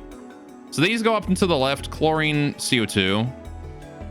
Down goes hydrogen and natural gas. When? Hey, doing Zim. Also when? Then we have, yeah, so that seems good. Then we do... Oh, thank you for the host, Zim. My guy. Give me a host, what a lad. When? Thank you so much. How you doing today, Zim? What's up? How's things going for you? Right, so... If we do, let's see. The floor here should be... Well, if we're going to have a hydrogen level be somewhere... Hydrogen wants to be at the very bottom, right? Let's get these out of here as well. We can deal with that as well. We know sort of what we're doing now. We've planned it out. So... I want to build above the Abyssalite for the most part, right? I don't really care about this Abyssalite too much, but I would like to build above it just for the sake of the fact that I don't have to dig through it then. So let's build sort of here on the top level above the base level of Abyssalite. We need to build over to this far, right? We need to build over that far, which means I need to get rid of all this Abyssalite. It's going to take a while. Abyssalite takes like forever to dig through. And I'm also going to build up here. This is going to be this wall right here. We might make this wall too thick just to hide the pipes. But, all right, came here to insult you and make you feel better. So instead I will compliment you. Your design for this base impressed me thoroughly. You're very technical. I'm proud of you, son. Thank you, Zam. All right, I'm sure your base also works. Oh, shit, my volcano's erupting. Let's go watch. This gold is at 100 degrees. That is fine. That is what it's supposed to be. All right, we got 30 seconds, boys. There you go. The automated system for picking up gold when it hits the appropriate temperature is working like a charm. All right, and now 20 seconds. And who am I kidding? This thing's gonna work just fine. I like how there's always someone running on this because this thing doesn't produce enough power anymore. Is that a normal duplicate? Yeah, the duplicate with the mouth breather consumes twice as much, right? Well, here it goes. Oxygen time. Well, not oxygen time, but steam time. There you go. Producing 20 kilograms of steam. It's crazy. Joshua's here to pick up some gold. He grabbed some. He's moving it in. Now, we get a lot of gold every eruption. We get 470 kilograms of gold every eruption, which is a ton of gold. I don't like the way I'm seeing the gold sort of like, the molten gold sort of like flow into the neutronium here. Neutronium doesn't like allow liquid to flow through it, does it? I'm 100% certain it doesn't, but it's still concerning to see. There you go. Now the steam turbine is working a little bit. Not very efficient, but I guess I need to lower the pressure in here then. I don't know. What's the uptime? How much uptime do we have here? 3%.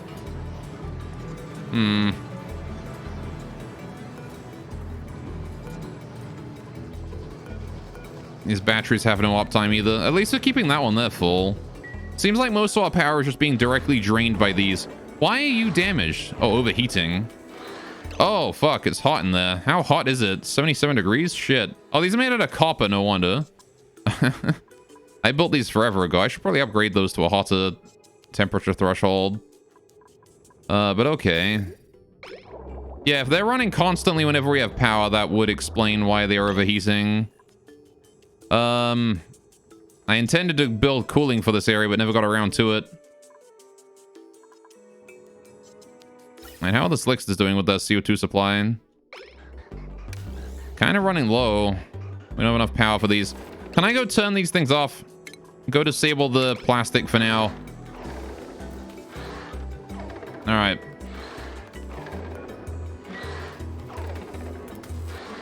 We're gonna let that room cool down a little bit. All right.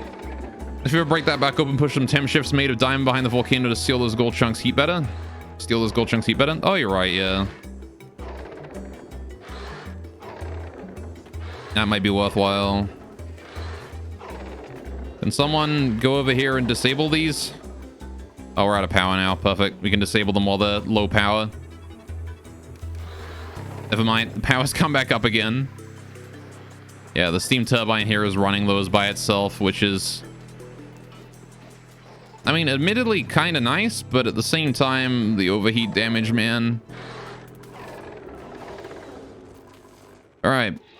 We'll let them sit back for a bit and just enjoy water physics. Right. I'm sure someone will go deal with that eventually. If they break, no biggie. It's just copper. Actually, I should probably replace them with steel, thinking about it. Maybe I should do that. Wait until they get disabled and then... Why is nobody disabling them anyway? I guess everyone has more important things to do. Anyway, right. So, right. This area here is going to want to be a decently large area of the colony here. I do want this to be double walled here. Reba will reset its temperature as well. Yeah. Right, we do need to get some proper cooling in there, though, eventually. I never intended for this area to have no cooling. I did intend to cool this area down. This was going to be one of my uses for cool slush here. That's why I built it so close. I was going to pipe cool slush in here, pipe it around, and then pipe it back in here as warm water. Because I have plenty of water at minus 10 degrees, and I can easily use that there to heat up this area. And then dump in cool slush at room temperature in there, at like 40 degrees-ish. And use that up here. Anyway. So... Just remember, if you steel eventually exceeds 160 degrees and melt the plastic on... melt the plastic they're making? Oh, I see. Yeah. No, I want to get cooling in there before I worry about that. Right. So... with that in mind... we've got our hydrogen pipe going down here. I'm gonna go ahead and make that... Assume that there is gonna be hydrogen the whole way through, right? That's hydrogen. Right, that's where hydrogen goes. We don't need to worry about this. This here produces gases that will get piped up in, right? No problem. This here needs to be a proper pipeline eventually as well, right? This needs to go in the proper way. I like that they're both producing small amounts of, like, CO2 and shit. They are both doing that admirably. Yeah, we're also producing a lot of polluted oxygen here, right? If this starts gassing off. And we've got a lot of chlorine and shit around here too. So, we need to get the hydrogen sorted into this area. I need to start dividing this up into its little subsections. So if we assume that this here is where the end of this building area is, right? This is the end of this gas sorting area. We have an area for every gas that it sorts. I need natural gas to go immediately above this, though. So I'm actually... You can have two gases next to one another due to bridges. So I'm going to do that. We're going to have this be too thick, and then this here is natural gas, right? Okay. Why is that water only 10 degrees? Natural cooling by environment or some clever mechanics? This stuff is actually minus 10 degrees because of this thing, which produces cold water. All right. I have harnessed a geyser for it. All right. Don't build it too thick until it builds pipes. I'm going to use priorities to make sure that it happens in the right order. Don't you worry. Right. So I just need to plan everything out first. My brain does not work well if I don't plan it out. So we need one pipe to lead it down here in order to get the natural gas to where it needs to go, which is this pipeline right here at the top, right? This one on that layer. So the natural gas needs to go there. Actually, can I not? I can just pipe it along here, right? And then up this way. Then we can put a bridge over here. Bingo. So that's that done. That's the natural gas delivered to where it needs to go. And I suppose in order to reinforce that it's going in the right direction, I can do this. Just to make sure that I don't have to deal with any issues with that. Why are we rebuilding that one? What's that made out of? Oh, that one was originally made out of igneous rock. Yeah, I guess actually that does want to stay out of igneous rock. The natural gas beyond this point is actually kind of hot. It is all 40-odd degrees, because it comes out of here at 150, right? Yeah. That's why everything here is made out of steel. So that just makes sure that it doesn't get too hot. Because it is 150 degrees in there. So that means the natural gas in this area is going to be quite hot too. So this area of the base is going to be quite hot. Maybe I should actually insulate this a little bit. Well, problems for later. Let's see. So I think that's probably the best summary of oxygen not included, isn't it? Problems for later. We'll deal with something else, a different problem right now. So I need to get my filter online, right? We need to get the filter going. So this here is those two. Got it. We'll definitely explore further. Need to find one of them limitless sources. Yeah, they're never easy to work with. I'll say that. They actually, I guess, except for this one, right? Some of them are easy to work with. Others are not, right? Like the vast majority of them, though, will definitely mess with you in really annoying ways and force you to like plan around them and stuff. That said, I kind of don't know if I want to do this, because what we're going to be doing, right, is our filtration system is going to work with gas shutoff here.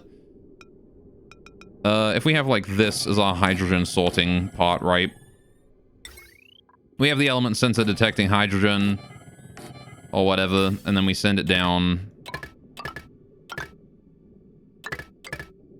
But then the next one here, or yeah, I think I wanted that to go the other way or something. Whatever. The next one here, yeah, that would have wanted to go the other way. Element sensor, bam. See, I can't pipe that through anything. So I want to have... All right, so everything wants to go below its sensor, right? These can be at the lowest level then, Right, these shutoffs. Those ones can be at the lowest level. They want to be the other way around. Unless I reverse the entire thing. Just remember they have active periods and active durations, so they have to go dormant on dormant occasion? Yeah. So you have to do a lot of math for each one to figure out the exact amount it produces per active period, which is kind of annoying. It's the reason why I have exactly this many gas reservoirs, is because this many gas reservoirs is exactly as much as this produces throughout, like, is the exact amount that we will consume with one natural gas generator throughout the entire dormancy period of this geyser right here. That is the reason I've built that as it is. Right, so let's get this other shutoff going here. I want to do ventilation, gas shutoff. Let's leave some space. If I leave like 3 tiles of space between each one, right, for each one. 1, 2, 3. 1, 2, 3. Oh, that's too much. We'll leave 2 tiles then. 1, 2, 1, 2, put it there. 1, 2, 1, 2, put it there. Right. That is space for now. 1, 2, 3. I kind of want to put them closer to that, actually. Because, like, this part here is not super relevant, but this part here is. So I'll put them like this. 1, 2, 1, 2, and then 1, 2. That's how far away they're going to go. Now, I actually want them to go like this. I think that's how it goes, right? That's how I had it. As it goes, we need to detect the gas coming in here before we send it out. So, want to do that with a pipeline there, I guess. Like, I don't want to just go up. I can redesign this. This is fine. All right, hang on. Gas shut off. Okay, so if we put it there. No, because even that. I want to do it like this.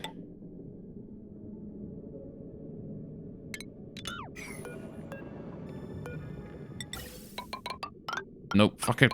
There. I want to do it like this. That's how I want the pipe to go. It's a little bigger than it was, but I think this works better. And then we can do the sensor in there as well. Because now I can put bridges in here. Element sensor, bam, bam, bam, bam. Right. Like that. So there you go. I also need an extra space at the bottom here. Because this is not how that goes.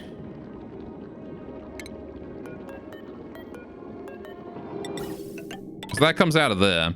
If anything makes it to this point and is not sucked up, I need a way to transport it back. So I need a return pipe at the bottom level as well here, right? That's something else I need. So that's not good enough. I need better than that. I need a better system than this. This doesn't work well enough.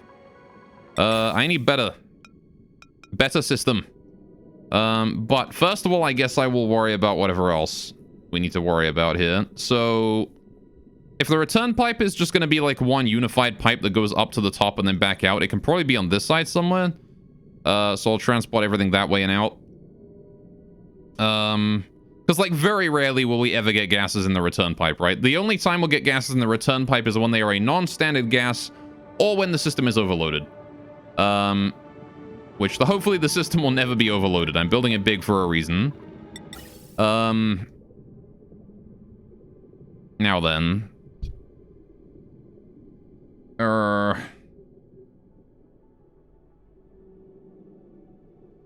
Let's see. It'd be kind of nice to if there was a way to like figure out which pipe is the most empty. Actually, I guess that kind of is a way, isn't there? I could do an element sensor in a pipe and go, if there's no element in this pipe, we can switch things onto that lane or something.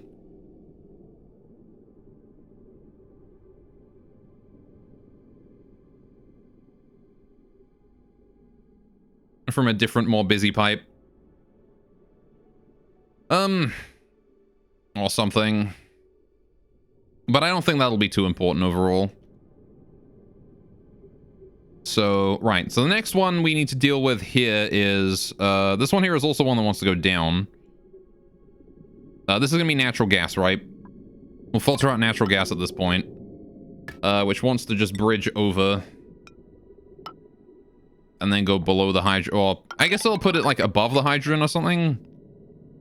Yeah, we need some space. I haven't built enough space here for the stuff that goes above the hydrogen. So if we do this, like, here, natural gas goes on that layer.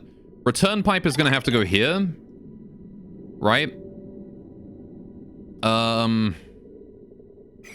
So I want to build the system above that, right? So if we do the new gas shut off here, somewhere plan it out around here. Right. We will want some space. I guess I don't really need to leave any extra space here. So it goes 1, 2, 3 up. 1, 2, 3.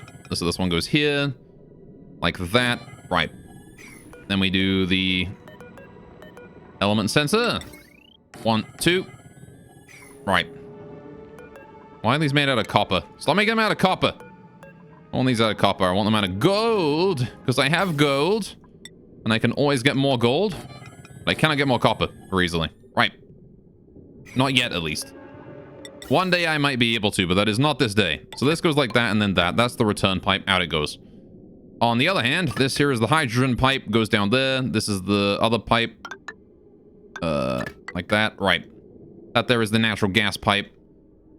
How do I get the natural gas down? I guess I just bring it down and bridge it over. Alright, so the natural gas is going to go like this and then like that. No, that's the hydrogen pipe. This is the natural... Hang on. Yes, okay, hang on. I got it. It just goes like that. Then we put a pipe in there. Like that. Sure. That's natural gas. The return pipe goes like that. We want the hydrogen pipe here as well. Bam, like that. No, wait. This is the one that needs to be bridged over in an awkward fashion. This one here. That needs to have the bridge go here. There you go. Like that. Cool. Real-time design is entertaining to watch. Yes. I like real-time design. It's fun. All right. So that seems to be how that works best. That's the hydrogen and natural gas sorted out. And this here can be replicated infinitely. I can now get rid of this entire system. We've got the return pipe in position. This needs to go up this wall. Like that. Right. I said it was way up above your level. You understand the general idea, but the details you don't get. Hope it prevents blockages, though. Yes, it should do. The entire point in this system is to prevent blockages, basically. And, well, it's to filter out gases from my pipes that are just completely in chaos right now and have all sorts of different shit in them. Like, it's the exact kind of thing that gets these here separated out. It's basically, you know what it is? I can show you in a much simpler fashion. If you're familiar with the filters, right? This system is basically something like this. Where you do like that, and then you do the gas pipe coming in, and then, of course, once it comes out from this end, anything that isn't filtered there comes out and goes down into the next one, and then to the next one, and then that's your output of, like, whatever gas survives, and then... Yay, that one there is oxygen, and yay, that one there is CO2, and yay, that one there is whatever else, right? That's just a cheaper version of that on a larger scale. Right. Okay, only issues to potentially see is you might need a filter gate between sensor and the shutoff to add a slight delay, but you don't think so? No. These work fine. I'm already using it up here. It works fine. As long as this system doesn't get backed up or run out of power, it works fine. The only time the system breaks is when it gets backed up or it runs out of power. So.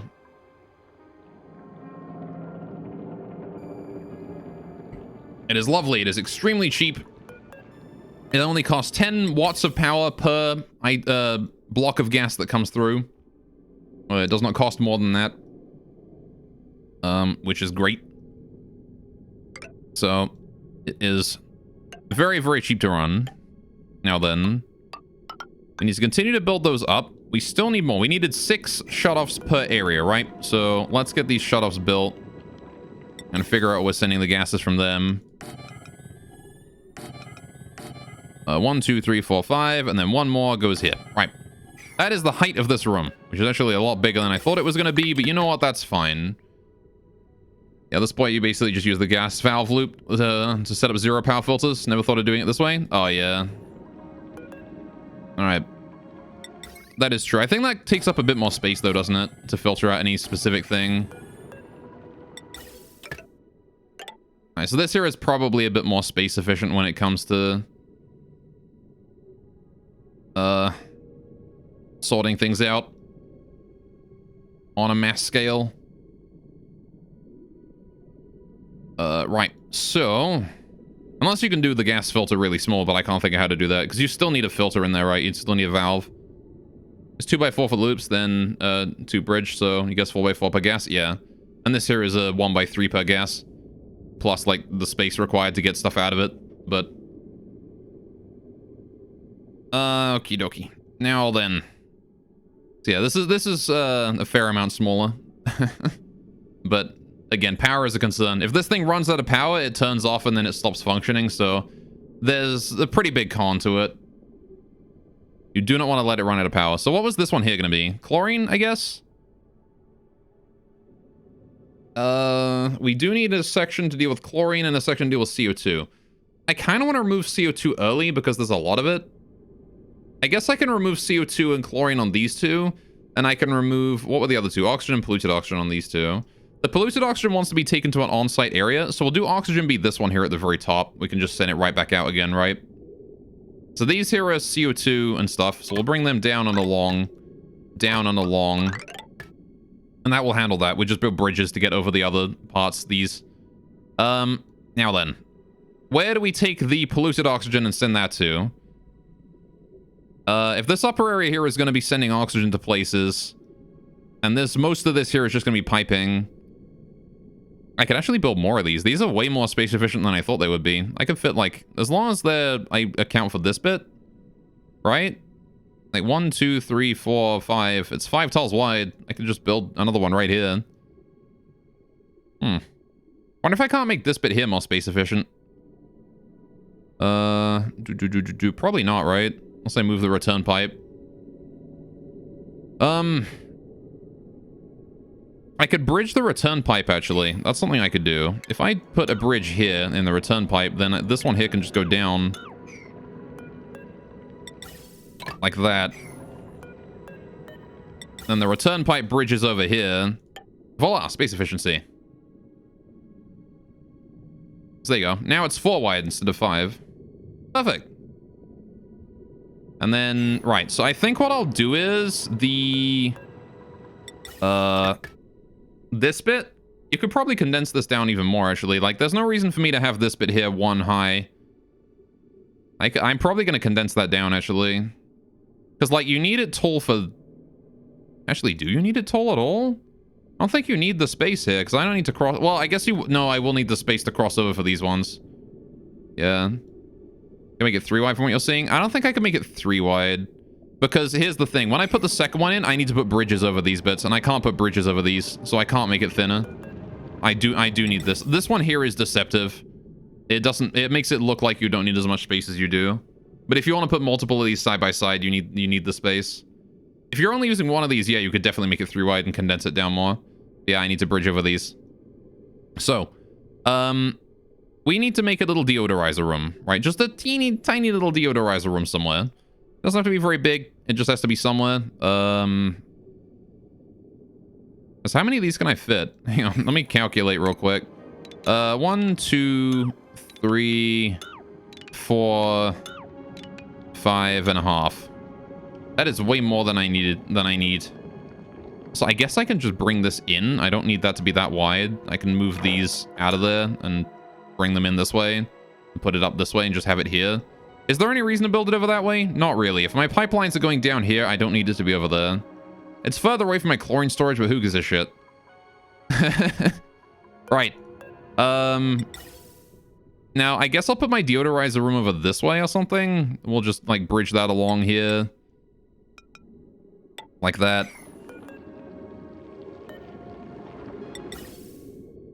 So there you go. That's what that there is polluted oxygen or chlorine or whatever. It doesn't really matter which of these goes where.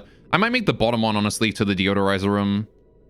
Just because I can then put the deodorizer down here. And then the oxygen will flow in here and then up or something. I would need a high pressure gas vent in this area just to make sure that the oxygen can flow out. Unless I were to do, get better airflow in the area. Or even, like, pipe the oxygen from the deodorizer back in. But you kind of can't do that because you got to release it in the air. So Weird. Anyway. But it should be fine. So this one here is just regular oxygen. We'll deal with that in a minute. We'll send it like down or up or whatever. Probably down, just to keep it consistent with the rest. Always send it down. Things have priority when going down in this system. So there you go. We can send it over that way and hook up with the others. Let's get the other ones installed then. We're going to want at least 3 of these. So I'm going to get 3 of them set up. Which means we want to do that there and then this here. Alright. Let me continue to make it up this way. Boom, boom. Right. And then we do the same thing here. Bam. Right. Now I want to get rid of these horizontal pipes real quick. They're blocking me. I put them there for planning reasons, but there's no reason for them to exist right now. Right. 0. This goes doop doop doop.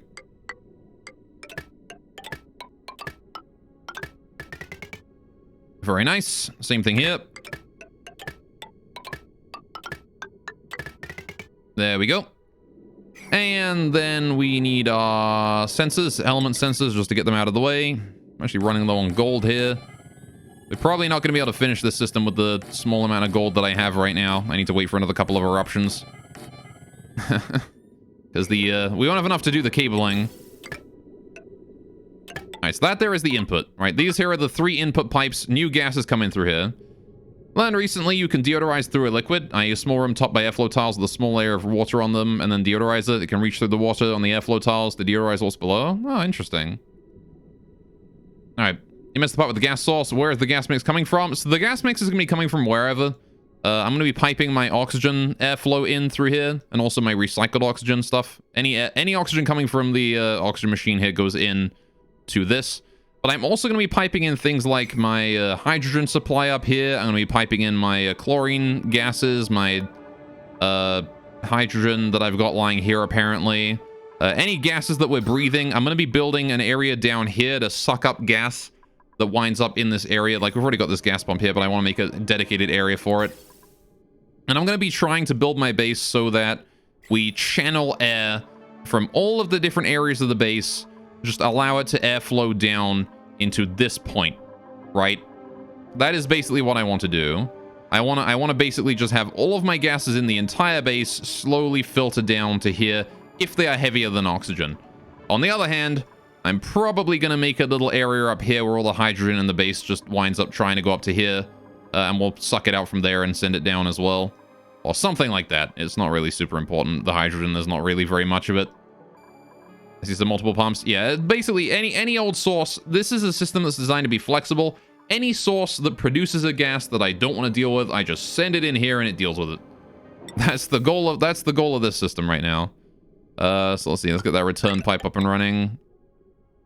Now, we will need to bridge the return pipe underneath each one of these. So that needs doing. Return pipe, return pipe. Good, good. Gas pipe here goes like that, and then like that. Actually, that won't work, will it? Because that there is now backflowing. I've got to keep that in mind. There's going to be backflow on that. That is not going to function. So, can they all fit in a single pipe? Well, that's the reason we're building 3 of them, is so we have 3 different pipes. And they will filter all of the gas out. And anything that reaches this far down will be able to fit in a single pipe. Need to pipe it to the white side. Yeah, well, what I need to do is... I mean, we still need the bridge here, right?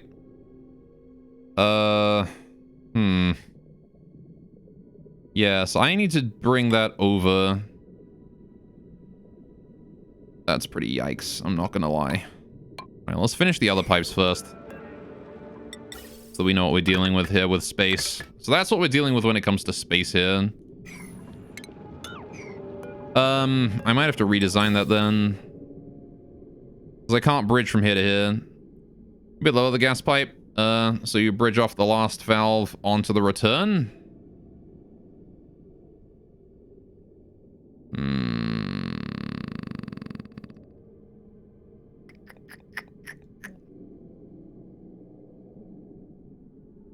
What else? What do you mean by that? Like, lower this pipe down to here or something?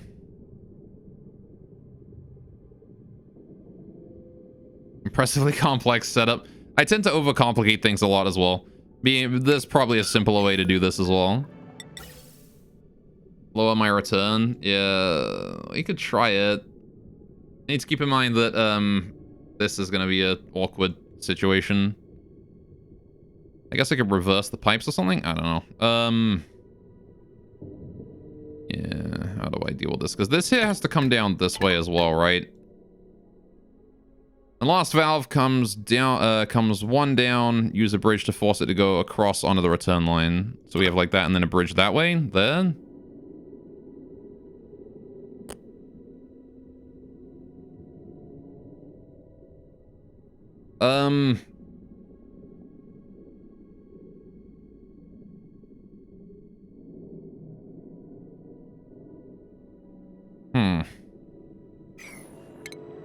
There's probably a way to angle this. If we do... All right, let's first of all get the bridge. Let's get this bridged on the return line so that we can make it work properly without backflow. So that should work, right? Because now... No, because even then... You know what I think I...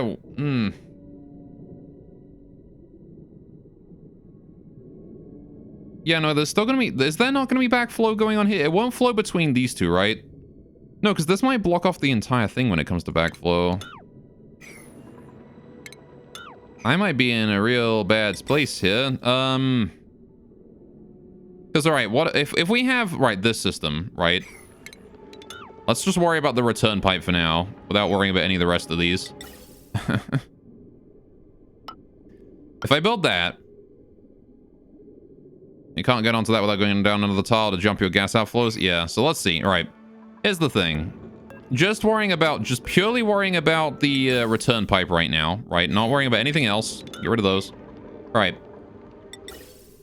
If we bring that down and that down, and then bridge that from there to there, this is still backflow, right? Like this comes, the only way this can go is this way, but then this here is backflow, because this can go this way, which means that this entire section here is backflow. Right? Because gas is coming in this way, in here, and then coming out that way. You know what I think I need?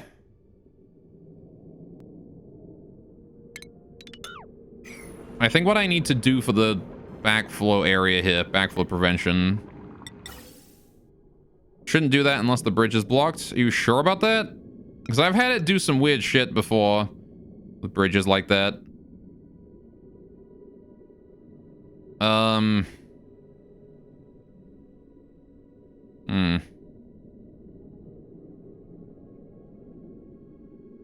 Not 100% instruction included. I'm gonna play in the safe park here. All right, you know what I'm gonna do? I've got a better idea. We're gonna put bridges on this one. That should give us some more space.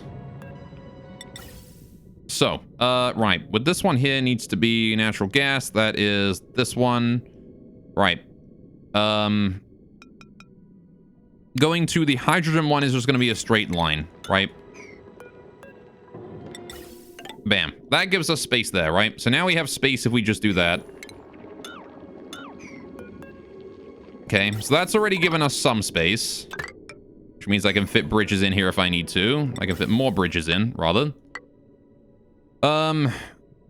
Is the return pipe something that dumps the excess gases back in the loop? Yes.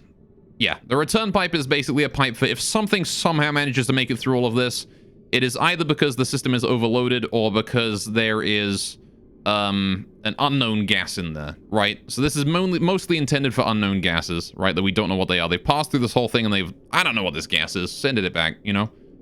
And I can maybe process it somewhere else. But for the most part, it'll just loop back through. It doesn't cost any power to re-loop something back through infinitely, so there's no reason to not do it, really. Now, we want to do...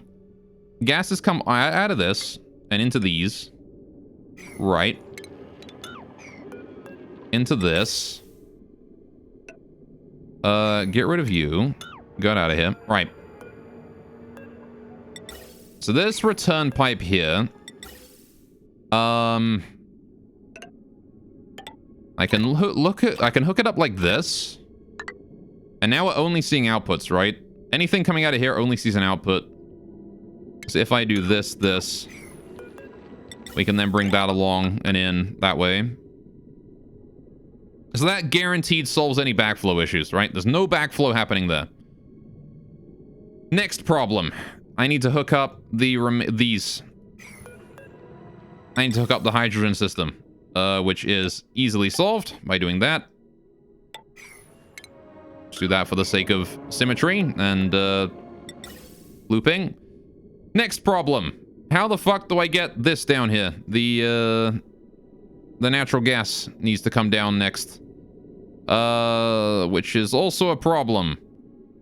Because I do not have any space anymore. How do I solve that? Because the natural gas needs to come down and join up with this layer. I think we're out of space. I can put another bridge in here somewhere to fuck with things. Take it to the right.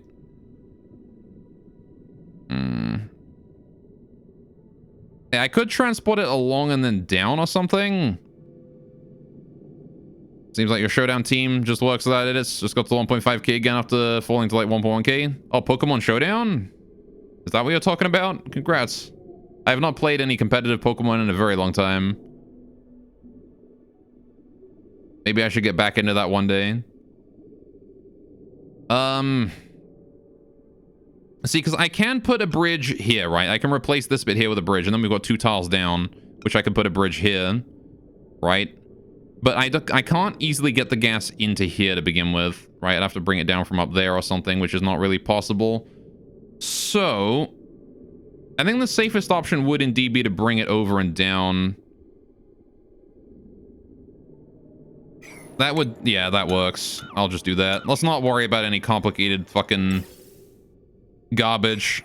We're just gonna bridge it along like we do the upper areas. We built it tall for a reason, right? We might as well make use of that tall part.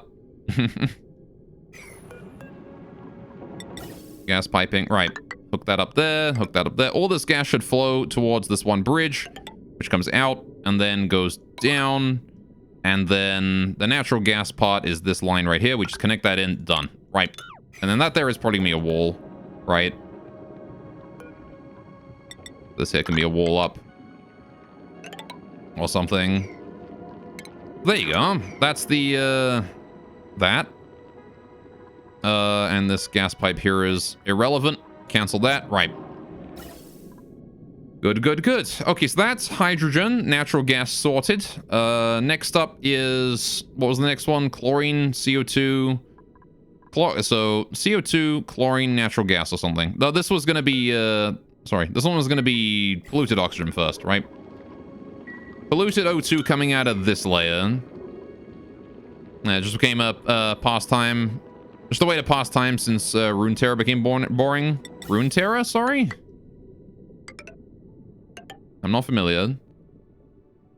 Right. Also, how are we gonna build this thing? I need to fit like stairs and shit in here. Or ladders. I guess we can just put ladders in wherever it's convenient.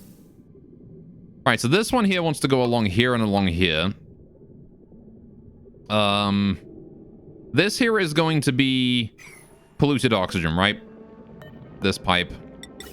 So polluted O2 is going to go into a little side room right here with a deodorizer. Real simple, real easy. Alright, just build from the top down as they dig, maybe? Maybe. I'll probably just fit like a bunch of ladders in there. So this here is going to be polluted O2 going into a room with a deodorizer. Easy enough. We can just build like... We're not going to need a very big room, just like this. Right, same sort of size as the one we've got over here. This already works fine. I need some airflow to let the air back out again once it's in here. Right, we need to be able to let the clean oxygen leave. So... You know what I might do? What if we do a system to let the oxygen here fall down to the bottom? Or even float up or something? What I can do is, I can do... Clean that out. Right. We want to make absolutely certain the system doesn't back up, right? So the easiest way to do that is to do a high pressure gas vent, make it out of gold, slap it down right there. Okay. Cool. Card game is similar format like Magic the Gathering, has champs from League since it's Riot's card game. Oh, I see. Fair enough. Riot's card game, huh? Okay, so that's that. Now then. I want to build this entire section here out of airflow tiles. So I will build airflow tile here and here. Right? These two will be airflow. I'll put a... Actually, let's put it down one. Since it's going to be going down anyway, right? No, it can be like right there. We can have the deodorizer basically spawn camp anything that comes through. I'll put the deodorizer right there. Oxygen, deodorizer, make it out of, I don't know, granite, whatever. Put it there. Right. Then we do airflow tiles right here below the thing. Along with just a big open thing down this way. And then more airflow tiles here in the corner, right? These tiles here are a place with airflow. Right? I still want there to be airflow through this region, right? This from here still wants to allow air to flow through it because we still want air to end up down here. So, need access for the dupes to swap the sand. Oh, yeah, that's true. I'll put a door here then. This can be a door right here. We'll put it as an airlock or something. Right here. Or I could put the airlock above or something. For the most part, this is not intended to be higher than like maybe 2,000 grams of pressure, right? So it's just to make absolutely certain that we don't get this gas vent here complaining about overpressurization, right? I'm not intending for it to actually get up to any higher than, you know, breathable, right? So we just want to be able to pipe it in without incident. So I'll put a door there and then some ladders across or something. In fact, you know what? This entire level here is just wide open. We can just do like airflow tile across the floor here. Like that. Like that can just be walkable terrain. Along that area. That ought to be fine. And that will allow air to flow through this entire area as well if need be. And down to the area below. So, right. Next up then is this area, which is, what is this one? This one was, this was polluted oxygen. So this one here is chlorine and CO2, right? These two. So chlorine is a pretty rare gas to have to deal with. I only really have to deal with it when I start mining and then pipe that gas back up. So I will have to shift it into my storage. And that's all we need to do with it. Just put it in storage and forget about it. So that there is going to go. All right, I need a double layer of pipes going up this way as well, remember? I can't have... I want this to go out on the outside layer. We need double layers of tile here, a double layer of pipe as well, because I don't want... I have two different gases to send up this way. So then the next one here is going to be... This one here is going to be CO2. This goes to the Slicksters and exclusively to the Slicksters. Nobody else gets CO2. Alright, I do not care about anything else. The Slicksters are the most adorable animals ever, and I must keep them alive at all costs. Alright. Could use ladders there instead, save the ore. That is true. Can I... Is there any way I can, like, just cancel construction of tiles? Buildings?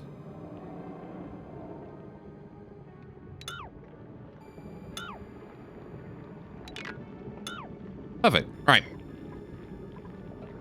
Oh, that's a lot of valves. Yes, this is a big scale, a large scale oxygen or gas filtration system. Welcome to me building something overly complicated for no reason. All right, there you go. We'll do that.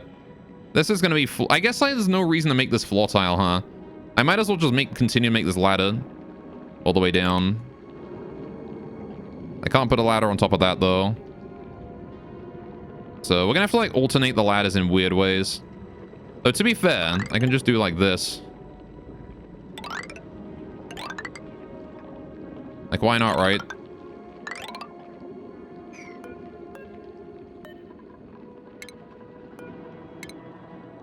All right, there you go. And this way we'll have the ability to climb all the way through the entire building, or the entire room, At any level. There you go.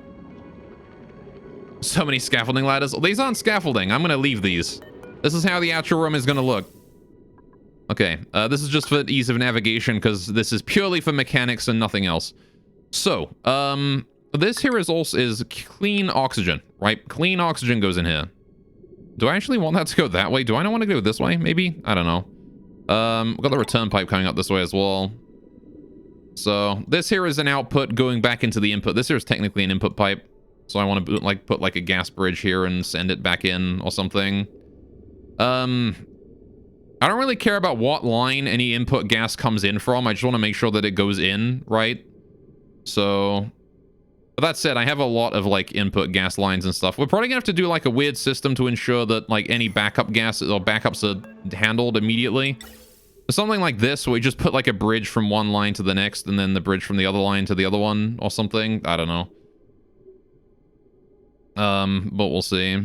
Now then, how do I want to handle oxygen? We're dealing with a lot of oxygen here. We might be dealing with more than one pipeline can handle, right? This is likely to get backed up if I send it all, condense it all into one pipeline. Maybe I should build an extra layer for O2 because I'm expecting to deal with a lot of it.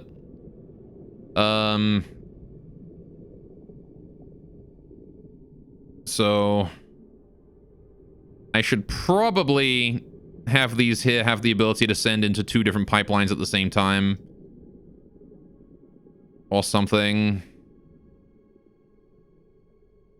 You could take 2 setups left and 1 to the right. Somewhat load balance. Well, I mean, I could also cancel this. Oh, it's still set to buildings. All right, I want it all canceled, please. All right. Move these here along further up 1. Just shift that whole section up 1 level. Doo-doo. Put this here, here, and here. Right. Goplicant. How you doing, Mia? What's up? Right. Element sensor. Out of gold. Bam, bam, and bam. Right. So now we've got that going on. I now have twice as much space here as I did before. This needs to go down. This needs to go down. This needs to go down. Right. So now we can do this much better. I can do this and this. All right. And we do gas bridge. Like that.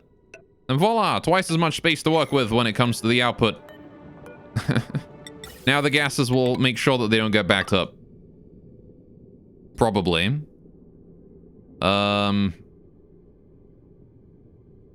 So any gas coming out of here will go this way, and it'll go, okay. Actually, that might back up, right? Because this here is one I want to go this way. This is going to want to go that way. There's going to be backup issues in that. Never mind. That doesn't work. Darn.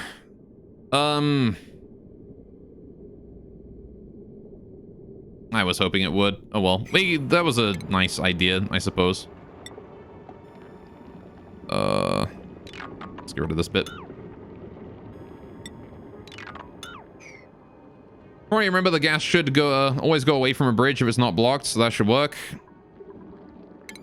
Oh no, the problem is that it'll be trying to come from the top level down and from the side level in. Can you spawn one more dupe and make him the CEO that does nothing all day? I mean, I feel like the CEO that does nothing all day is already Joshua with his cool-ass hat that just sits around and is supposed to do fucking research but doesn't because we don't have any research to do.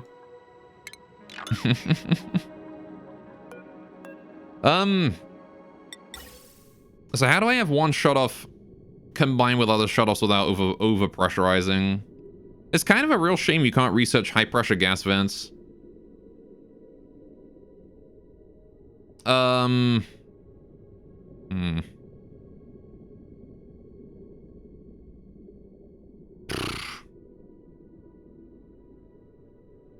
I suppose I could set it so that they divide their oxygen output in half or something, right? I could do a gas valve so that it divides the amount of O2 coming through in 2. If we do something like gas valve like here. Or maybe not downwards oriented, but... gas valve oriented that way. No, because then I can't get the stuff through. Nope. Unless I moved it up another one, but that seems incredibly complicated. It seems like I could do it in less space than that. Wonder if I couldn't make like one line going to the right and one line going to the left. What about that? What about giving that a go? We do this. Because now we don't have to deal with lines combining. Right? Maybe I can do that.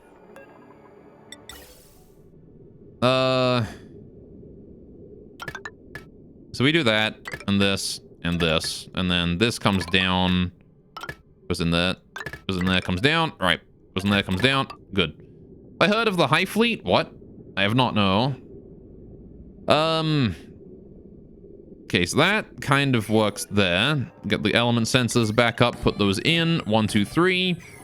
Okay, now let's just take a look at my piping here and see if this still works. Okay, I need to bring that over. Honestly, because that's gonna... Is that gonna backflow? If this comes this way and this comes down... Yeah, no, this will still backflow, right? From here. Dang it, man. Because if this pipe comes along, then gas flow is going along here and up. Whereas gas flow here is coming down. So gas will not flow between these two. Right? Because it'll read the direction is going up here. And I know it will do that. I have seen this exact situation happen before.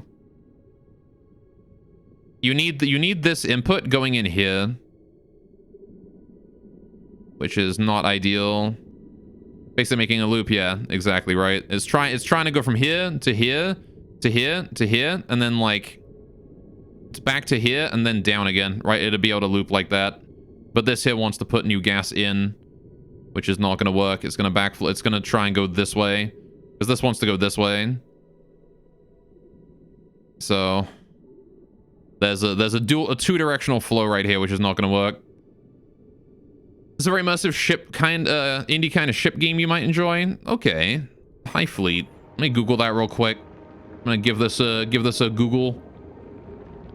Let's see what it's like. High Fleet on Steam. Let's see him. Oh, Steam is being slow. There we go. Huh. Alright. That's kind of cool, actually. It looks nice. I gotta admit. It has a good, Oh, what the heck? Do you get to, like, build your own ships or something? Oxygen not included style?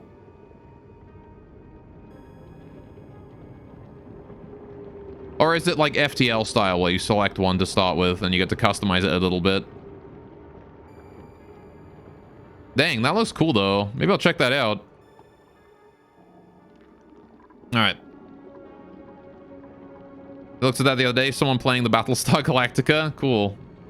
The HUD, almost all buttons and switches and tools and shit you see is functional. Really? Holy shit. All right. I'm definitely have to check that out then.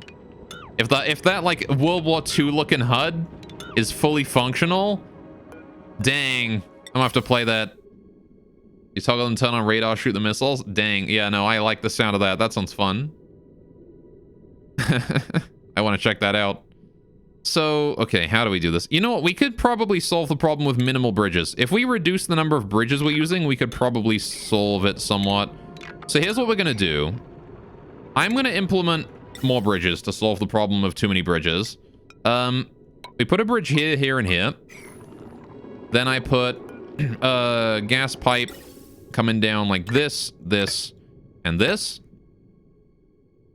Right. Hey, what is this pipe here doing? This is my old gas. All right, this is the old pipe. Wait, did I really move this up like 2 tiles? Yeah, no, there's no way I should need more than this then, right? Because we already got this area up. So what I want to do is, this comes down, goes through here. This comes down. We don't need any bridges for that area. This just leads to one exit. Then, what I can do is, I actually want to go ahead and cancel just gas pipes here. This bit. All right. See if I can't do anything with that. So we've got that going on now. That's a central path. But what I can do is I can put a gas pipe bridge in here. Is it gonna pencil and protractor thingy to plot your routes? Oh, really? That's cool. I see. So now what I can do is I can also add this bit, right? We do this, this, and this. This bridge here will be prioritized above everything else, right? Now here's the problem. How do I do anything with that?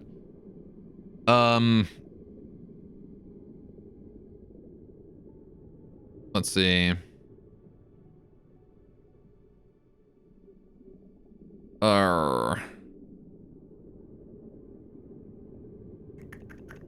Ooh, what if? What if? What if, chat? That's the question I'm asking you. What if? All right, no, what if we do this?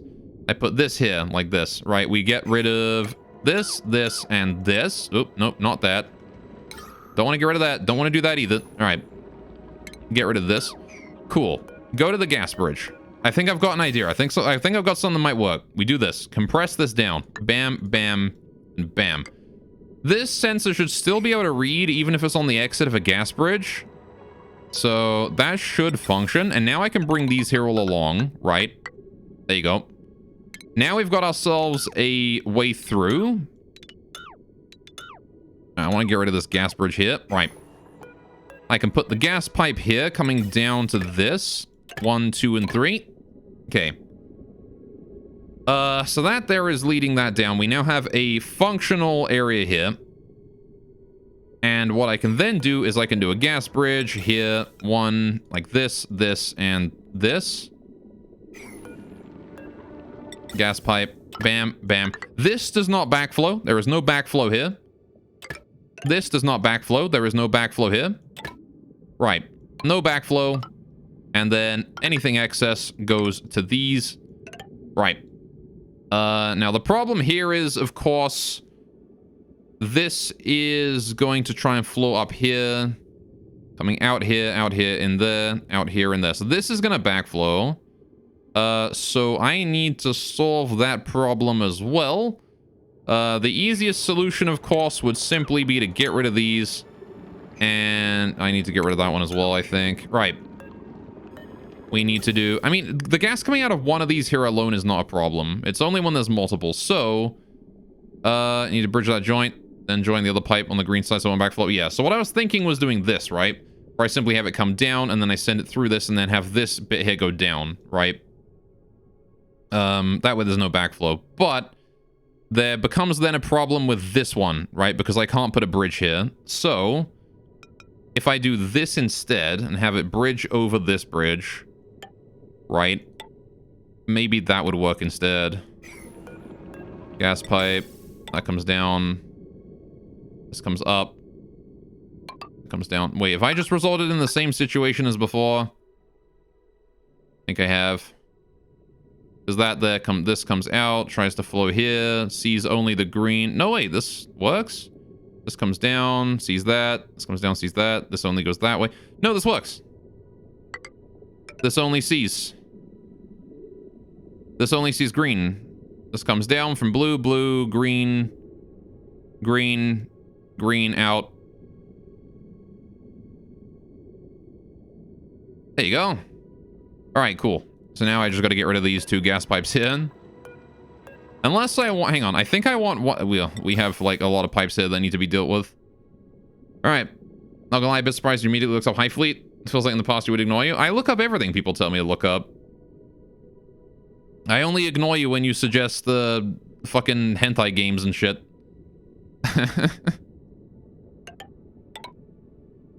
Okay, so now how do we get both of these pipes out of here? That's the other question. We've got 2 pipes of oxygen here, and I can't get both out at the same time. So, also, by the way, this one here is going to have more gas in it than this one, I think. Because, yeah, this one here, as long as there is free gas, is going to go through there. So, this one here is the main pipe. This is the overflow pipe, right? Nekopara NSFW, when Gore. Also, hi, how you doing, Myth? When OnlyFans allows lewds again.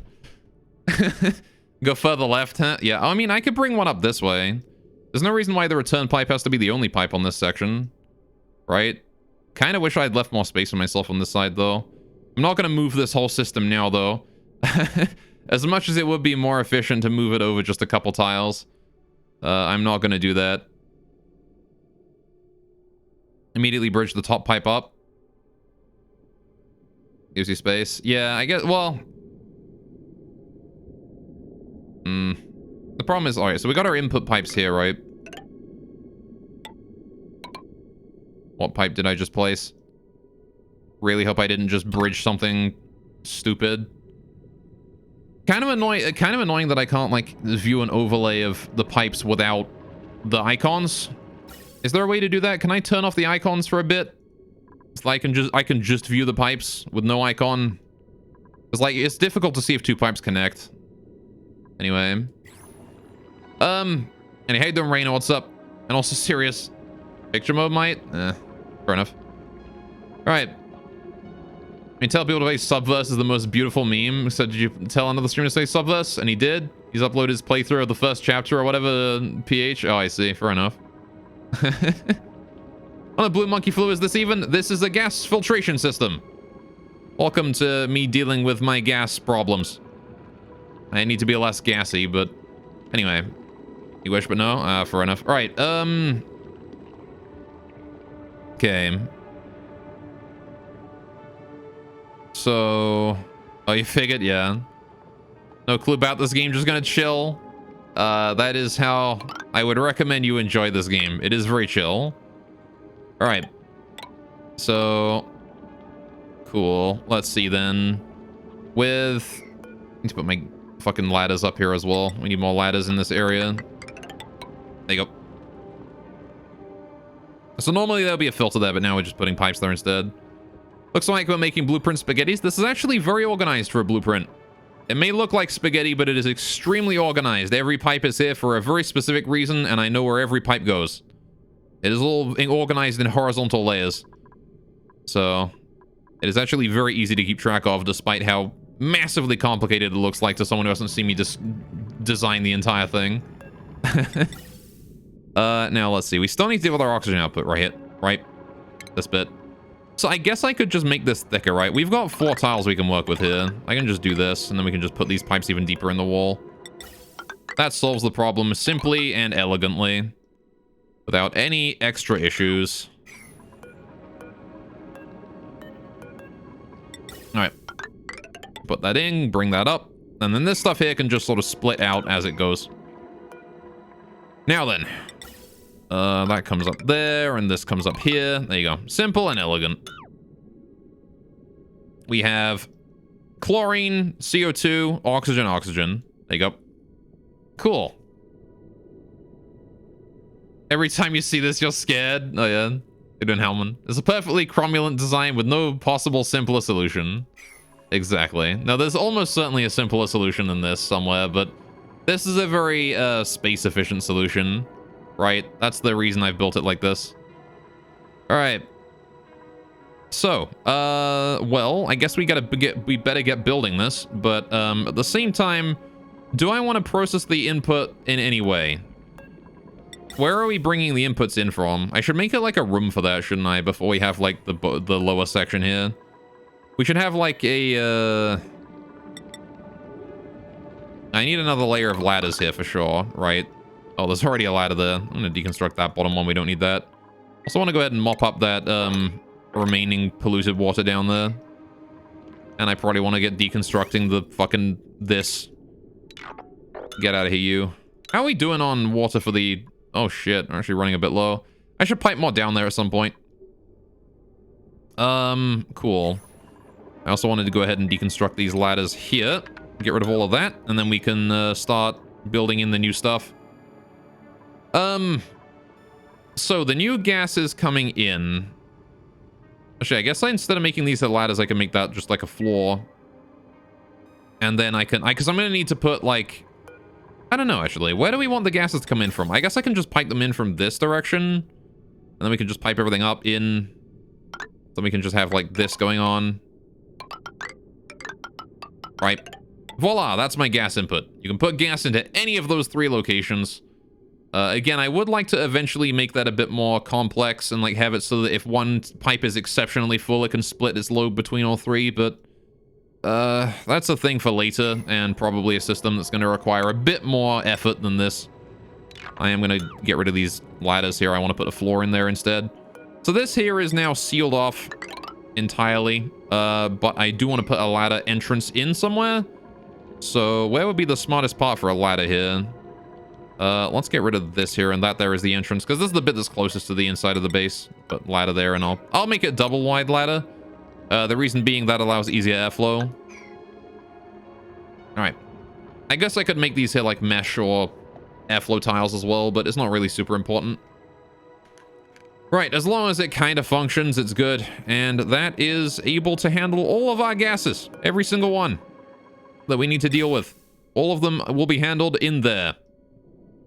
There's a lot of digging we need to do. I also need to actually dig out the remaining tiles that were not designated for digging. There you go. Anything in there that was not designated to be dug out, please go dig it out and get to work.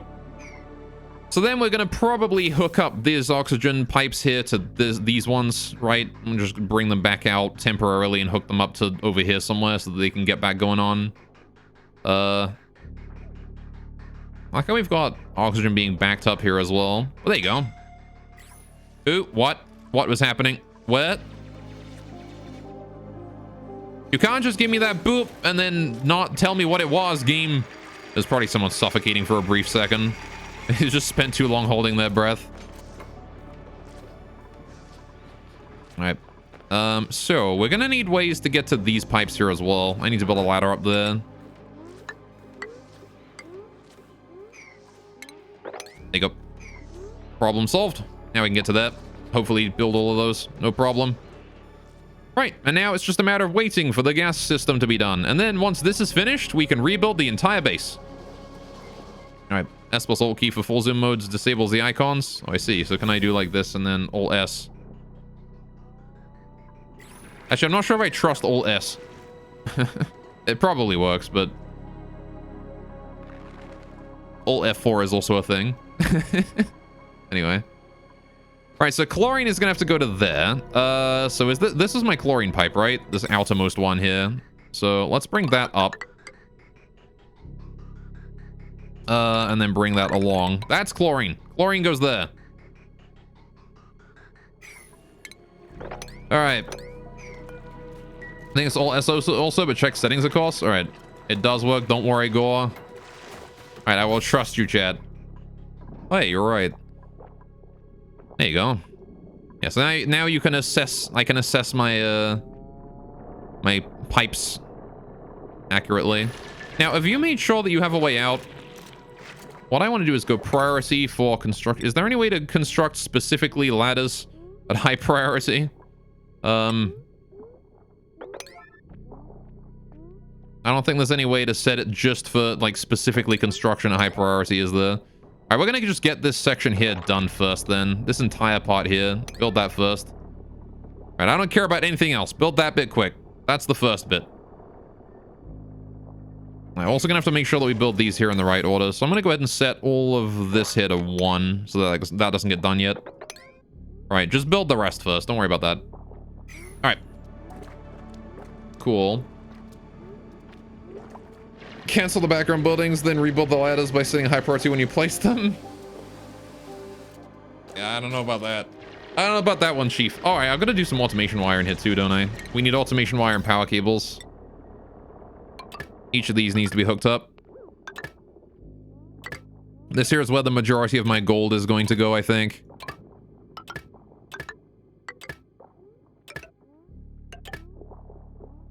Is in the power cables for this whole section. Right. Seems good. Cool. Background is ladders, drywall, temp shift, pixel backs, etc. I see. This game is by the Don't Starve team, right? Yes, it is. Cool. Food went from 165k to 101. Hope it's not something critical. My food? Yeah, it's these having a irrigation issue. I cut off their water for a while. And temperature in here is hopefully fine again. It's doing better. Right. I'll turn the farm back on. All right. Hopefully they don't overheat again.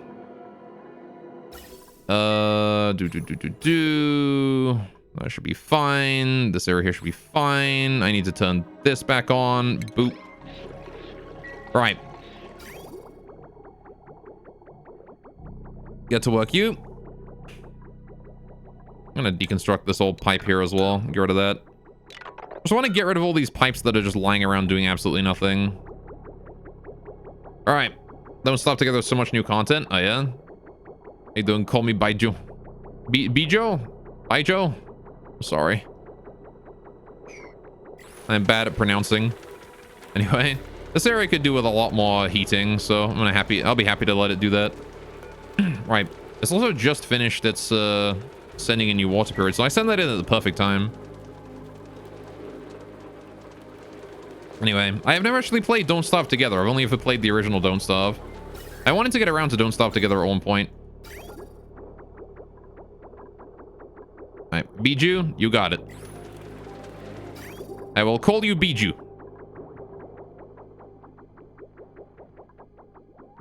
Oh, what the heck happened to my water?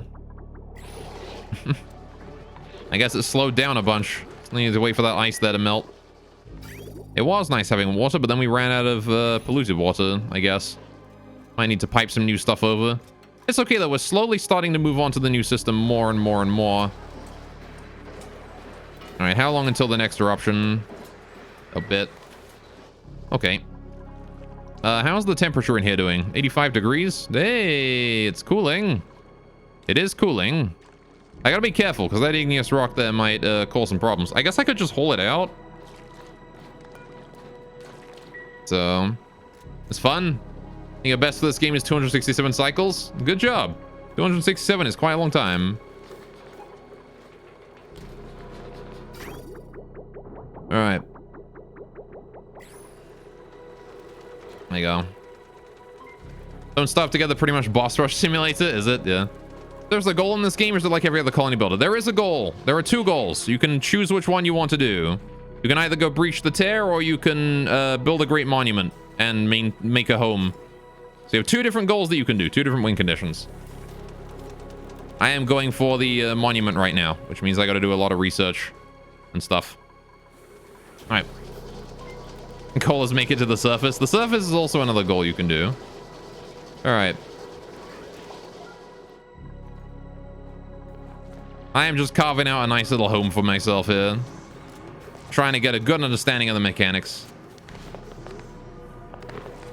It is a matter of waiting now.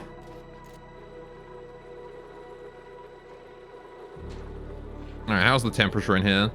The problem is piping in hot water transfers a lot of heat into these rooms. I would really like to be able to shift it so that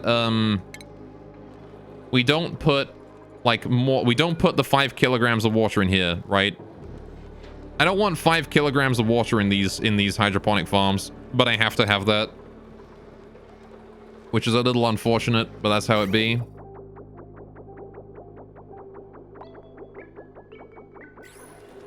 There's probably a way to do it, but if you want to have pipes, if you want to have like one pipe lead to one hydroponic farm, it will always deposit in that hydroponic farm until the next one is full, or until it's full.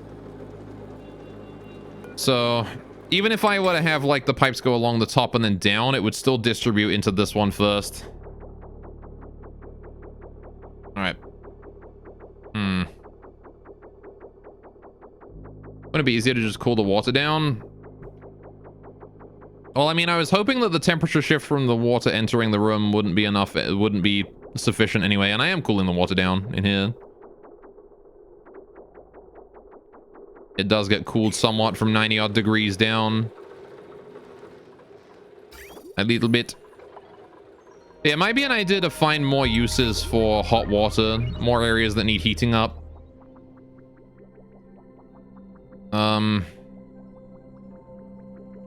Not really sure what areas need heating up, though, is the thing. You know? There's not many places in the base that need hot water sent to.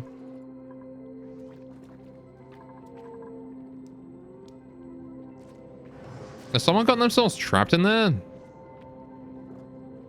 I really hope not. Alright, how you doing, Harold? I hear snoring noises, but I don't see anyone. Oh, Mima's there. There he is. All right. Mima, you freaking idiot. He's gotten himself stuck in there. All right, here's what we're going to do. Priority. Can I increase the priority of, like... Oh, I see. They've deconstructed the ladders so they can't get in. Okay.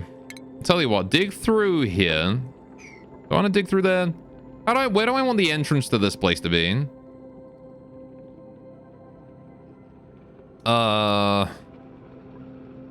Good question. Yeah, for now, just fucking leave the ladders here. Don't deconstruct that one. Alright. Priority 9. These two, and then all of this. There you go. That should give us a nice, route in. In fact, we need to save Mima, so I'm gonna go ahead and just have Harold do that very quickly. Thank you. Just get all of those, ladders done as soon as you can see them. Please and thank you. We'll sit on yellow alert for a while until that's all done. Alright. Priority 5. A bit. Right. Good, good, good. Harold is already working on it. Thanks, buddy. Mima's safe. We're good. Right. Have to use the liquid valve to each hydroponic tile and limit it to what the plant needs. Yeah. Oh, Posh, thanks to follow me in. Nice. Welcome to the stream. Oh, the volcano's erupting. Hope you're having a great day today, my dude. And now the stuff is being hauled in, which is 200-degree gold. Actually, about optimal. Yeah, we're probably not going to get any cold in that. There you go. Good, good, good. Do I still need to lower the pressure in here? I kind of don't think I do. It's already working. Yeah, no, look at that. We're fully charged. Also, Bijou, thanks for the follow, man. I'm glad you're enjoying.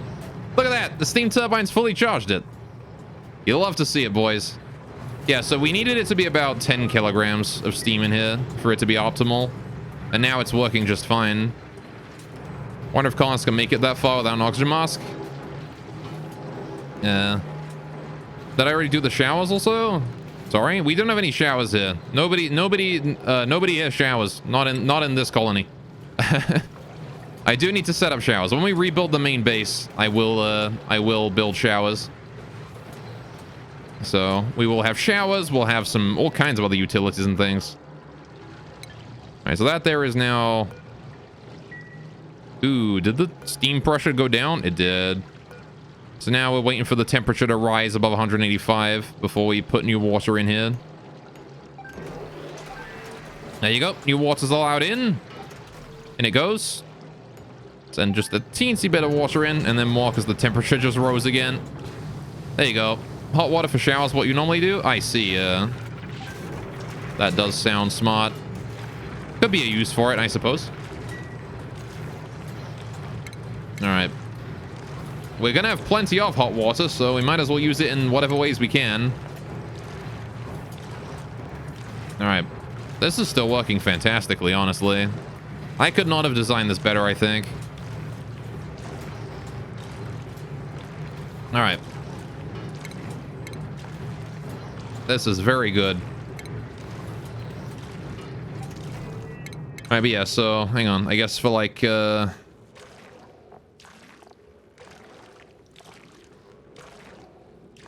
I guess we could do like a sauna. Requires 25 kilograms of steam and probably outputs water, right? Does it output water or polluted water? Probably polluted water, right? Oh, it requires wood as well? Bruh. I have 9,000 wood, though. We're probably fine on that one.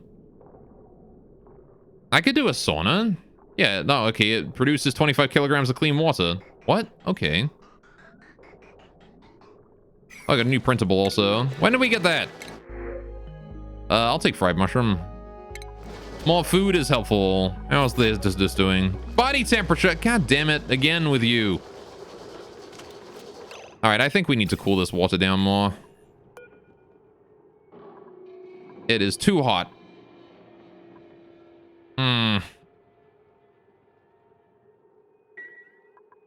Okay. Well, that is a problem. A bit.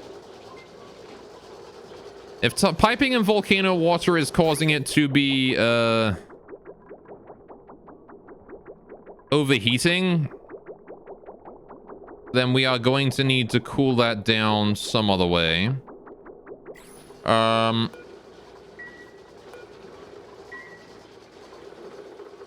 Again, a more efficient hydrogen loop would be decent, would solve a lot of problems.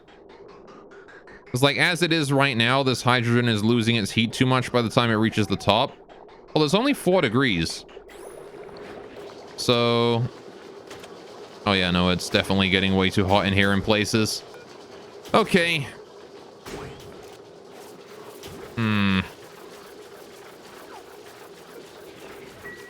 Right.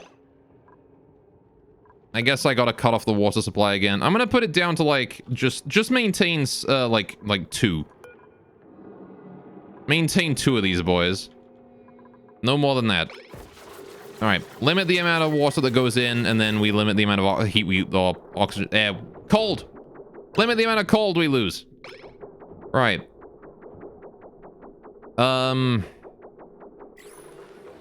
So... right. How are we doing on the, stuff here? Oh, we've got, like, a whole bunch of polluted water in there I need to deal with. Well, that might be problematic. I mean, I guess I can just let it sit on the bottom of the room and then we can just mop it up, maybe. I'm not sure if there's too much for that.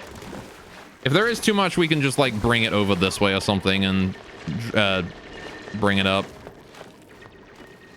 I gotta go deal with this volcano water thing issue then, though.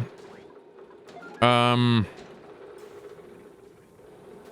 can actually leave the bottom layer working, I think. These guys here are having a easy time maintaining the body temperature with the cold hydrogen passing through. However, yeah, I think this from here is overheating as well. That's not helping anyone. This from here is too hot. It is like 30 odd degrees on that side. The thing is that even if I pipe this, like, water in here into here, this water here is eventually going to be too warm for this room to handle. Why are these yellow alerts not dealt with yet? I'm still trying to work on more of the ladders around here. Alright, fair enough. Oh, I can change the priority of this here back to, like, 5. No reason for that to be yellow alert. Okay. We'll just wait for him to get everything done. I need to get all these gas pipe element sensors sorted out as well. Make sure I programmed each one correctly. Okay. Well,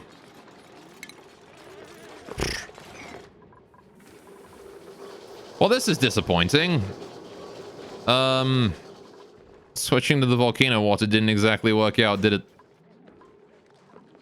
Also, how's my oxygen water? Still going down. Okay, we're not entirely saved on water supply issues yet, but we're kind of alive. Emphasis on kind of. Right. Oh, what the heck is happening here? Bro.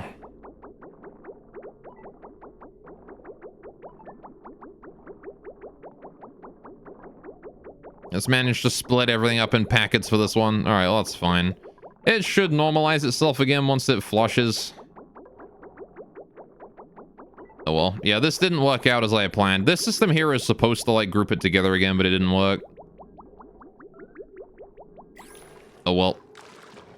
Right, maybe next time we'll be able to deal with that. Why is the temperature in here so low? What is going on? You're actually above 180... oh, you are. Right, the steam up there is very hot. Temperature in here is very low, though. Alright. Okay. Well, this has gone back to normal body temperatures. We're still dealing with irrigation issues, though. It seems to be able to recover its body temperature very quickly when I don't put much in. So that is nice, at least. Oh, good. We finished the lattice.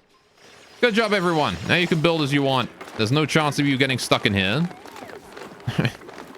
I'm glad that you have dealt with that for me. All right, we need to get some power cables in there as well at some point. All right. Just clean polluted water. Yes, some lovely clean polluted water down there. Nobody is pissed in it yet. All right. We have a lot of work to do in this region. A lot of work to do in this region. Like a heck of a lot of work. But I am confident that they will get it done in a reasonable amount of time. I like how we still haven't worked on anything down here either. I guess there's no reason to get this done before this is done, right? So, makes sense, I suppose. Like, what are we going to do with this area? This is just a hydrogen generator with no hydrogen. I can't bring the hydrogen over until this part is finished. I actually want to get this area here powered up using this system. Right? Like, I want this part here to power this. How much gold is it going to take for me to get all of this done? What's the most efficient way to get cables through here? All my cables are on horizontal lines, so I guess it would be the most efficient to have horizontal lines going across and then just go up. Alright. Am I planning exclusive power circuit for the gas system, or is it safe enough to use an existing? It's going to go on this system. This natural gas generator here is working 24/7. Right? It never stops working. At least assuming that this fills up throughout the active period of this geyser. I actually don't even know if that's going to happen. This thing might consume too much natural gas. And this geyser might not build up enough natural gas to fill up the whole thing. Plus, then if I'm running a stove off of this as well, we might actually not have enough natural gas for this in general. Anyway, you play on fast forward. I like to play on 1 speed. Basic, normal, slow speed is enough for me. I like to... It also means that I can more rapidly respond to dangerous situations. It is the reason I have not lost anyone yet, is because I'm playing cautiously on 1 speed. Anyway. But yeah, I do need to make sure that this area stays on 24/7. It needs to be always online. So I might do like a transformer in order to just make sure that this area has power. Or something. Not certain, but... So what are the major threats to your own people? Resources. Not enough resources, too much of other resources. Heat, water. Water is a big one. Coal is a big one. CO2 is a big one. Oxygen is probably the biggest one. Yeah, having too much, like, chlorine gas or CO2 can be a big killer. So that's one to worry about. What's going on here? Oh, yeah, look, we're piping chlorine out now. All right. Food shortage and lack of water always kill you. Yeah, temperature control. That's another one. Why not automating the nat gas gen to run only when needed and have a buffer of gas? I guess I could do that for now. What I'm doing right now is I'm seeing just... If we're running this thing constantly, I want to see how much it's going to consume, right? That's why I'm running it constantly right now. It may be a waste, but it's for science. I want to know if this thing here is going to fill up before the dormancy period. Which it might do, honestly. It's making good progress. So... Chlorine chemically fucked me up too, bro, yeah. Alright, why are you disinfecting? What is there to disinfect here? It seems like we will be able to mop up that polluted water at the end of this. So that's good. You can run it when needed if there's too much gas. Yeah, so, like, what I eventually am planning on doing is digging themselves on an inescapable cliffs. Yeah, duplicants tend to kill themselves a lot by just digging themselves into, like, weird holes. What I was planning on doing eventually is hooking this thing up to a smart battery or something, just to make sure that it doesn't overload. But right now, I just want to see, like, if in the future...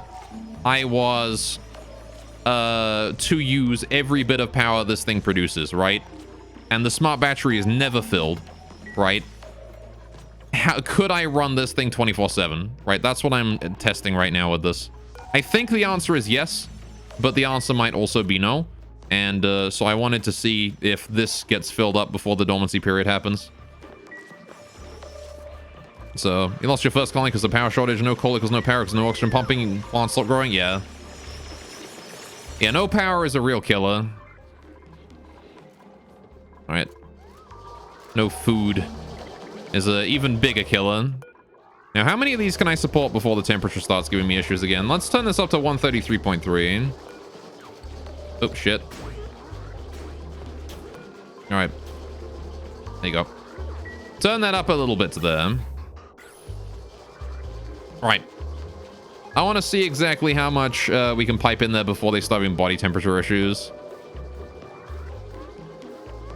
You two like playing dominoes where the end of the line leads to your suffering? Yes. All right, because right now we're having temperature issues again in here, which is par for the course, really. We've always had temperature issues there. Really need to deal with my power supply here as well. Oh, well. That'll fix itself with time. How you doing in here, Mr. Volcano? Oh, you've erupted. You've evaporated more water, have you? All right, good job. I appreciate that you've done that. The igneous rock has halved in temperature today, though, so that's great. Another halve, and it will officially be cool enough that it can no longer evaporate water, and we can start working in here again. The temperature in here has dropped down to below 90. I can actually let people in here again. There you go. It's no longer super scalding in here. It's only a little bit scalding. It is still 100 degrees in there, though. The heat is starting to dissipate, though, which is good because it filled up most of my area here. At least a lot of it is going up into the ocean then. Right. Cool. Are you on a planet? I thought this game was based on an asteroid? Yes, you're in an asteroid. All right, but it is an asteroid with geothermal activity. All right. The worst kind of asteroid. Oh, we're letting that out. That's a bit rough. All right. Oh, yo, Dogblade. I dab you. Thank you so much for the resub, my guy. Dude, 12 months. It's our anniversary. All right. Thank you so very much. That means a lot to me, man. Thank you, thank you. Enjoy your IDWs. All right, here we have the thing erupting. How is our one tile of polluted oxygen here? 1,000 grams. I feel like the amount of polluted oxygen in there is still going up. Really?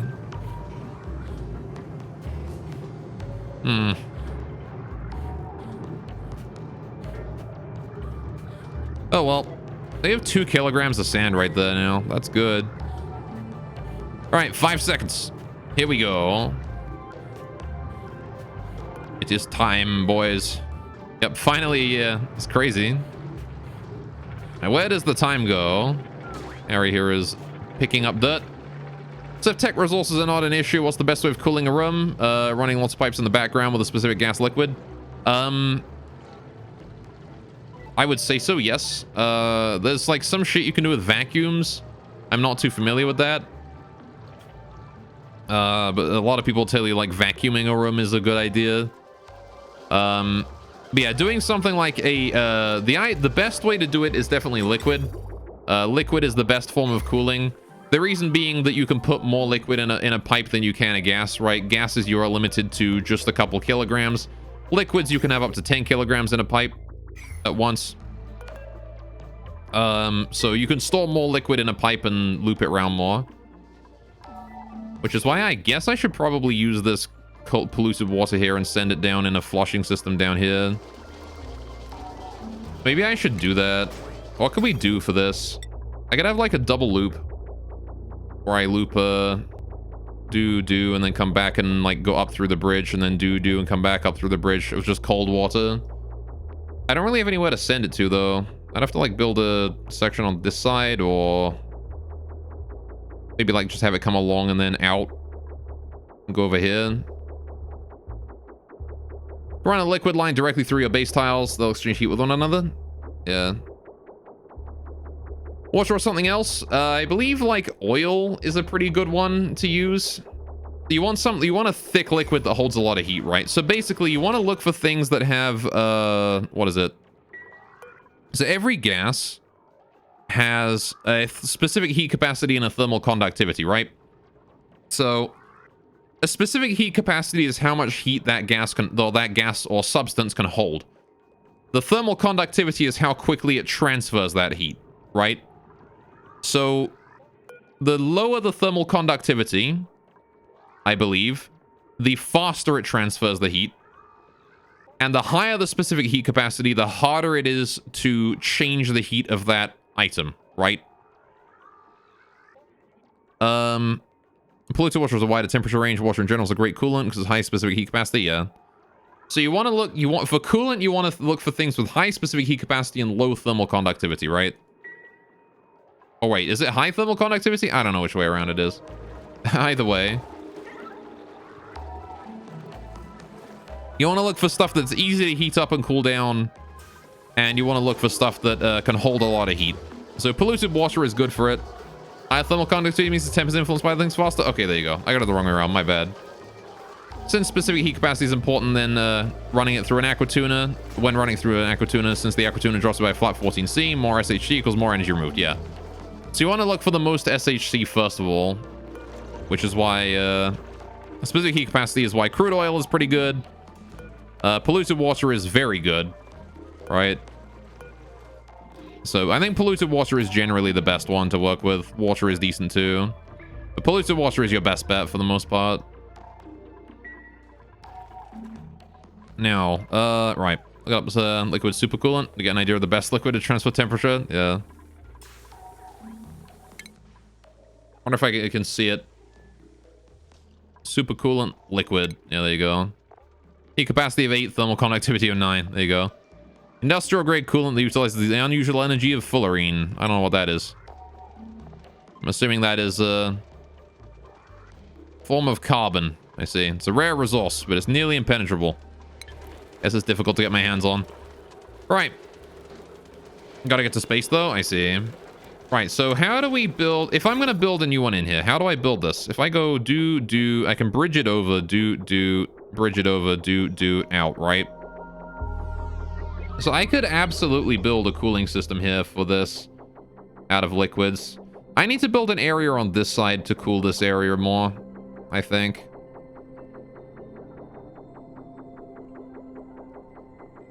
I think I need to rebuild the cooling system a bit. Like, the hydrogen works. It's just that I have a lot of, like, cold, polluted water that I can use. And I might as well use it. Instead of just piping it directly in here, I could pipe it down to here and pipe it around a bit and then send it back. Yeah, but new players can use that as a reference to start understanding how SHC and TC work. Yeah, supercoolant is the best coolant. Yeah, right. For sure, though. So let's go ahead and try and build something with this. I know I'm lacking power cables down here, but I think cooling the farm is more important than getting some shitty gas system online. So let's do this. Do I care about cooling the rest of this? Yes, I kind of do. Right? Even if I don't necessarily use this stuff. Or even if I don't... Oh, we're out of gold. Shame. There you go. All right, we're out of gold. That's fine, though. I will get more and we'll finish this as we get more gold. Thank you, autosave, for lagging the shit out of my game.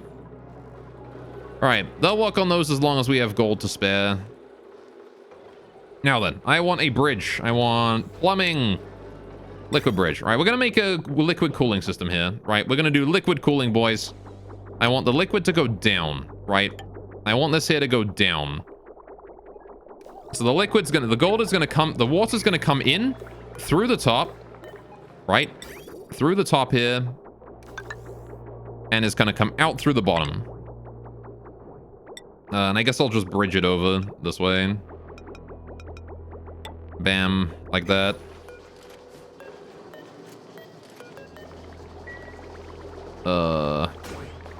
Let's go with that pipe right there. Right. So now the question is, how do I loop this around? Ideally, I want a looping system similar to the one used up here. This here is a cooling system that functions very well. I can just copy paste this. But I need a place to build it. And I also want to improve this, because this does not function right now.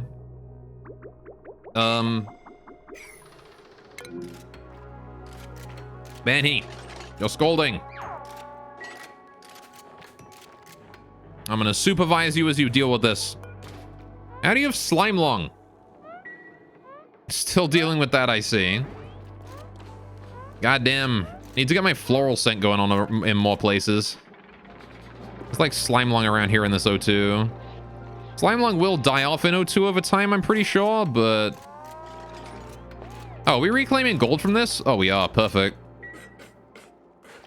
That means I might have enough gold to finish these pipes now. Alright. So, okay. Let's think for a minute. This cools new oxygen that is being sent into the room. Do I necessarily need to keep this? The answer is kind of yes. I do need to keep that a little bit.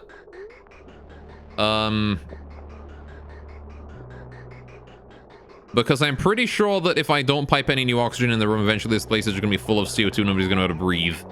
And the air is going to depressurize, right? That's the problem, is the air is going to depressurize and the room is going to just... The farm's going to stop working again, right? So I'm pretty sure I can turn the oxygen, the water supply here up a bit. I'm going to turn it up by one more plant on each level. Oh, no, that one's having body temperature issues. Never mind. 133.3 is the most we can handle right now. No more than that. Even the top row here is having some problems, so... I need to turn off the water supply. You don't send any more water. You ain't allowed to send more water no more. We're full up on that shit. Okay, we just gotta wait for all that construction to be done, which I think they're gonna be working on it 50-50 with this bit. So... Oh, I can get these all programmed now. Which one went where? So the bottom layer here was hydrogen, right? This goes down here. Da-boop, da-boop, da-boop. Like that into hydrogen. Yeah, so the bottom one here was hydrogen. This here wants hydrogen. Bam, that's filtered out there. This one above it was natural gas. I'm pretty sure. Which goes da-boop, da-boop, this way. It was it? Yeah, it goes into natural gas, which goes down that way. Right. Then this one here was polluted oxygen, which is actually breathable, funnily enough. There you go. Then this one above that, I think, was like CO2 or something. This was chlorine. This one here is chlorine. This one here was CO2. All right. So that goes... Tex sends it out that way. That's CO2. And then the remaining two are oxygen, right? Well, the remaining one, sorry, was oxygen. Just plain, ordinary, good old oxygen. There you go. So that's all of those there programmed and set up. Just need some automation wire into those, and we should be laughing. Oh, shit. We spilled liquid everywhere. Oh, shit. That's a lot of liquid. And that's too much liquid to mop up. God damn it. How have you managed to mess that up, huh? I gotta pump it out. Actually, can I not just open that up and let it flow into there where that liquid pump is? This is pumping out polluted water anyway. I guess I could do that. That would solve the problem. How are you still able to pump gas?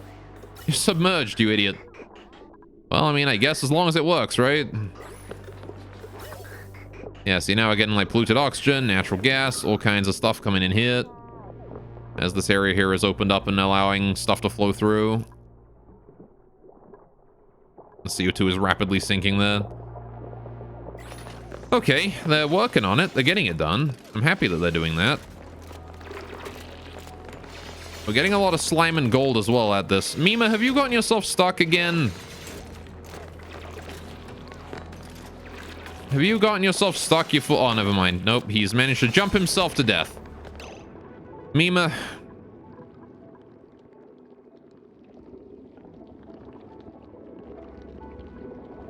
I should just leave you there because you absolutely deserve it. But I'm going to save you because I am a nice person. All right, please build that one tile, someone.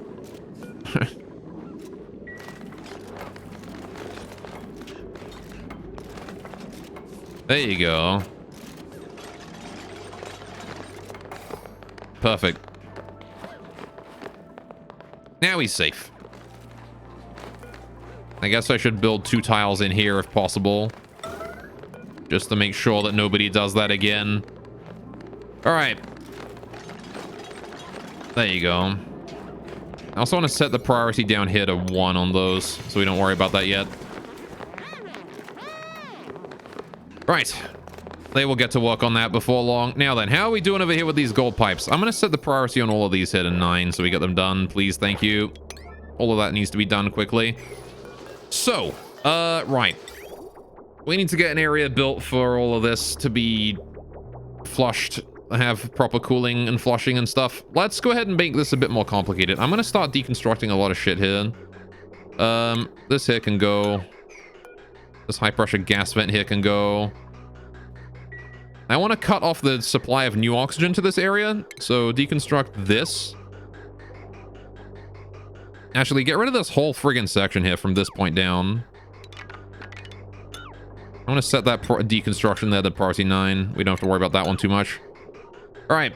I want to just get rid of all the oxygen in the system. All of it needs to go. We need no oxygen left in the system. I want all of it gone. So that I can start working on this area a lot more consistently. All right. Please hurry. Thank you.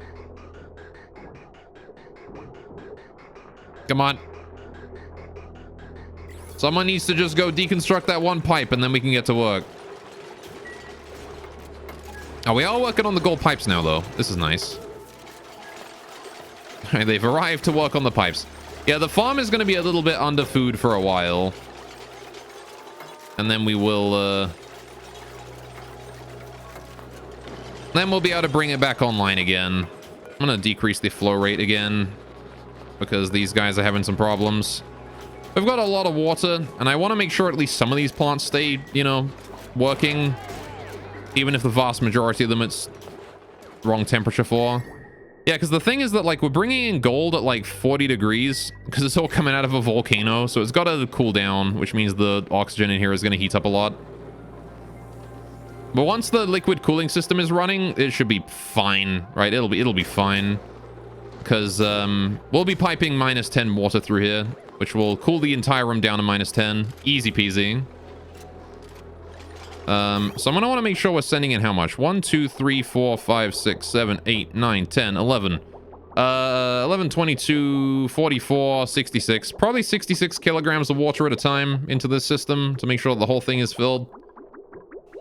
And then we will loop it around a bit. And I'm gonna want a system up like the one up here, but more functional.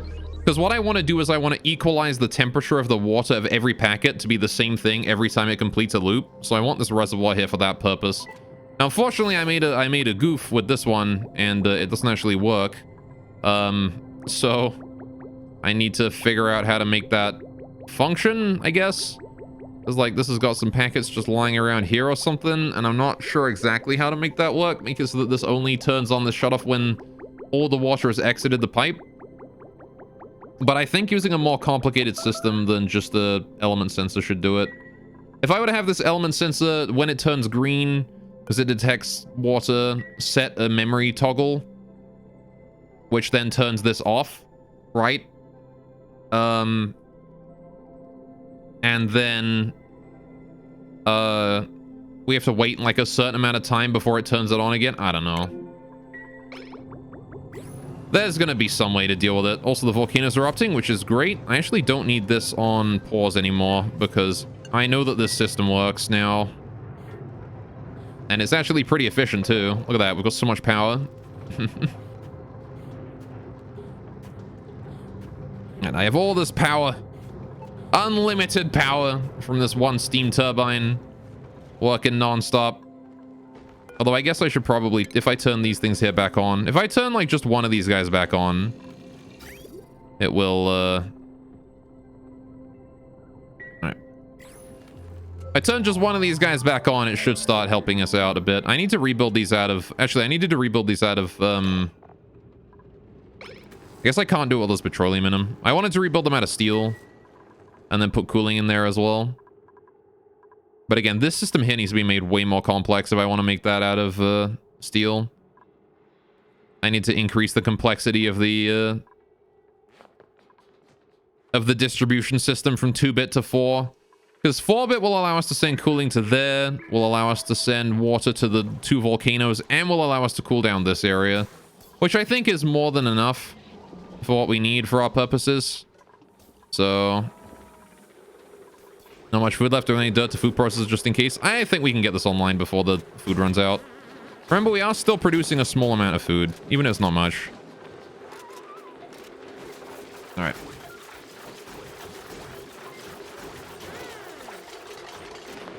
Just need to hurry up and finish this room is all.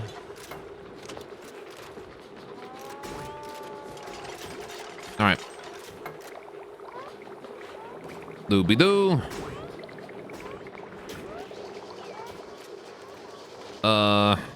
Oh, did we get the oxygen out of there? Oh, we did. Perfect. Right. Why are you not working anymore? Why do you not want to go this way? Oh, whatever. Right. Please deconstruct the whole ventilation system here. All it. Bam. Do I care about the air coming? What is this? What is this? Oh, that's hydrogen. Right, that's the new that's the input hydrogen line. We can get rid of that. We haven't needed that in a long time. Get you out of there. Alright, that all needs to go. Gas shutoff needs to go. High pressure gas vent needs to go. Deconstruct that. Deconstruct these sensors. Need to get rid of the power cables and automation wire as well. This vent here can go. This shutoff can go. This thermoregulator can go. Right. This shutoff here, this sensor here can go. Right. Automation wire. Please get rid of that too. And those. Right. Is there anything I forgot to get rid of? Yeah, this gas vent here. Oh, never mind. I did get that. Okay. Just need to go ahead and deconstruct all of this shit. And then we can start reconstructing the gas loop and everything and build it in a more serious fashion. Now, eventually I want to have doors and stuff on this layer. So I want to leave 2 gaps here, and this here is where the new wall is going to go. Right, which I don't necessarily need to build insulated. It can be a regular tile wall. But, so we have doors, blank, blank, this. Right. Always leave 2 spaces in the center for pathways and things. Ladder up and then a fire pole down. Right. So I want to build in here, which means I'm going to want to start cutting away at this lot as we move here. What am I building out of? I'm building out of igneous rock? No, don't build out of igneous. Build out of granite. We can build this out of granite. It's fine. Right. Lovely. How is the system going? All right, everything inside the room is built. Now all that we got to do is start piping cold water in through it. So that is something I can handle. All right. And this cold water that gets piped in here is going to be turned into warm water and delivered to this thing. Right? Which is then going to actually be our supply of warm water in the area. We can also use that time to get rid of this pipe and start sending the cold water that I'm piping in here down this way instead, which is great because I can still make this work on a 2-bit system then. Which is just fine by me. Alright, I guess I should start getting that transferred now. We don't really need the extra water up here right now. So let's get the bridge going already. Bring that down here temporarily. Again, this is going to be a temporary pipe, not really a permanent one. Not one intended for long-term usage.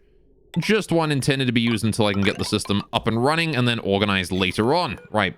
Liquid bridge goes along here. Do-do-do. Bam. Right. And then that there will come along here and join up with the other system. I have a lot of shit here that I need to get rid of. You got it. Can I get rid of, like, the bridge here and then maybe empty these pipes of all that polluted water and stuff? I get rid of that liquid bridge. Liquid bridges don't contain any liquid in them, so we can just use that to just get rid of that and then get rid of these pipes easy. These ones here are going to be a little bit more difficult, but if the bridge isn't there, they shouldn't fill up again, I think. Because the direction of the pipe flow will change to this way. Right. So then we get this coming down, maybe? In fact, I can even move this pipe from here to here.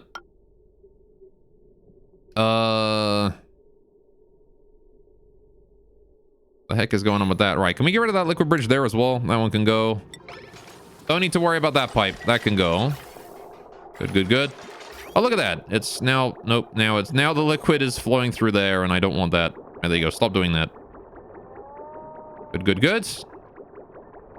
Now I can get rid of all of this piping here as well. Right. Liquid pipe can come down like this, connect up like that. And that there is now working as intended, hopefully. I can get rid of this liquid pipe here. Actually, I guess I don't want to deconstruct that just yet. I want to leave that be for the time being. I want to let this liquid all transfer through. But I would rather it use this pipe than this one. No, I can just deconstruct it and then it'll flow up, won't it? Alright, that'll solve a lot of problems. There you go. And then... this is actually coming down the main, like, ladder area. Eventually I'll have to shift that over one, but that's fine. It's not really a problem for now. I could put some granite tiles in there to help out, make things look a bit nicer. Not that it's very important to do that. How are we doing on... hey, look at that. The sleetweed's coming back online briefly. Again, now when I lower the flow rate, it does start to revive the plants a little bit. Though we are not piping any more cold oxygen in here anymore. So the temperature is only going to be influenced by the hydrogen loop, which is not really a very sustainable thing to do. I want to keep that in mind. But it is not super sustainable to just be using the hydrogen loop right now. I cannot be sending much water in here. But this should allow us to at least get in like another sleepy harvest or something going on here. Why are you building something? Oh, did this get damaged or something? What were you building there? Alright,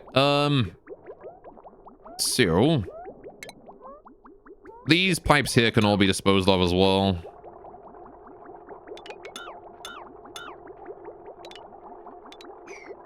Is there liquid in that pipe? No, that one's empty. Alright, please get rid of all that. Thank you muchly. If I ever decide to turn that back on again, we've already got some water in that pipe ready to go for it. Why can I not get rid of this one? Oh, I have. I've already marked it. It's just not being worked on. There you go. Refresh that just in case it was bugged. Now I want to wait for these here to be done. I suppose I might just bring it down temporarily for now anyway, and then like bridge it over, and then we'll just... We'll fix it later. Right now, what? Oh, never mind. It already... it already dealt with it for me. There you go. Yeah, so we can bring it down here for now and then shift it in one afterwards. The important part right now is making sure that we get the water to its destination. So, this will be in cold water. I'm going to bridge that over there. All right. Bring it down. Cool. So this is the area where we start to deal with it. I'm going to have the water come in through here. We're going to want a bridge like this to make the water able to get over. Like that. So, new water can simply be sent in immediately. Pretty much. I want to start working on the loop, though. How do I loop this? I want to put a pneumatic door down here, actually. This wants to be a pneumatic door, not anything else. Put that there. All right. Also put a ladder here. And then deconstruct these airflow tiles. Don't need those. All right. All right, power cables. I never got rid of those, did I? Let's get rid of those as well real quick. Deconstruct. Also deconstruct. And deconstruct that. Good, good, good. Nobody's gotten rid of them yet. Still got some other shit that needs removing. Keep it up, guys. You're making good progress. Right. So this area here is going to be the water loop system where we process the water that comes out of here and then send it back in if we need to. So, oh, I've got some like spare fucking gas pipes here I need to get rid of too. Get rid of all that. Don't need that. That can all go as well. Just to make my life a little bit easier when it comes to organization. Oh, we got a new printable also. Can we get some food? I can get dirt. I produce dirt, but sure, I can get dirt. How are we doing down here with this lot? Nobody's worked on any of it. That is what I expected. And that is probably for the best as well. I would rather nobody be working on any of it. Instead, I want them to be working on this area, which is vital to our survival. So, let's go assess my system up here again real quick and just see what I need to do in what order. So new water comes in and is sent into the reservoir. You got it. Then, so the first place water wants to go is into the reservoir, right? First place. Then it comes out. I need to figure out a way to make the reservoir not send out more water until the entire set has arrived, which I'm not really sure how to do. But I guess what I should do is have an element sensor right before the shutoff. And I don't know, like, maybe I should have like a filter sensor here. If I had a filter gate after this thing, right, I could filter it to make sure that it detects at least like 10 seconds or so of water, and make sure it detects at least 10 seconds worth of water, right? And then if it detects 10 seconds, cool. We then consider that as to be the entire group or whatever, the entire thing. Or I guess I could calculate the amount of time it takes for all of the water to get in. But then again, if it splits up into smaller groups, it might not work so well or something. I don't know. I could also just put it on a delay where it waits a specific amount of time. Whatever, it's probably not important. As long as I make sure that when it flushes all of it. But then again, because if I don't wait for it to, then when it flushes, it won't equalize the temperatures correctly, which is not ideal. I would very much like for it to equalize temperatures correctly. So how would I do that? Because I want to make sure that it groups up all the water together properly, right? Like this, and then it should wait here for the last bit. Right, it shouldn't turn on right now. It should wait for these last three. The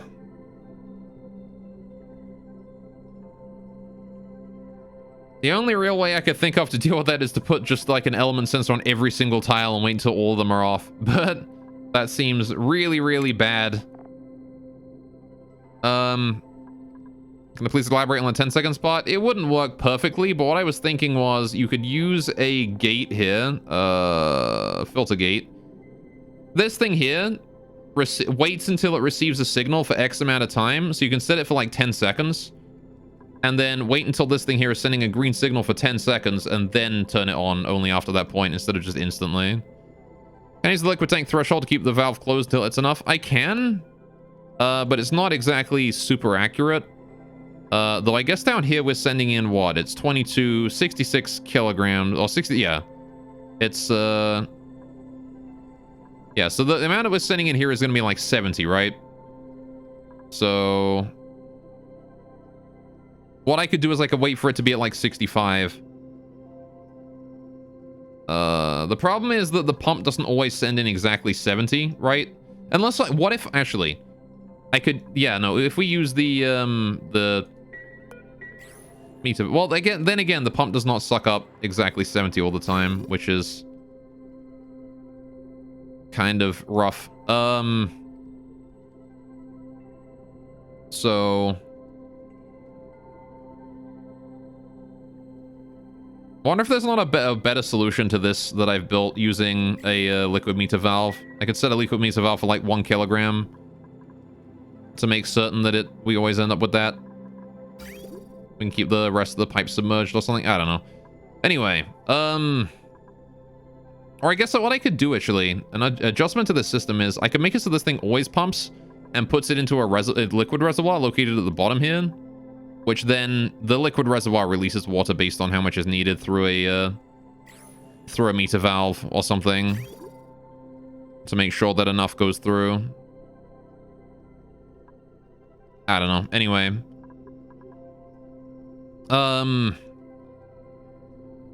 But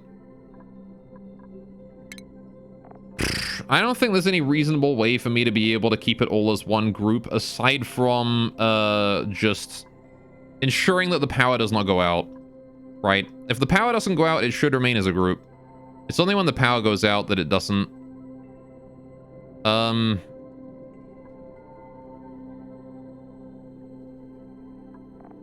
So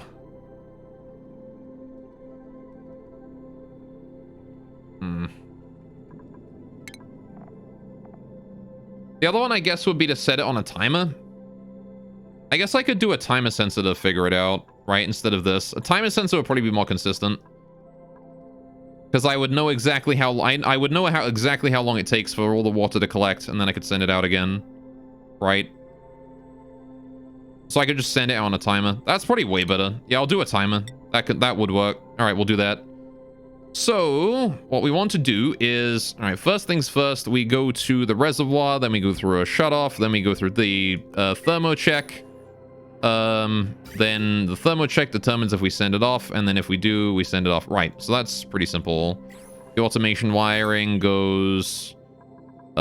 this connects up that. That's going to be a timer sensor, not a NOT gate, so that's pretty simple to do. Just need a tile next to that. Easy peasy.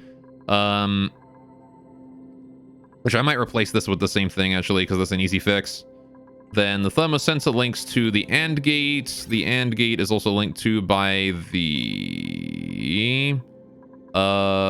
this thing, which is the element sensor, which detects if the water has flushed out yet.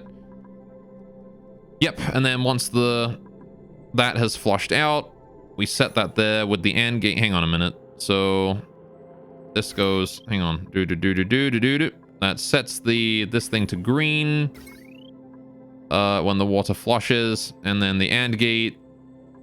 Yeah, so when the thermosensor turns on saying, hey, there's liquid warm, that turns on and begins the flush. And then, you know what, actually? All we need is for this here to begin the flush. Once this here detects water going out, the flush is going and it doesn't need to stop. So I could have this here set a thing. Set a flag. Alright, let's just, you know, I got an idea. I know how I can make this work. Right, so we want to do the... Alright. Want to do a real simple reservoir up here. Reservoir. Bam. Right. Then the water, new water, comes in directly into the reservoir. That's where it goes. We need to bridge it in, though, because of backflow issues. So I need to make sure that that is being bridged into the reservoir here, I guess. Liquid bridge. Like that. Right. That is being bridged into the reservoir like that. Actually, I guess I want to put it up here for the sake of neatness. Oh, for crying out loud. Cancel. Stop that. Right. Put that along there. This one here can be deconstructed. Don't need that. Right. So that there bridges in like that. Cool. Get rid of that one. Cool. That is a good start. We have the liquid in the reservoir now. That is new liquid has arrived. Except, wait, there's a flaw in my plan. I need to be able to detect when the new liquid is arriving, right? Yeah, that's an important thing we need to be able to detect. So I need a liquid pipe element sensor somewhere before it enters the reservoir.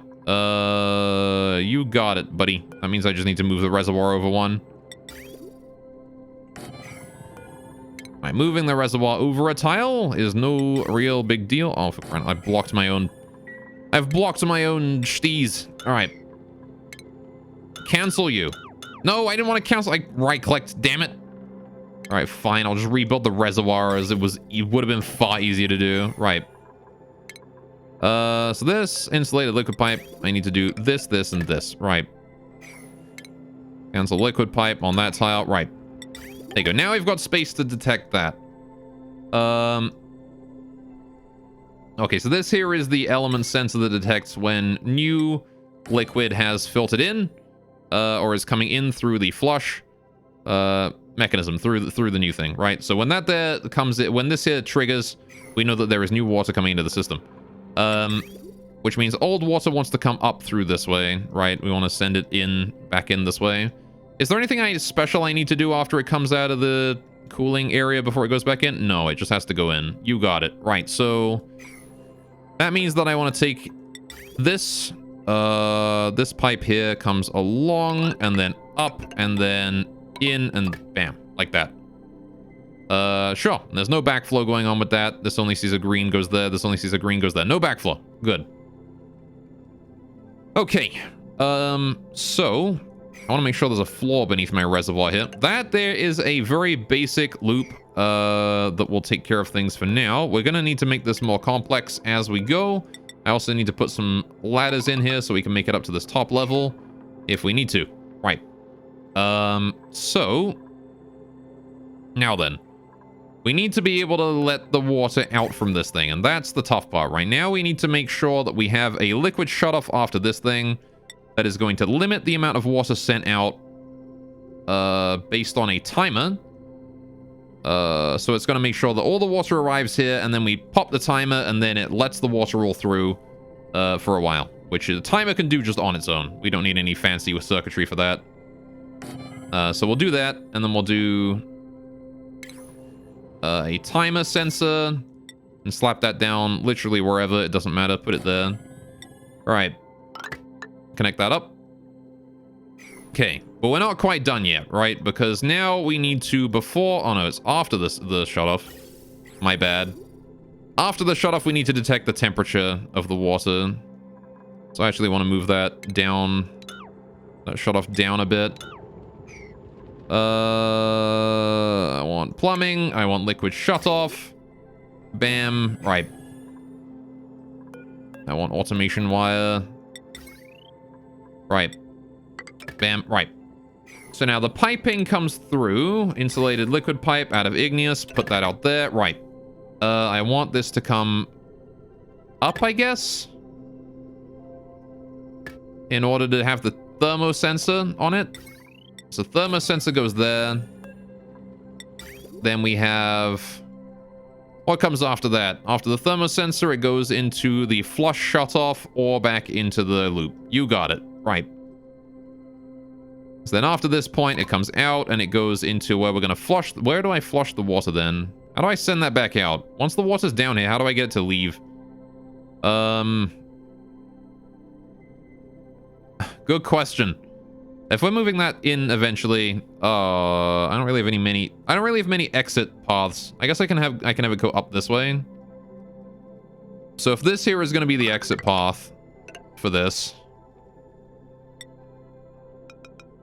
that goes like that.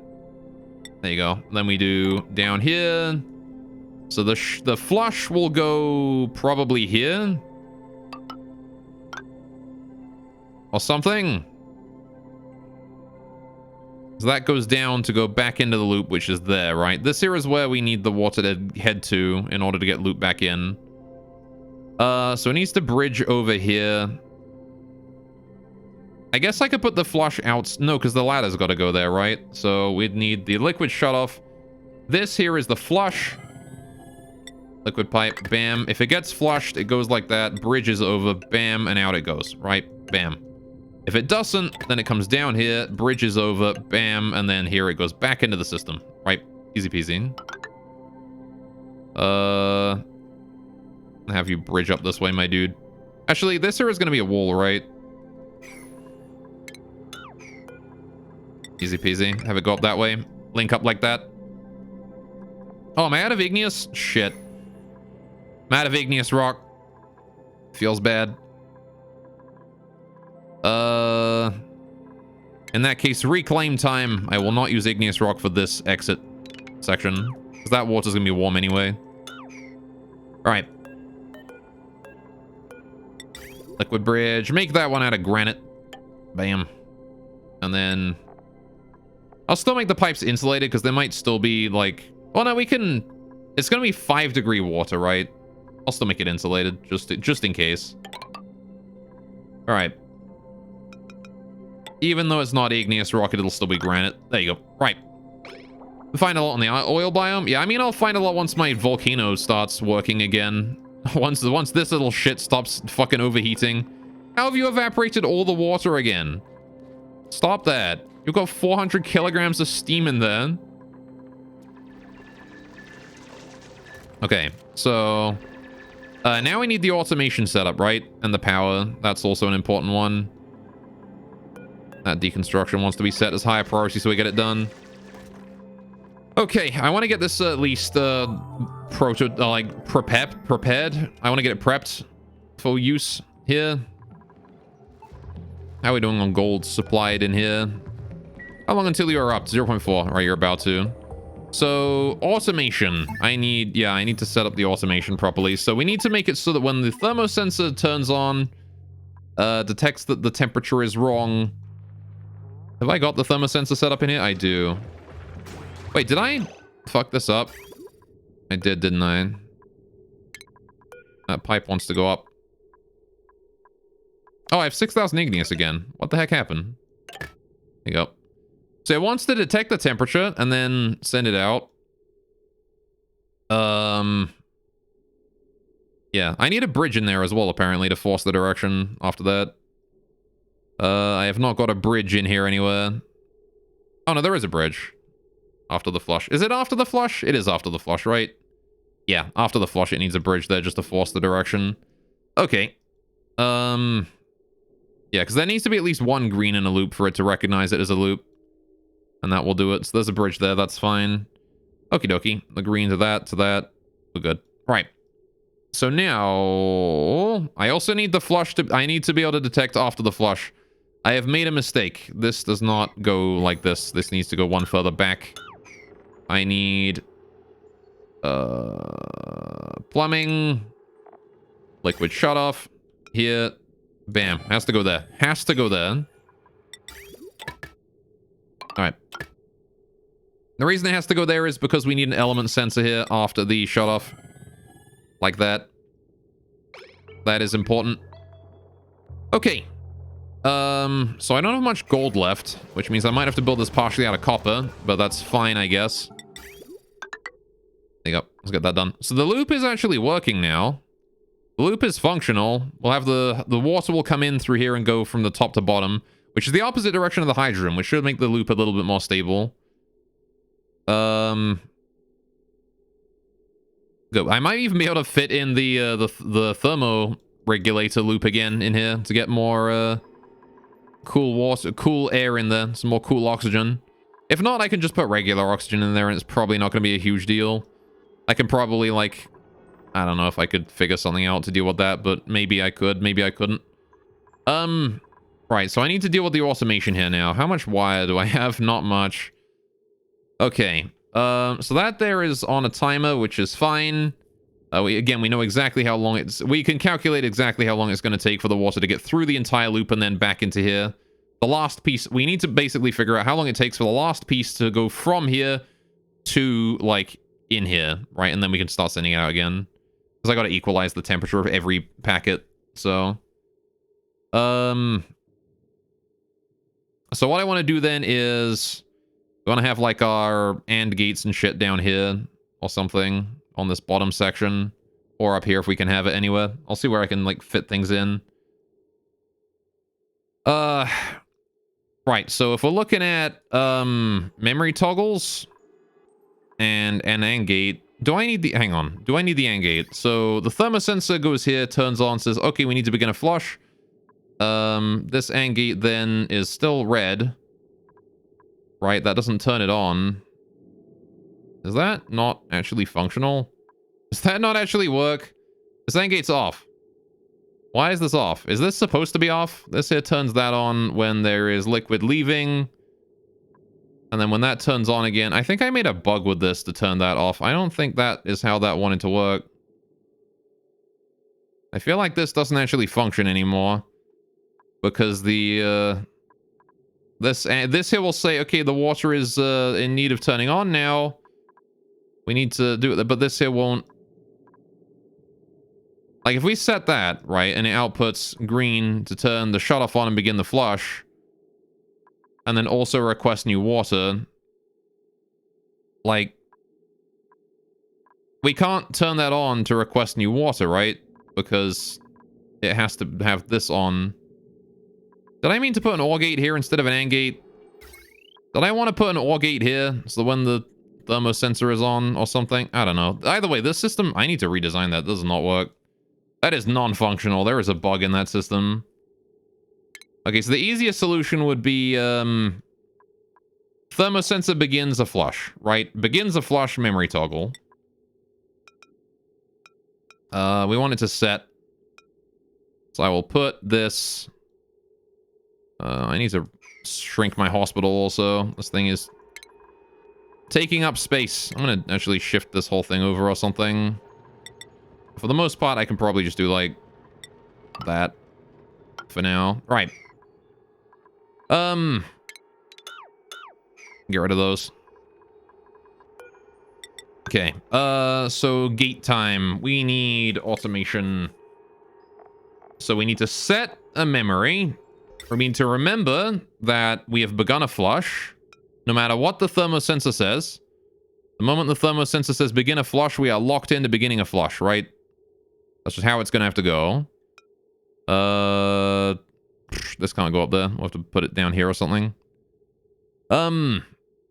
So the flush is going to turn on. So this turns on this thing, which then starts this one here going, right, and permits things to leave. So I can probably put that right there. And then automation wire is going to come down from this thing into that, and that's going to go to there. Right. Then, okay. We want to... this one here is going to detect the moment new water enters. This one here wants to reset all of my memories, right? So that there begins a flush. We need... Yeah, this here is going to have to request new water, right? This has to request the new water from the main system. We're going to need to get some, like, long-ass copper wire going over to that. But that's fine. We have more than enough metal to do that now. Is there anything else I need in this system? This goes like that. This here needs to reset it. Which I can do easily. Just bring this over. Like that. So when new water comes in, we reset the system. Oh, no, wait, because, yeah, I remember. Because there's a problem with these things, right? These things have an issue. This thing will continue to be green as long as there is no liquid in the pipe, right? The moment this thing turns green, it's going to stay green. So I can't reset this until water has passed through that. Or something. I need something else to tell me that this thing can function. Which is why I think I want... Okay, yeah, no, this is definitely... Yeah, that's the problem that I remember having. Right, you got it. So, memory toggle here. This thing needs to go... That can stay. Right, we still turn that on, which begins the flush. Yeah, I screwed up, though. Does that begin the flush on its own? Does there need to be another condition? No, the only condition to begin the flush is that there needs to be that. The problem is that I need to detect when the flush ends. So... I know when the flush ends. It's when this here goes from green to red, right? So... When this goes from green to red, we know that the flush has ended. And that we can we need to stop this thing here from being able to turn that to green, right? So I need to intercept that when this is red. I see. That's what I did up top, but I forgot to account for the fact that it's the falling edge, not the rising edge. Okay, so how do I do that then? I think I need a buffer gate or something. I'm gonna need to do this thing here coming out and then going into a buffer gate as well, and then we do an AND gate with that or something.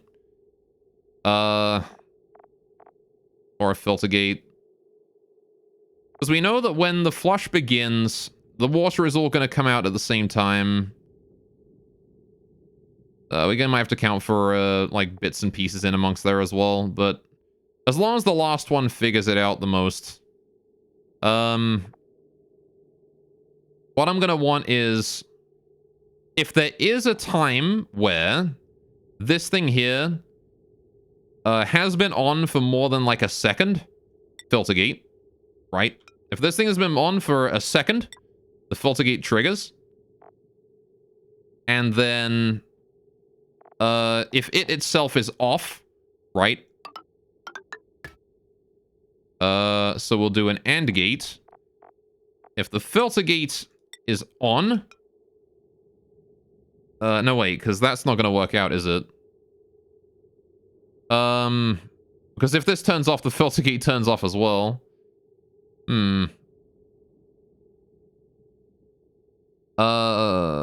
So... Shoot. Can I not just have this set a memory toggle, actually? That'd be the easier way, right? If this just, like, is on at any time, just set a memory toggle.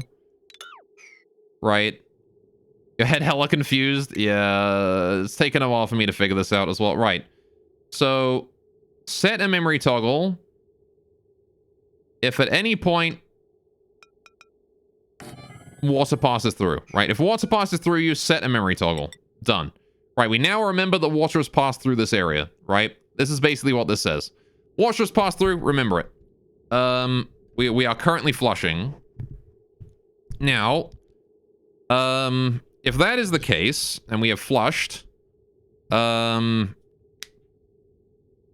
this here is, right, so this has gone to flush mode, which has set this and turned this here on. But this here is always going to be on now, right? Because I can't change that until new water comes in. So I need to be able to cut this off. So what I need is an XOR gate here. I think we need an XOR gate. I need it to make it so that if this is green and this is green, this is red, which an XOR gate will do. So we need to cancel that. I need to go automation, gate, XOR gate, right. If exactly one input of this thing is green, then this functions, right? So we do this here. This automation wire goes over into it. This one here, right. So this, as long as that's green, we're good. And then this here comes up and goes like that, right. So now, at this point, when this is turned green and says, okay, water too hot, we're flushing, right? It sends a signal to that. This sends the signal down to that. We're good. Then, the water leaves, and this turns off, which turns this off. Oh, no, which turns this off, which stops this from being able to be unable to reset, right? This can now be reset. Yeah, this whole thing would be solved if this thing would just go to red the moment there's no water in the pipe, but it doesn't. Right? I wouldn't need any of this circuitry if this just went to red. It makes this so much more confusing that it needs that. So, that is that. So that there is now red when the flush has happened, because that has been set. So now we just need to wait for new water to arrive. When new water arrives through this signal here, we know that new water has arrived when that turns on, which means we get an automation bridge. Bam. Comes over here.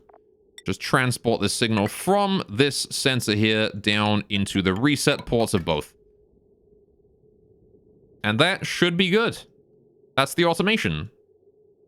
Now it will automatically request water when needed. And of course I need to get the wires out so that we can figure out how to get that there. So what requests the new water? It's this thing, right? When the water hits this point and flushes, that's when we want to request new water. So I'm going to send it to this here. This here is what sends the signal out. Like that. And that there is the automation wire that will go request new water. Right. And that there is the system. It should function perfectly. I don't think we need to do anything here aside from add power, which is a task for its own, like, 3 seconds. Just need to get some more gold so we can have that go through. There you go. And that there should be sufficient to cool this entire section. I am going to need to move my compost. So I'm going to deconstruct that at a high priority because that does not need to be there no more. I guess I don't even really need these composts. I guess I kind of do. We got polluted dirt. It's worthwhile. But there you go. I want to put wool here instead. There you go. Right. And we will get that all built next time. Probably. I don't think we've got enough space in here to fit the thermoregulator or whatever in that section, so I might just not bother cooling the oxygen that goes in here.